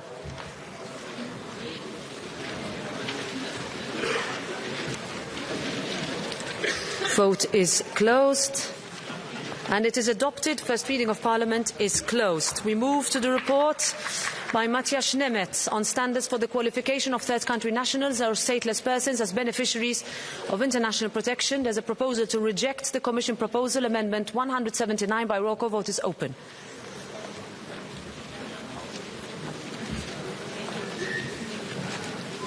Vote is closed. Rejected. Proposal to vote on amendments to the draft legislative act. Procedural motion by roll call. Vote is open.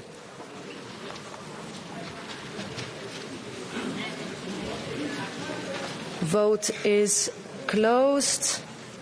Rejected. We vote on the provisional agreement. Amendment 178 by roll call. Vote is open.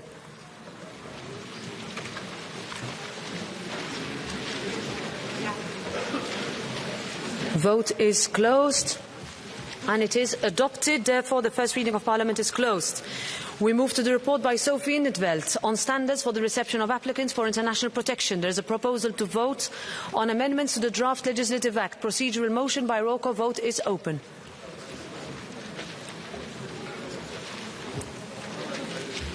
Vote is closed. This is rejected. We vote on the provisional agreement. Amendment 146 by roll call. Vote is open.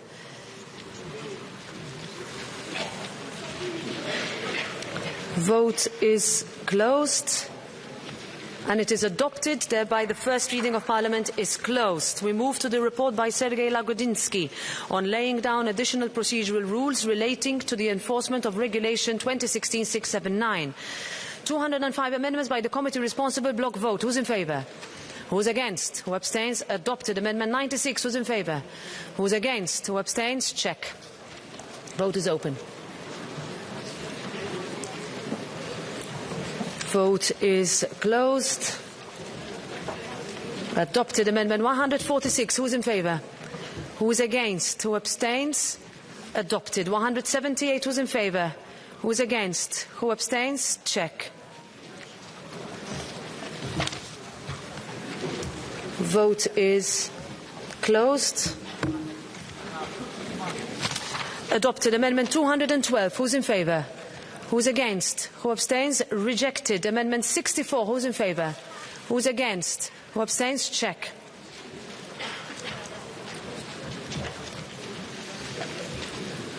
Vote is closed on 64. Adopted. 213. Who's in favour? Who's against? Who abstains? Rejected. 158. Who's in favour? Who's against? Who abstains? Adopted. 214. Who's in favour? Who's against? Who abstains? Rejected. 183. Who's in favour? Who's against? Who abstains? Check. 183. Vote is closed. Adopted. We vote now on the Commission proposal by roll call. Vote is open.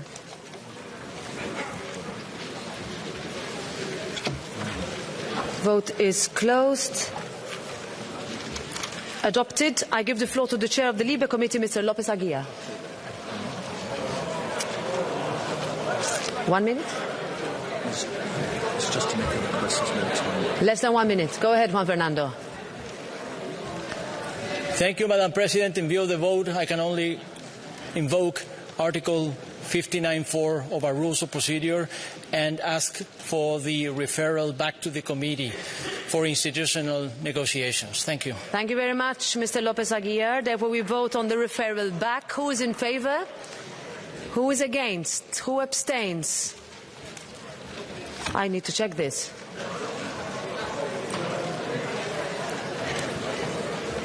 Oh, no, it's clear.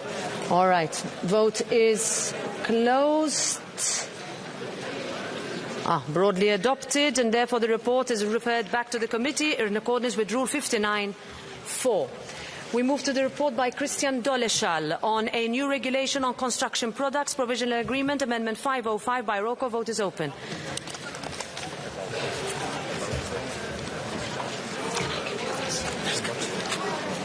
Vote is closed. And it is adopted. Thereby the first reading of Parliament is closed. We move to the report by Axel Voss on the time limits for the adoption of sustainability reporting standards for certain sectors. Provisional agreement, Amendment 8 by roll call. Vote is open.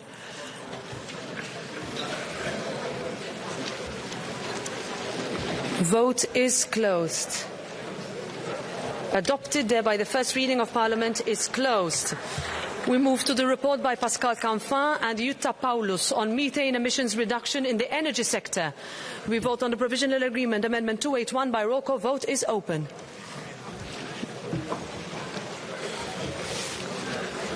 Vote is closed. Adopted. Therefore, the first reading of Parliament is closed. We move to the report by Marlene Mortler on mercury.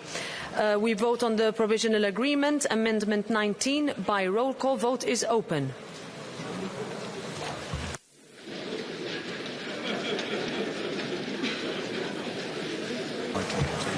Vote is closed. And it is adopted. First reading of Parliament is closed. We move to the report by Bas Eickhout on strengthening the CO2 emission performance targets for new heavy-duty vehicles. I give the floor first to the Commission.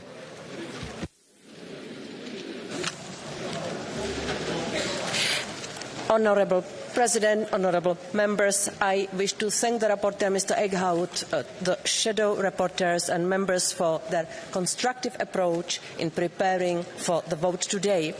The compromise reached with the Council represents a balanced approach, providing a clear and long-term signal to the industry, allowing European manufacturers to strengthen their leadership in technology and innovation. The revised framework will cost-effectively reduce CO2 emissions from heavy-duty vehicles while providing economic benefits for European transport operators and users and lowering energy dependency from imported fossil fuels. Having said that, the Commission would like to make the following statement to ensure the Parliament's support for the agreement reached with the Council. On the recital 17 regarding the assessment of the role of methodology for registering heavy-duty vehicles running exclusively on CO2-neutral fuels in conformity with Union law and with the Union's climate neutrality objective, the Commission takes note of the decision of the European Parliament and the Council to include such recital in the provisional agreement to be voted today on the revision of the regulations setting CO2 emission performance standards for new heavy-duty vehicles. After the Parliament and the Council will have adopted the regulation, at the latest 1 a year after its entry into force, the Commission, following consultation with stakeholders, will develop a methodology for registering heavy-duty vehicles running exclusively on CO2-neutral fuels in conformity with Union law and with the Union's climate neutrality objective. Thank you, President. Thank you, honourable members. Thank you very much.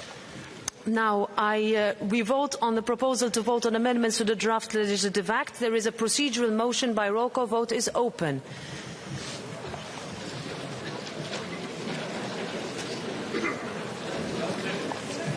Vote is closed. And it is rejected. Therefore, we vote on the provisional agreement. Amendment 147 by roll call. Vote is open.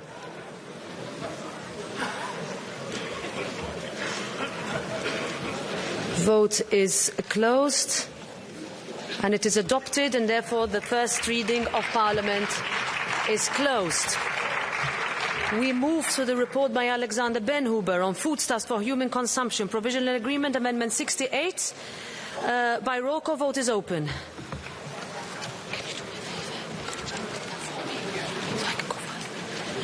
Vote is closed. And it is adopted. Therefore, the first reading of Parliament is closed. We move to the report by Pascal Canfin on European Environmental Economic Accounts, new modules, provisional agreement, Amendment 44 by roll call. Vote is open. Vote is closed. And it is adopted. First reading of Parliament is closed. We move to the report by Lydia Pereira on the Union Certification Framework for Carbon Removals. Provisional Agreement, Amendment 158 by roll call. Vote is open. Vote is closed. Adopted. We move to the draft legislative resolution, Amendment 159. Who's in favour? Who's against? Who abstains? Adopted. Therefore, the first reading of Parliament is closed. We move to the report by Mark Angel and Sirpa Pietikainen on standards for equality bodies in the field of equal treatment and equal opportunities. Provisional Agreement, Amendment 120. By roll call, vote is open. Vote is closed. Adopted. First reading of Parliament is therefore closed. We move to the report by Sirpa Pietikainen on standards for equality bodies in the field of equal treatment between persons. We vote on consent by roll call. Vote is open.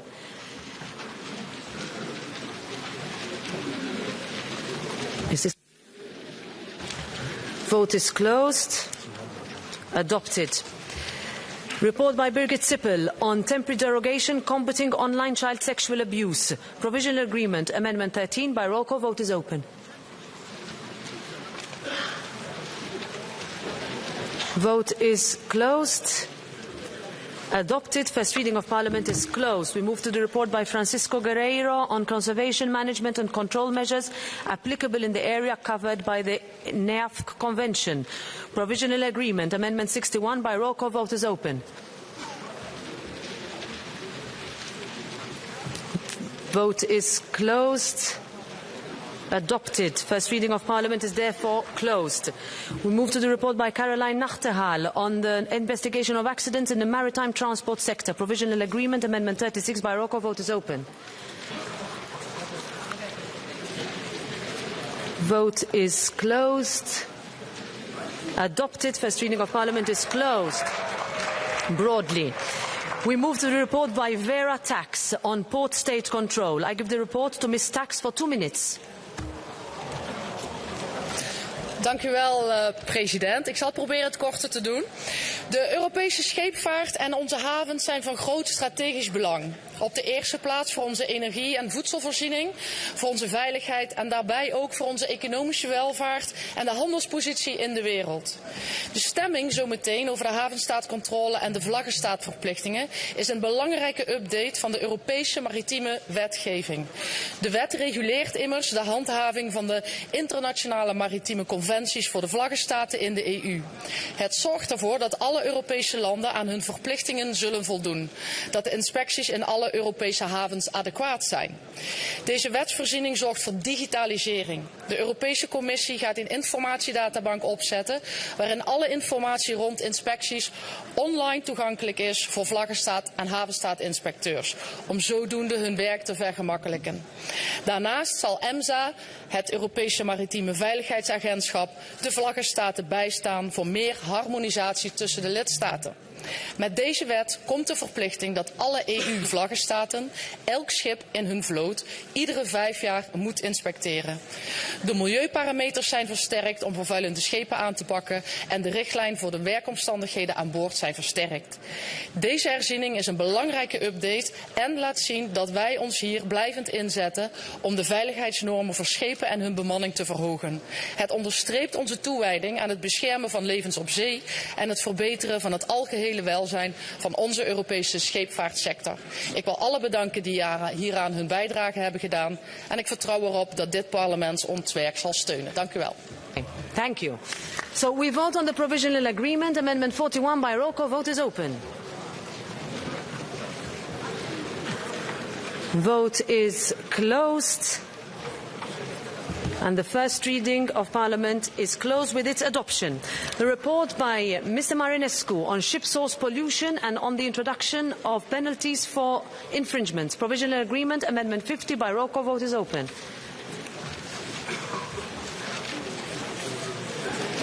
Vote is closed. Adopted. First reading of Parliament is therefore closed. We move to the report by Vera Tax on compliance with flag state requirements. Provisional agreement, amendment 34 by roll call. Vote is open.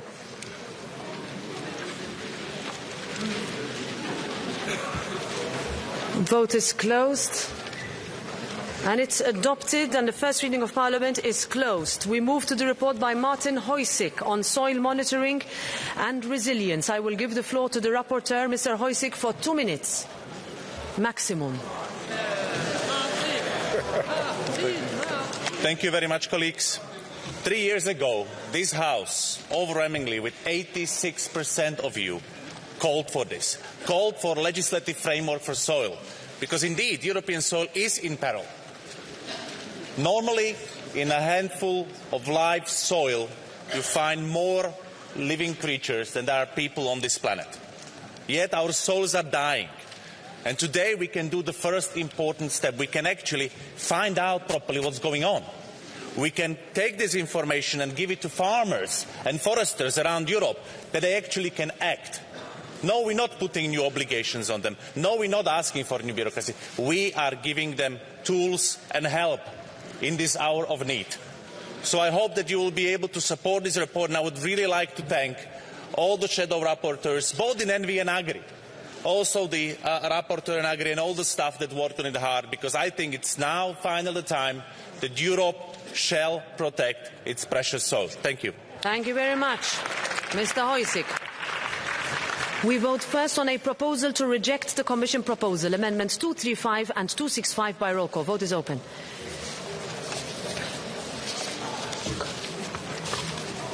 Vote is closed.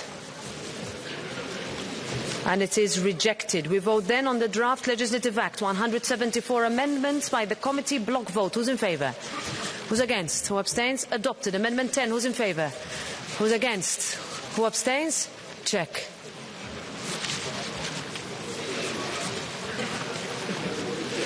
Vote is closed. Adopted. Amendment 23. Who's in favour? Who's against? Who abstains? Adopted. Amendment 28. Who's in favour? Who's against? Who abstains? Adopted. Amendment 36 by roll call. Vote is open. Vote is closed. Rejected. 45 by roll call. Vote is open.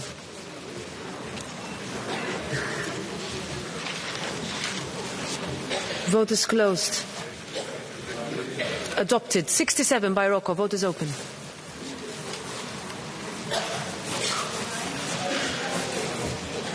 Vote is closed. Rejected. 76 in 2 parts. First part by roll call. Vote is open.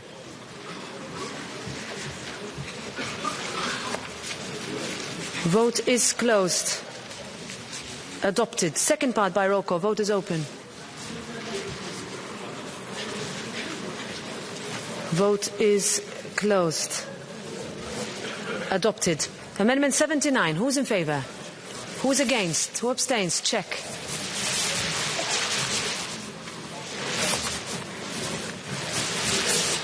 Vote is closed. Adopted. Amendment 85 in two parts, both by roll call. First part, vote is open.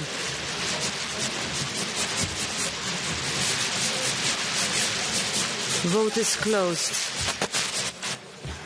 Adopted. Second part, vote is open.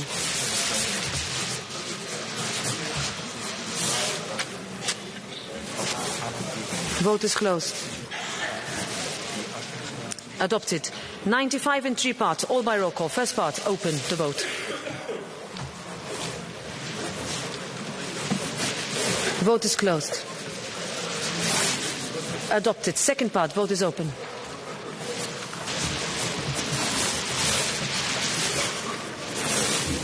Vote is closed. Adopted. Third part, vote is open.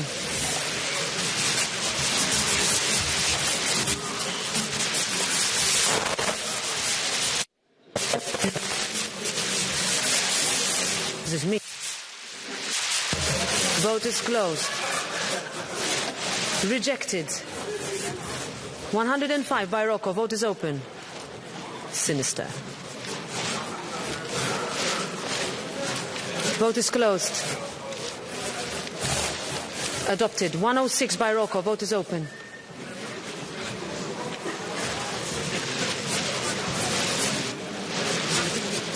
Vote is closed. Adopted. 107 in three parts, all by roll call. First part, vote is open.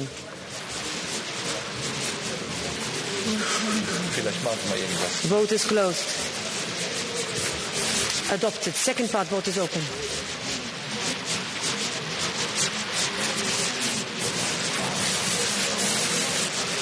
Vote is closed. Adopted. Third part, vote is open. Somewhere else. Vote is closed. Adopted. 108 by roll call. Vote is open. Vote is closed.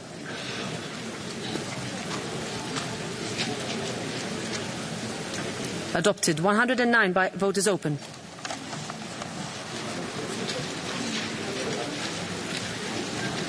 Vote is closed. Rejected. 124. Who's in favour? Who's against? Who abstains? Check. Vote is closed. Adopted. 125. Who's in favour? Who's against? Who abstains? Check.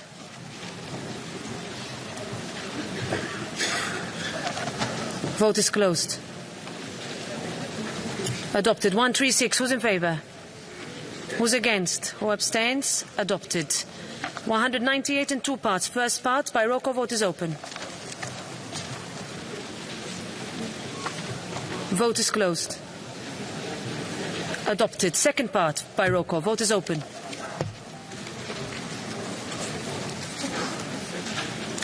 Vote is closed. Adopted. Amendment 199 in two parts, both by roll call. First part, vote is open.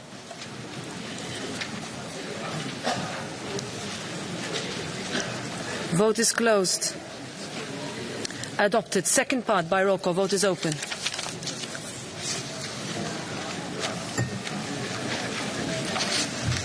Vote is closed. Adopted. Amendment 219 by roll call. Vote is open.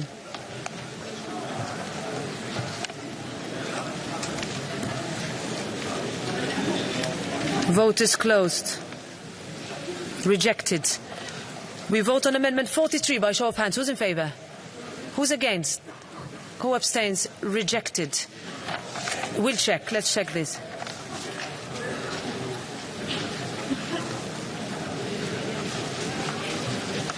Vote is closed.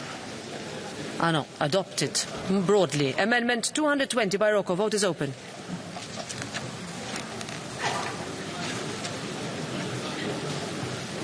Vote is closed. Rejected. 238 by roll call. Vote is open.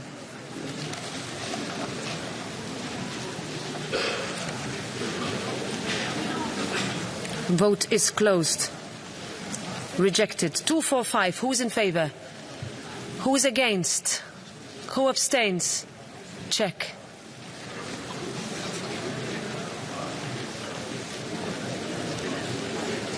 Vote is closed. Rejected. 217 and 266. Who's in favor? Who's against? Who abstains? Adopted. 247. Who's in favor? Who's against? Who abstains? Check.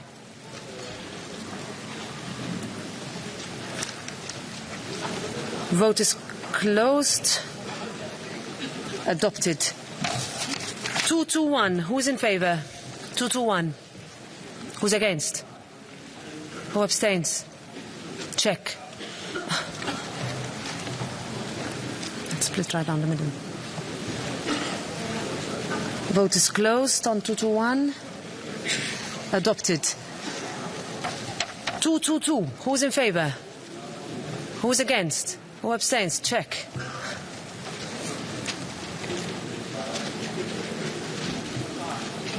Vote is closed. Rejected. 63. Who's in favor? Who's against? Who abstains? Check.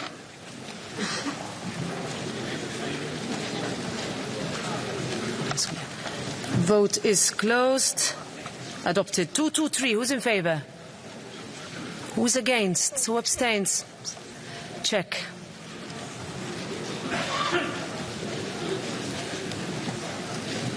Vote is closed. Rejected. 224. Who's in favor? Who's against? Who abstains? Adopted. 225. Who's in favor? Who's against? Who abstains? Check. 225. Vote is closed. Rejected. 226. Who's in favor? Who's against? Who abstains? Check.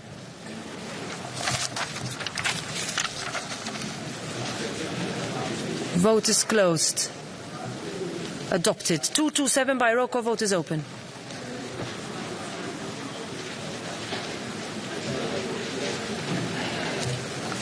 Vote is closed. Ooh. Adopted.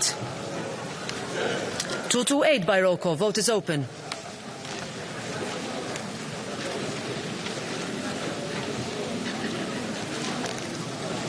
Vote is closed. Adopted. 229 by roll call. Vote is open.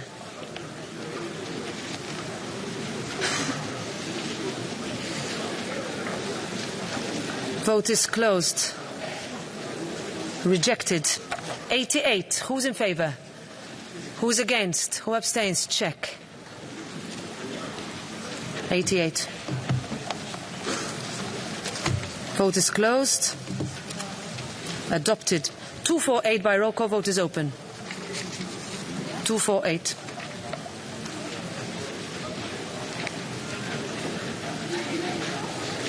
Vote is closed. Adopted. So we go to 249. Who's in favor? Who's against? Nobody is in favor. Okay, so again, who's in favor? 249. Who's against? Who abstains? Check.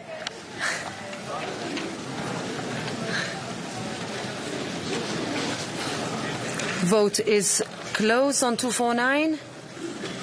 Clear. Adopted. 250. Who's in favor?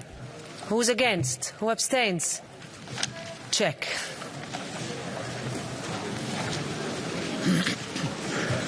Vote is closed. Adopted. 251. Who's in favor? Who's against? Who abstains? Check.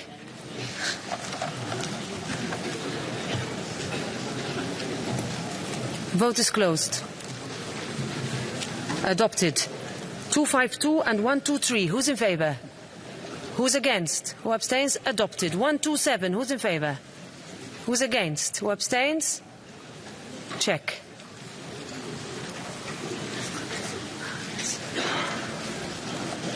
Vote is closed. Adopted. 241 by roll call. Vote is open.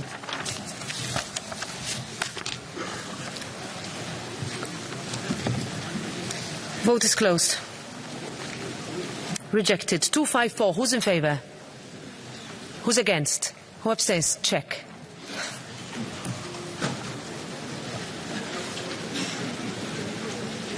Vote is closed. Adopted. 129. Who's in favour? Who's against? Who abstains? Check. They are too close from here. No, but it's clear. Vote is closed. Adopted. 256. Who's in favour? Who's against? Who abstains? A check.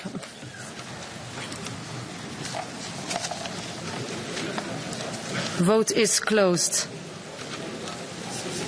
Rejected. 257. Who's in favour? Who is against? Who abstains? Check.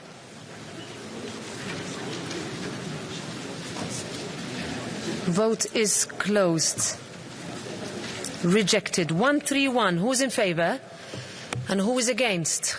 Who abstains? Check. 131. Vote is closed. Adopted. 242 by roll call. Vote is open.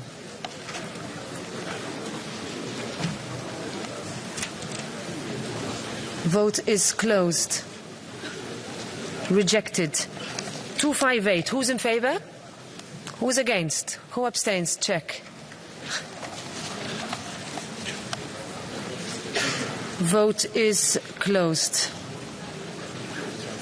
Rejected. 243 by roll call. Vote is open.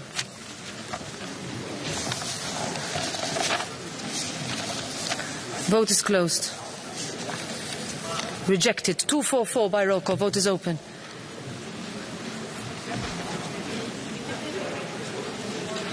Vote is closed. Rejected. 259. Who is in favour? Who is against? Who abstains? Check.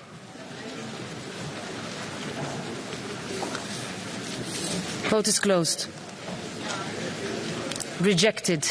230. Vote is open by roll call. Vote is closed. Rejected. Good that we checked. 231 by roll call. Vote is open.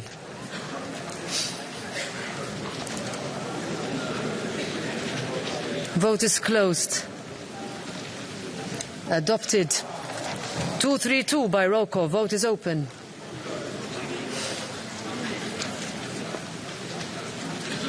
Vote is closed. Adopted. 233 by roll call. Vote is open.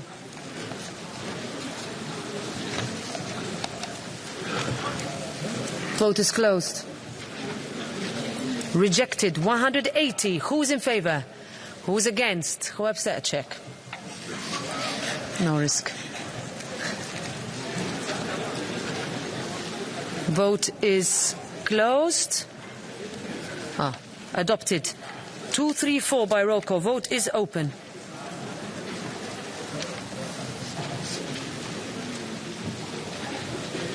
Vote is closed.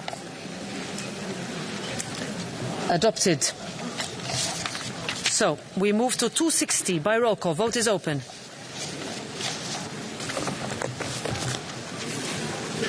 Vote is closed. Adopted. 261 by roll call. Vote is open.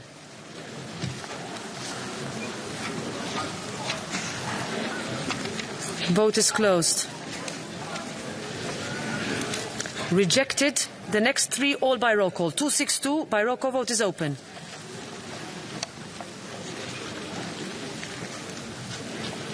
Vote is closed. Rejected. 263. Vote is open.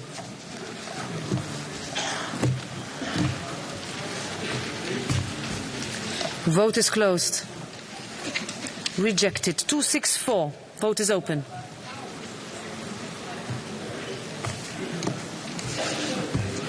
Vote is closed. Rejected. We vote on 216. Who's in favour? Who's against? Who abstains? Check.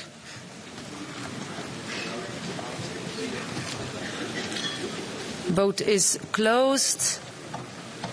Adopted. 218. Who's in favour? Who's against? Who abstains? Check this too.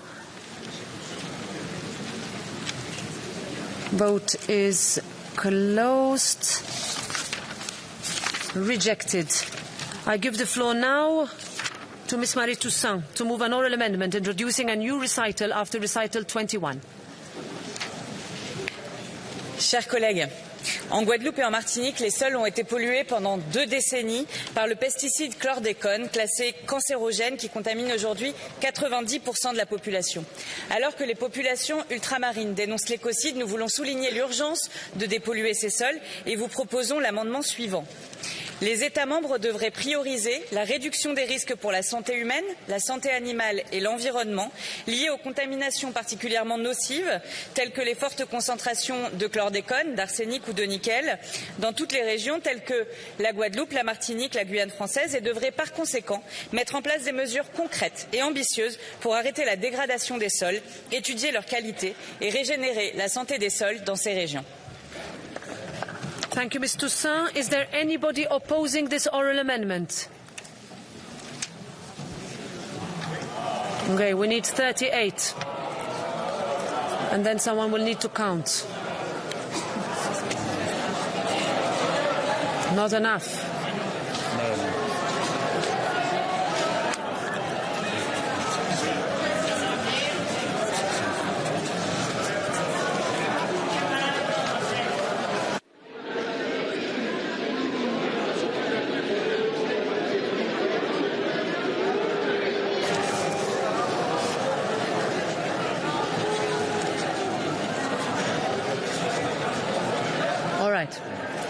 There are more than 38, so the oral amendment cannot be taken into consideration, and we continue with the votes. We go to Amendment 246 by roll call. Vote is open.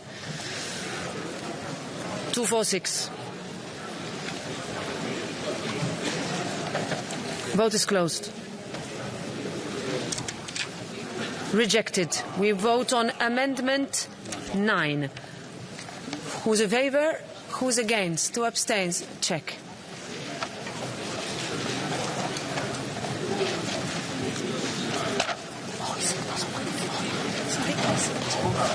Vote is closed. Adopted. So we vote now on Amendment 236 by roll call. Vote is open.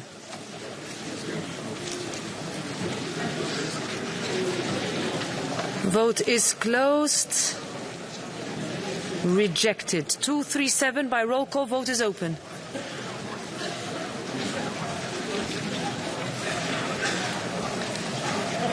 Vote is closed. Rejected. So we vote on the Commission proposal by roll call. Vote is open. Vote is closed. Adopted, and therefore the first reading of Parliament is closed. We move to the report by Pascal Canfin and Barbara Thaler on the accounting of greenhouse gas emissions of transport services. 102 amendments by the committee responsible. Block vote. Who's in favour? Who's against? Who abstains? Adopted. 104 in 2 parts, both by roll call. Vote is open on the first part. Vote is closed. Adopted. Second part. Vote is open. Vote is closed. Adopted. Amendment 115. Who's in favour? Who's against? Who abstains? Check. No, rejected. Vote is closed. Yeah, rejected. 116. Who's in favour? Who's against? Who abstains? Rejected. 35. Amendment. Who's in favour? Who's against? Who abstains? Check. Vote is closed.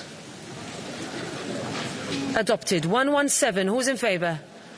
Who's against? Who abstains? Rejected. 118. Who's in favour? Who's against? Who abstains? Rejected. 44. Who's in favour? Who's against? Who abstains? Check.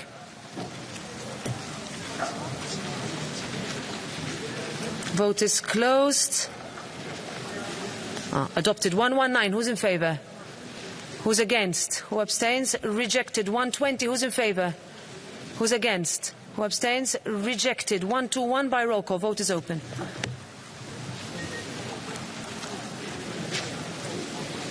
Vote is closed. Rejected. 107 by roll call. Vote is open. Vote is closed. Rejected. 108 by roll call. Vote is open.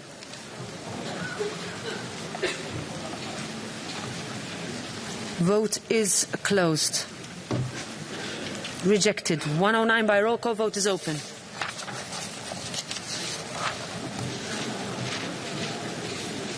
Vote is closed.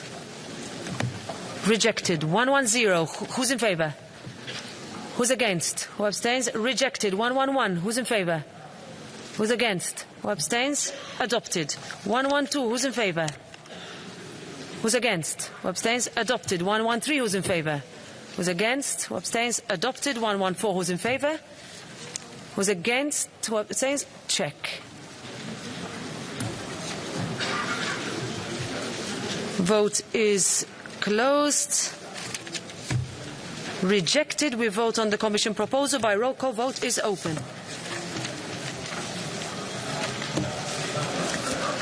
Vote is closed. And it is adopted. First reading of Parliament is closed.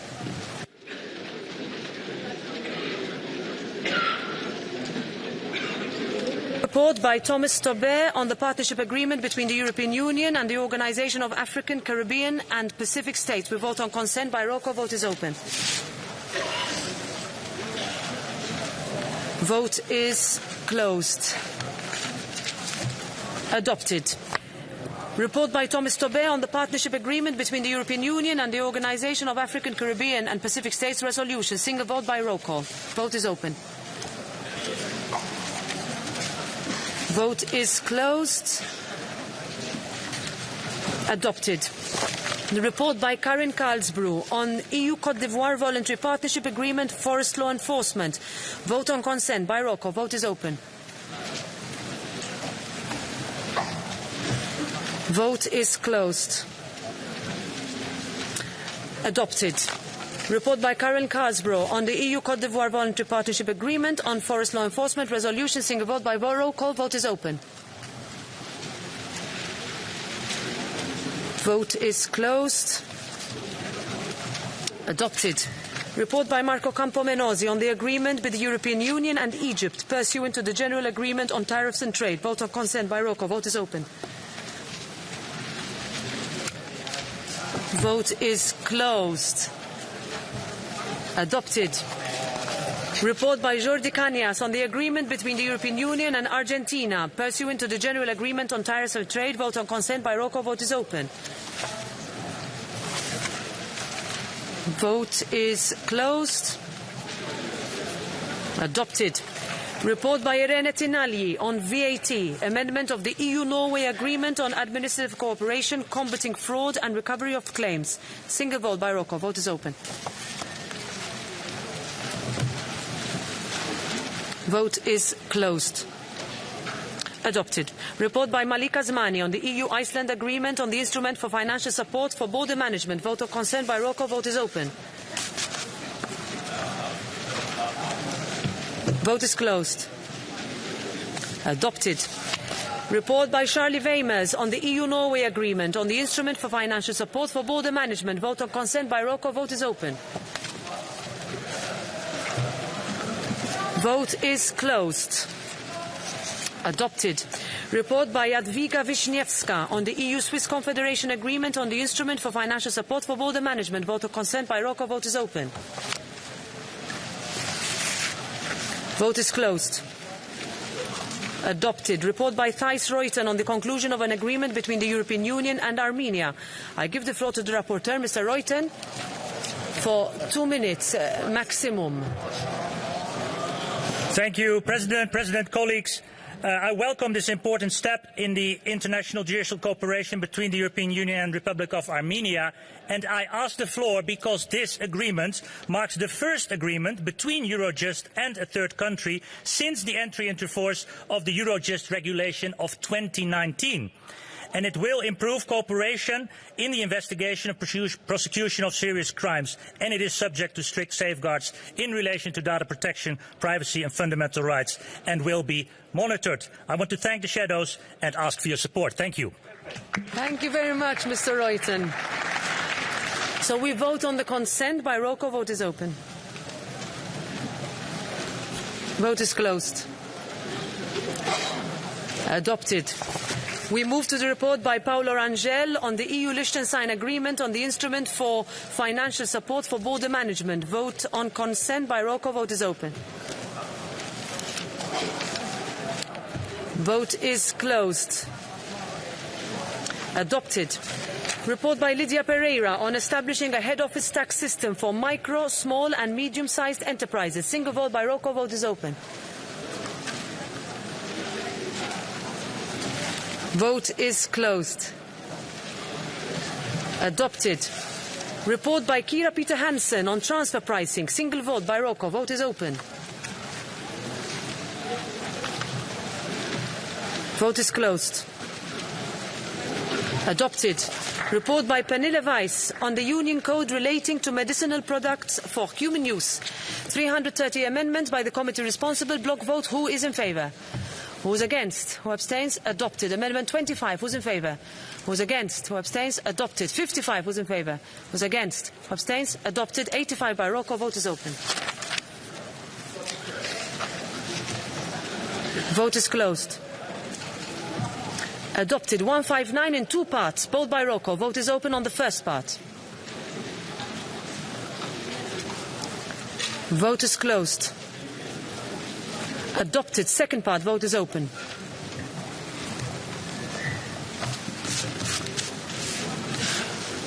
Vote is closed. Adopted. 341. Who's in favour? Who's against? Who abstains? Rejected. 342. Who's in favour? Who's against? Who abstains? Rejected. 343 by roll call. Vote is open. Vote is closed.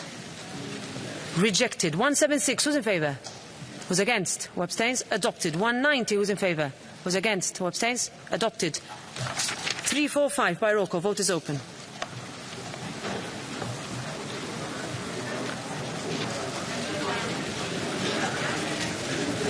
Vote is closed. Rejected. 346 by roll call. Vote is open. Apologies. I'm sorry. We vote on 199. Who's in favour? Who's against? Who abstains? Adopted. 346 by roll call. Vote is open.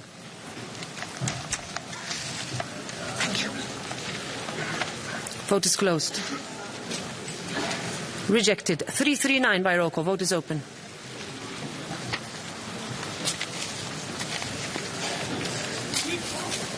Vote is closed. Rejected. 340. Who's in favour? Who's against? Who abstains? Rejected. Amendment 70. Who's in favour? Who's against? Who abstains? Adopted. We vote on the Commission proposal by roll call. Vote is open. Vote is closed. Adopted, and therefore the first reading of Parliament is closed. We move to the report by Timo Velken on the Union procedures for the authorisation and supervision of medicinal products for human use. 348 amendments by the committee responsible. Block vote. Who's in favour? Who's against? Who abstains? Adopted. 25. Who's in favour? Who's against? Who abstains? Adopted. 49. Who's in favour? Who's against? Who abstains? Adopted. 86. Who's in favour? Who's against? Who abstains? Adopted. 101 in two parts. First part. Who's in favour? Who's against? Who abstains? Adopted. Second part. Who's in favour? Who's against? Who abstains? Adopted. 103. Who's in favour? Who's against? Who abstains? Adopted. 172 in three parts. First part. Who's in favour? Who's against? Who abstains? Adopted. Second part. Who's in favour? Who's against? Who abstains? Adopted. Third part. Who's in favour? Who's against? Who abstains? Adopted. 207. Who's in favour? Who's against? Check. Fine. Let's see. Vote is closed. Adopted. 293 in 3 parts. First part, who's in favour? Who's against? Who abstains? Adopted. Second part, who's in favour? Who's against? Who abstains? Adopted. Third part, who's in favour? Who's against? Who abstains? Adopted. 296, who's in favour? Who's against? Who abstains? Adopted. 298, who's in favour? Who's against? Who abstains? Adopted. 299, who's in favour? Who's against? Who abstains? Adopted. 301, who's in favour? Who's against? Who abstains? Adopted. 329 in 2 parts. First part, who's in favour? Who's against? Who abstains? Adopted. Second part, who's in favour? Who's against? Who abstains? Adopted. 356, who's in favour? Who's against? Who abstains? Adopted. 357, who's in favour? Against? Abstains? Adopted. 358, who's in favour? Against? Abstains? Adopted. 359, who's in favour? Against? Abstains? Adopted. 360 in 2 parts. First part, who's in favour? Who's against? Who abstains? Adopted. Second part, who's in favour? Who's against? Who abstains? Adopted. 369, who's in favour? Who's against? Who abstains? Rejected. 370, who's in favour? Who's against? Who abstains? Rejected. 371, who's in favour? Who's against? Who abstains? Rejected. 372, who's in favour? Who's against? Who abstains? Rejected. 144, who's in favour? Who's against? Who abstains? Adopted. 373 by roll call vote is open.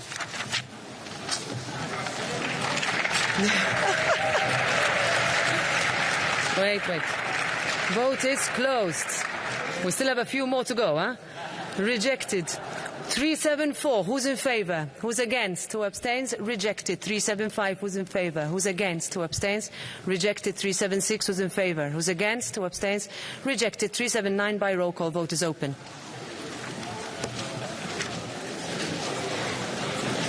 Vote is closed. Rejected. 378 by roll call. Vote is open. Vote is closed. Rejected. 377 by roll call. Vote is open.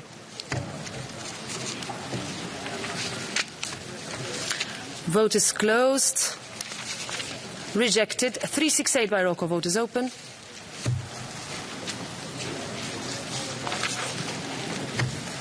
Vote is closed. Rejected. We vote on the Commission proposal by roll call. Vote is open.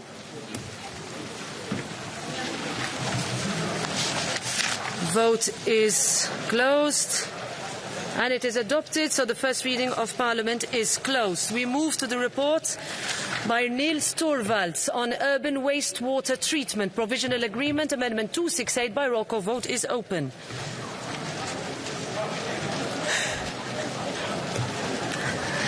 Vote is closed. Adopted. First reading of Parliament is closed. This is the last vote, so please, those remaining in the chamber for the debate, don't leave. Finally, motion for a resolution tabled by the Committee on Petitions on handling of heavy goods vehicles at border crossing points. It's a single vote. Who's in favour? Who's against? Who abstains? Adopted. Check.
This is the backup.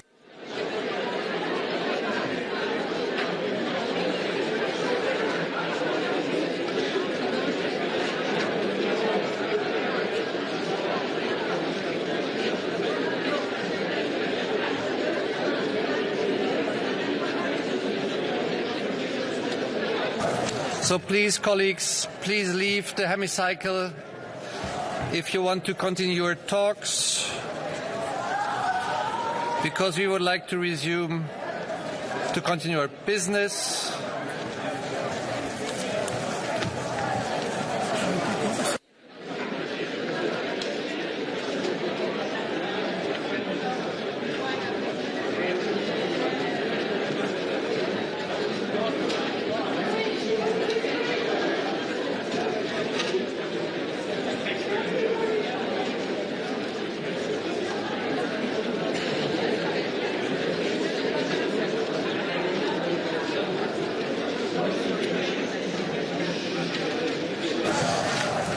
So, verehrte Kolleginnen und Kollegen, nach diesen aufregenden Abstimmungen kommen wir zum nächsten Tagesordnungspunkt. Es folgt die Erklärung des Rates bzw. der Kommission, in diesem Fall ein neuer Verdacht auf die Einmischung Russlands im Europäischen Parlament angesichts der bevorstehenden Europawahl und dessen Auswirkungen auf die Union. Ich kann noch mal bitte alle Kollegen, die jetzt noch Gespräche führen, bitten, diese außerhalb des Plenarsaals fortzusetzen und Ruhe in den Plenarsaal zu bringen. Und als erstes gebe ich im Namen der Kommission der Frau Vizepräsidentin Věra Jourová das Wort.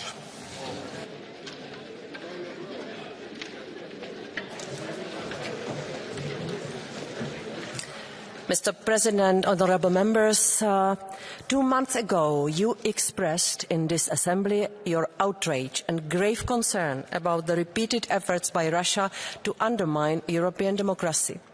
It is obviously disturbing that Parliament has had to return so quickly to the same issue.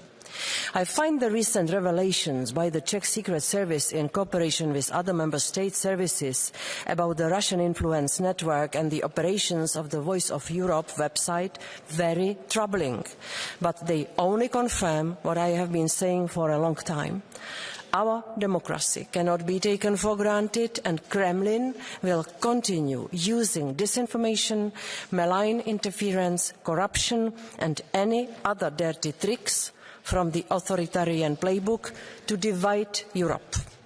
We have to remain vigilant, both against corruption and against unjustified foreign involvement.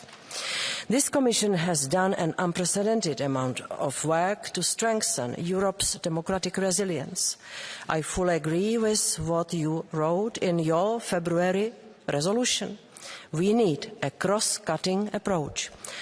Or what we called in the European Democracy Action Plan, a whole-of-society approach. And let's be aware of the fact that there is no silver bullet. There is no one solution. We need to be alert and work both on the European and national level. We need to involve not only authorities, but also civil society, media and the citizens. In the last months, I have been touring Europe with exactly this goal in mind, to raise awareness across the board, to share and learn best practices.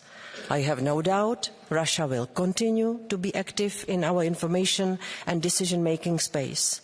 So we have to constantly learn and adapt. This is why in December last year we presented the Defence of Democracy package to shed more light against hidden foreign interference. As the key element in this package, we proposed a directive laying down common transparency and accountability standards for interest representation activities on behalf of third countries. Thanks to this proposal, citizens will know who is behind different interest representations when they are used by third countries to influence political debates and decision-making processes in the Union. Specifically on elections, the Commission issued a recommendation on inclusive and resilient elections in December last year. It touches upon the funding of national political parties and political candidates from third countries. Member States are encouraged to identify and address gaps in their legislation and other regulatory measures related to such funding, in particular by promoting transparency and by limiting or prohibiting donations from third countries. The recommendation also included a call on political parties in relation to their conduct during the election campaign.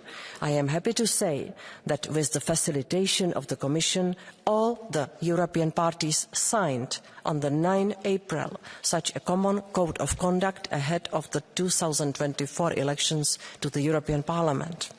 In addition, on the same day, the regulation on the transparency of political advertising entered into force. With this law, we gave citizens the possibility to see who is behind political advertisements and how much money has been paid for such campaigns. The Commission, together with the Parliament and the Council, is also part to the interinstitutional agreement on a mandatory transparency register, which entered into force in July 2021. We believe that the EU institutions must meet the highest transparency and integrity standards. This is why last June the Commission adopted a proposal for a creation of an interinstitutional ethics body. The Commission welcomes the agreement of all institutions and advisory bodies of the EU on this proposal, while regretting the fact that the European Council decided not to participate. The agreement is a significant contribution to a common culture of ethics regarding the members of the institutions and advisory committees at EU level. The plenary vote in 2 weeks will be very important. I look forward to the signature and entry into force ahead of the European elections of 2024. The influence operations conducted by Russia within the Parliament also include allegations of potential corruption. The Commission has made the fight against corruption a priority. In May of last year, we presented legislation to strengthen the fight against corruption in Member States. This would ensure that all kinds of corruption are criminalised, including trading in influence and abuse of power. I would urge swift agreement on this text and to maintain a high level of ambition. The Commission has in parallel continued to impose sanctions against Russia, and we have redoubled our efforts with international partners to counter sanctions circumvention. We also established a framework for protection against foreign interference and disinformation in the digital sphere. The Digital Services Act is a global first legal standard for tackling disinformation, also protecting freedom of expression and information. This is also complemented by the revised Code of Practice on Disinformation, whose signatories agreed on strategies and measures to fight disinformation. We have also recently issued Digital Services Act guidelines for elections for providers of very large online platforms and search engines. The External Action Service also coordinated work on the EU toolbox to tackle foreign information manipulation and interference, covering the entire spectrum from situational awareness to resilience building, regulation and diplomatic responses. Dear President, honourable members, we have done a lot to protect our democracy from malign interference, but there is still a lot to be done. And I trust that this House will also look at what lessons can be drawn from the recent revelations and what more can be done. The Member States also have a key role to play in following up on the recent revelations, as well as in terms of prevention. There are aspects that cannot be dealt with by regulation, and in that context it is very encouraging to see cooperation of intelligence services. I am looking forward to the debate on this issue. Thank you very much. Ganz herzlichen Dank, Frau Kommissarin Jourová. Als erstes gebe ich das Wort der Kollegin Kalniete.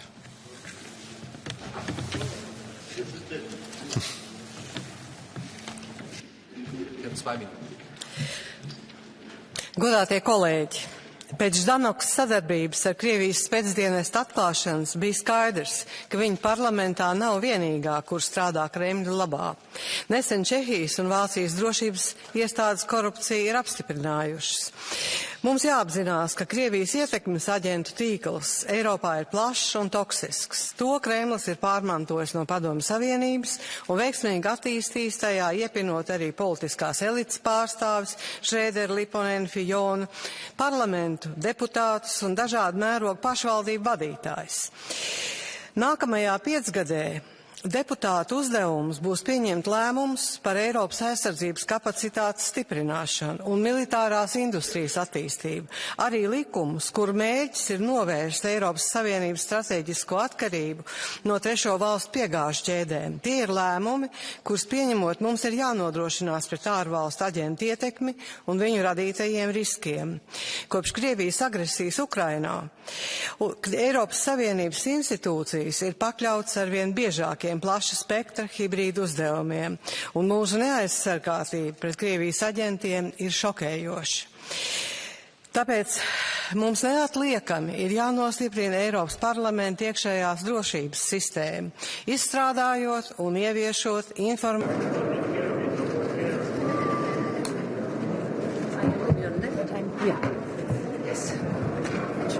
Good evening to you all. The European Parliament has just voted in favour of a new way forward on asylum and migration. We have listened, we have acted, and we have delivered on one of the main concerns of people across Europe. This is a historic day for Europe. I want to thank members of the European Parliament who have spent years working on this. Thank you to successive presidencies who pushed this forward despite the difficulties, and the Belgian presidency and Prime Minister De Croo in particular for pulling it over the finish line. Thank you so much also to Commissioner Johansson and her team, Vice President Skinas and President von der Leyen, for their commitment to seeing this through. This new Asylum and Migration Pact has ushered in new laws that had been more than 10 years in the making. Today we have voted in favour of a package that provides for a robust legislative framework that is the same in all member states, that puts humanity first, that understands all the different, difficult aspects of this issue, that secures Europe's external borders, that provides clarity on applicable rules, that ensures the right balance between solidarity and responsibility, in full respect of fundamental rights. We promised a new system that is fair with those eligible for protection, that is firm with those who are not, and that is strong against the traffickers and the networks preying on the most vulnerable of people. Tonight we have delivered on that promise. Now this package goes a long way. It will not magically solve every issue overnight, but it is 10 giant leaps forward. It will simplify procedures. It will reduce lengthy application processes. It will increase and intensify coordination. And ultimately, it will ensure that those who are in desperate, urgent and legitimate need for protection get it, and get it fast. It ensures that no member state will be left alone again to cope with the pressure, whether that state is in the Mediterranean or on other land routes, whether it is those states dealing with secondary movements or those states facing down hybrid threats and instrumentalisation of migration, as we have seen in recent months. This is a legislative acknowledgement that for a European issue, we must have a European response. Critically, these new laws recognise that migration is above all a human issue, and that behind each heartbreaking statistic is a life, a dream, a name. Today, this Parliament has shown that Europe lives up to its responsibility and its promises. That is what is at the heart of this pact. There is, of course, still more to do. On returns, on working with our partner countries, we will keep up the work. This package has all the potential to make a real difference, to help prevent deaths at sea and address an issue that has been left on the back burner for far too long. Now we must make sure that what has been agreed to is fully implemented in all our member states, and that implementation goes hand in hand with the respect for our shared humanity, because that is the European way. Thank you very much. Today is indeed a historic day. After years of intense work, the Pact of Migration and Asylum becomes a reality. It is a huge achievement for Europe. And this excellent achievement is built on the outstanding work of so many. So let me start by thanking Vice President Skinas and Commissioner Johansson for your amazing work, tireless work. You and your teams have worked so hard over so many years to make this day happen. Now it's here, you made it. Dear Roberta, I also want to thank you and the European Parliament for your dedication and for the excellent cooperation. This was really amazing. And I want to thank the successive Council presidencies, and I start with you, dear Alexander, the Belgian presidency, who got us over the finish line. Thank you so much. We all understand this fundamental truth. Migration is a European challenge which must be met with a European solution, one that is effective and both fair and firm. And this is what the Pact on Migration and Asylum delivers. It will be making a real difference for all Europeans. First, more secure European borders, knowing exactly who crosses our borders by registering and screening everyone, while ensuring the protection of the fundamental rights through an independent monitoring. Second, faster, more efficient procedures for asylum and return. This means that those with no right to asylum will not be allowed to enter the European Union, while those escaping war or persecution can count on the protection they need. The Pact strikes the right balance between stricter rule against the abuse of the system and care for the most vulnerable. And third, more solidarity with the member states at our external borders, because they manage the pressure from illegal migration. So all member states will be part of this solidarity effort, but they will choose how best to do it. And at the same time, secondary movement within the European Union cannot be allowed. The new rules foresee closer collaboration between member states to stop secondary movements. In essence, the Pact is about how best to pull our weight together. We will do it in a way that respects our obligation as part of the international community to support those with the right to international protection. We have fulfilled it in the past, and we will continue to do so. But we must be the ones to decide who comes to the European Union and under what circumstances, and not the smugglers and traffickers. With the Pact in place, we have the legal framework we need. This is one leg. The second leg is our operational support to member states. We will continue to bring them tailored solutions on border management, the fight against smugglers and returns. And we will continue to respond to crises from Lampedusa to Finland's border, from the Canary Islands to Cyprus. In parallel, we will also press ahead with our work with global partners, developing partnerships with countries of origin and transit, so that we can address the root causes of migration together.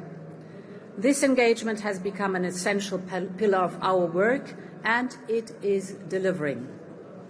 To conclude, I am proud to say we delivered a European solution. But our work is not done yet. And it must be the same determination and unity that has led us to this day that has to guide us to make the Pact a true success in Europe. Thank you. Thank you.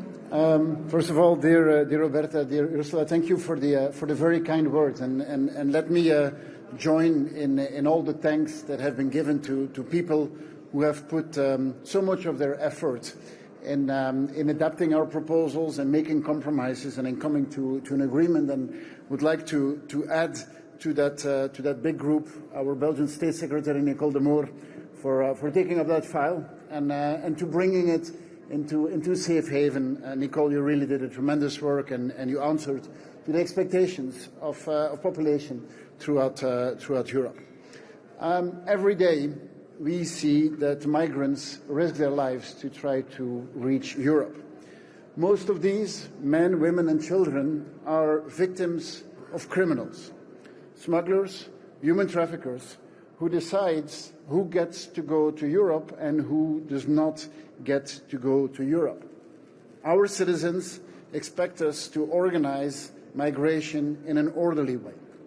And this Pact on Migration and Asylum aims to change that immoral and illegal business system that is being used way too often. And we have here a pact which takes an important first step in taking back control, in monitoring our external borders, and in offering protection to people who are entitled to have protection. As being said, migration is a complex phenomenon of all times, and there is no miracle solution to that. But this pact offers the member states the tools to better control and to better steer the flows of migration. Parliament has voted, and we are happy with the vote of Parliament. Now we have to get to work, and the implementation of this will be launched very soon politically with a ministerial conference which will take place in Ghent next month. This means we have to get to work to put these agreements into actions, and that means three main elements to us. First of all, better protect our borders to prevent illegal border crossings. Secondly, better spread the migration burden to all member states. And third, I would say above all, make sure that Europe is only reached by asylum seekers who are entitled to have protection. That also means that we will continue to make agreements with third countries, like we did successfully with Tunisia, with Turkey, with Egypt, with Mauritania. These agreements are the type of agreements that we need to make because we do it in a partnership. And I think our recent visit to Egypt demonstrated again that migration can only be addressed if we do it with mutually beneficial partnerships with the countries of origin and of transit. In recent months, agreements like that have been made in Mauritania and Tunis and in Cairo, and I think it has shown our capacity as a European Union to come to balanced, comprehensive agreements with the countries in our neighbourhood. I hope we are now in a momentum and that we keep that momentum. It is an important step. I want to congratulate everyone who has worked on this. This is only a first starting point to stop the smugglers and to better protect our borders. It is a first step, but it is a very important first step. Thank you. Hello, Mattia Bernardo Bagnoli, ANSA. A question for both of the presidents first. Now that the pact has been approved, you can honestly say to countries like Italy, Spain, Greece, Malta, who are at the forefront of migration, that the reforms will work and solidarity will be there, how the pact can help them in practice. And for you, Prime Minister, do you see challenges in the implementations of the pact, and if so, which ones? Thank you. So I can tell you with a definite yes. Coming from one of the countries that you mentioned, this has been a request, a plea, if I could say, for many years, that countries that are on the front line, whether they have a sea border or land border, it's important to say, are not left alone.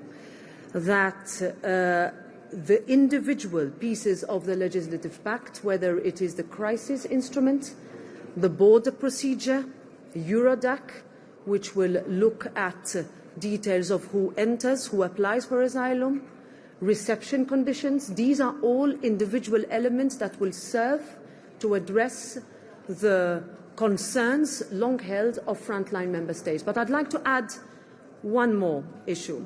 In 2015, for the first time, there were countries that were not only the ones in the south that said they were on the front line. In 2020 and 2021, we saw the instrumentalization of migrants across the Polish, Belarusian and Baltic borders.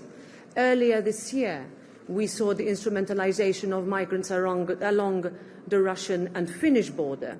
And that in order for us to show, even with solutions that we inserted inside the Pact across all the instruments, that the front line is also now meaning something different to what it used to mean in 2015, 2016, earlier and a little bit later. And that means that all of Europe will share that responsibility for those who are truly in need of protection. And again, across all the instances, fundamental rights will be protected. So indeed, the big challenge and promise was and is that we have said it is important for us to acknowledge this is a European challenge, migration, irregular migration, which needs a European answer. And for the countries, the answer is no member state will be left alone. And for that, we have introduced mechanisms to make sure that member states under pressure get help. The mandatory solidarity is a solidarity among our member states. Of course, they can choose whether they want to relocate migrants or want to show solidarity in kind or financially. But important is Europe at its best is always when Europe is standing as one and showing solidarity among the member states. And this is what the Pact for Migration and Asylum is now casting into law. To add to that, this pact builds on what is, as Europeans, our strongest point, that is cooperation and solidarity.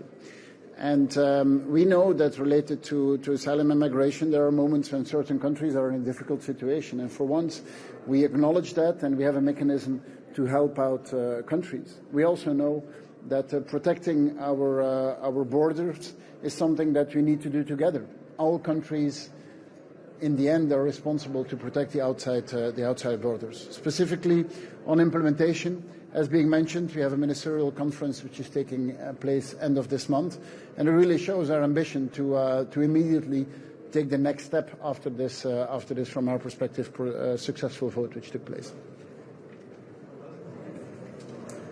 Philippe Jacquet, Le Monde. I have a political question. What is your message to the political forces that didn't support the pact? And are you afraid that the far right will use it for political gains during the upcoming campaign? So, first of all, this was a democratic vote, some of which results were quite close, but this is something that one would expect with files that are politically sensitive, such as the ones that we adopted today. I would answer yes to your question if the pact had not passed. I am a candidate in these elections to the European Parliament, and I can tell you that our citizens for years have asked for a European response. And this is what we have delivered today, and we will be able to, unlike in 2019, is go to our citizens and say that we have delivered. It's not ready. It's not a solution to all the challenges. There is still a lot of work to do. However, we have really given a legislative response to a European plea that our citizens have asked across all member states for many, many years. We have worked very hard to find a common solution, and we deliver. This is the main message today. Politics deliver. We have delivered for the Europeans what they have been asking for. And Europe has decided to work together and to face the challenges together, because we know as 27, as one European Union, we have incredible strength and we can manage migration. We have now the legal basis for strong external borders. Every migrant coming to these borders will be treated the same way, fair and firm. Those who need protection will be protected, but those who are not in need of protections have to return to their home country. And another point is important. We are working together with neighboring countries to make sure that we invest in their economies, we create partnerships, we invest in their education system, for example, in talent partnerships, to make sure that Europe is willing, together with the neighboring country, to work on legal migration. Legal migration is the best tool to destroy the narrative of the smugglers and traffickers. What we do not want is that smugglers and traffickers dominate the scene. So together we will fight this organized crime, but we will make sure that in a partnership way we have a relationship with the neighboring countries that ensures that safe and legal migration is possible. Just on certain people who try to block this vote. Blocking this vote means that you agree with the status quo. And I think that's not a good thing. The status quo means that certain countries have difficulties in managing the migration flows. We see that people are being subject to criminal activities, to human smugglers. No one could agree with the status quo, I hope. And this is a compromise. But it's a compromise that breaks the status quo, and that's what is expected from us, I think.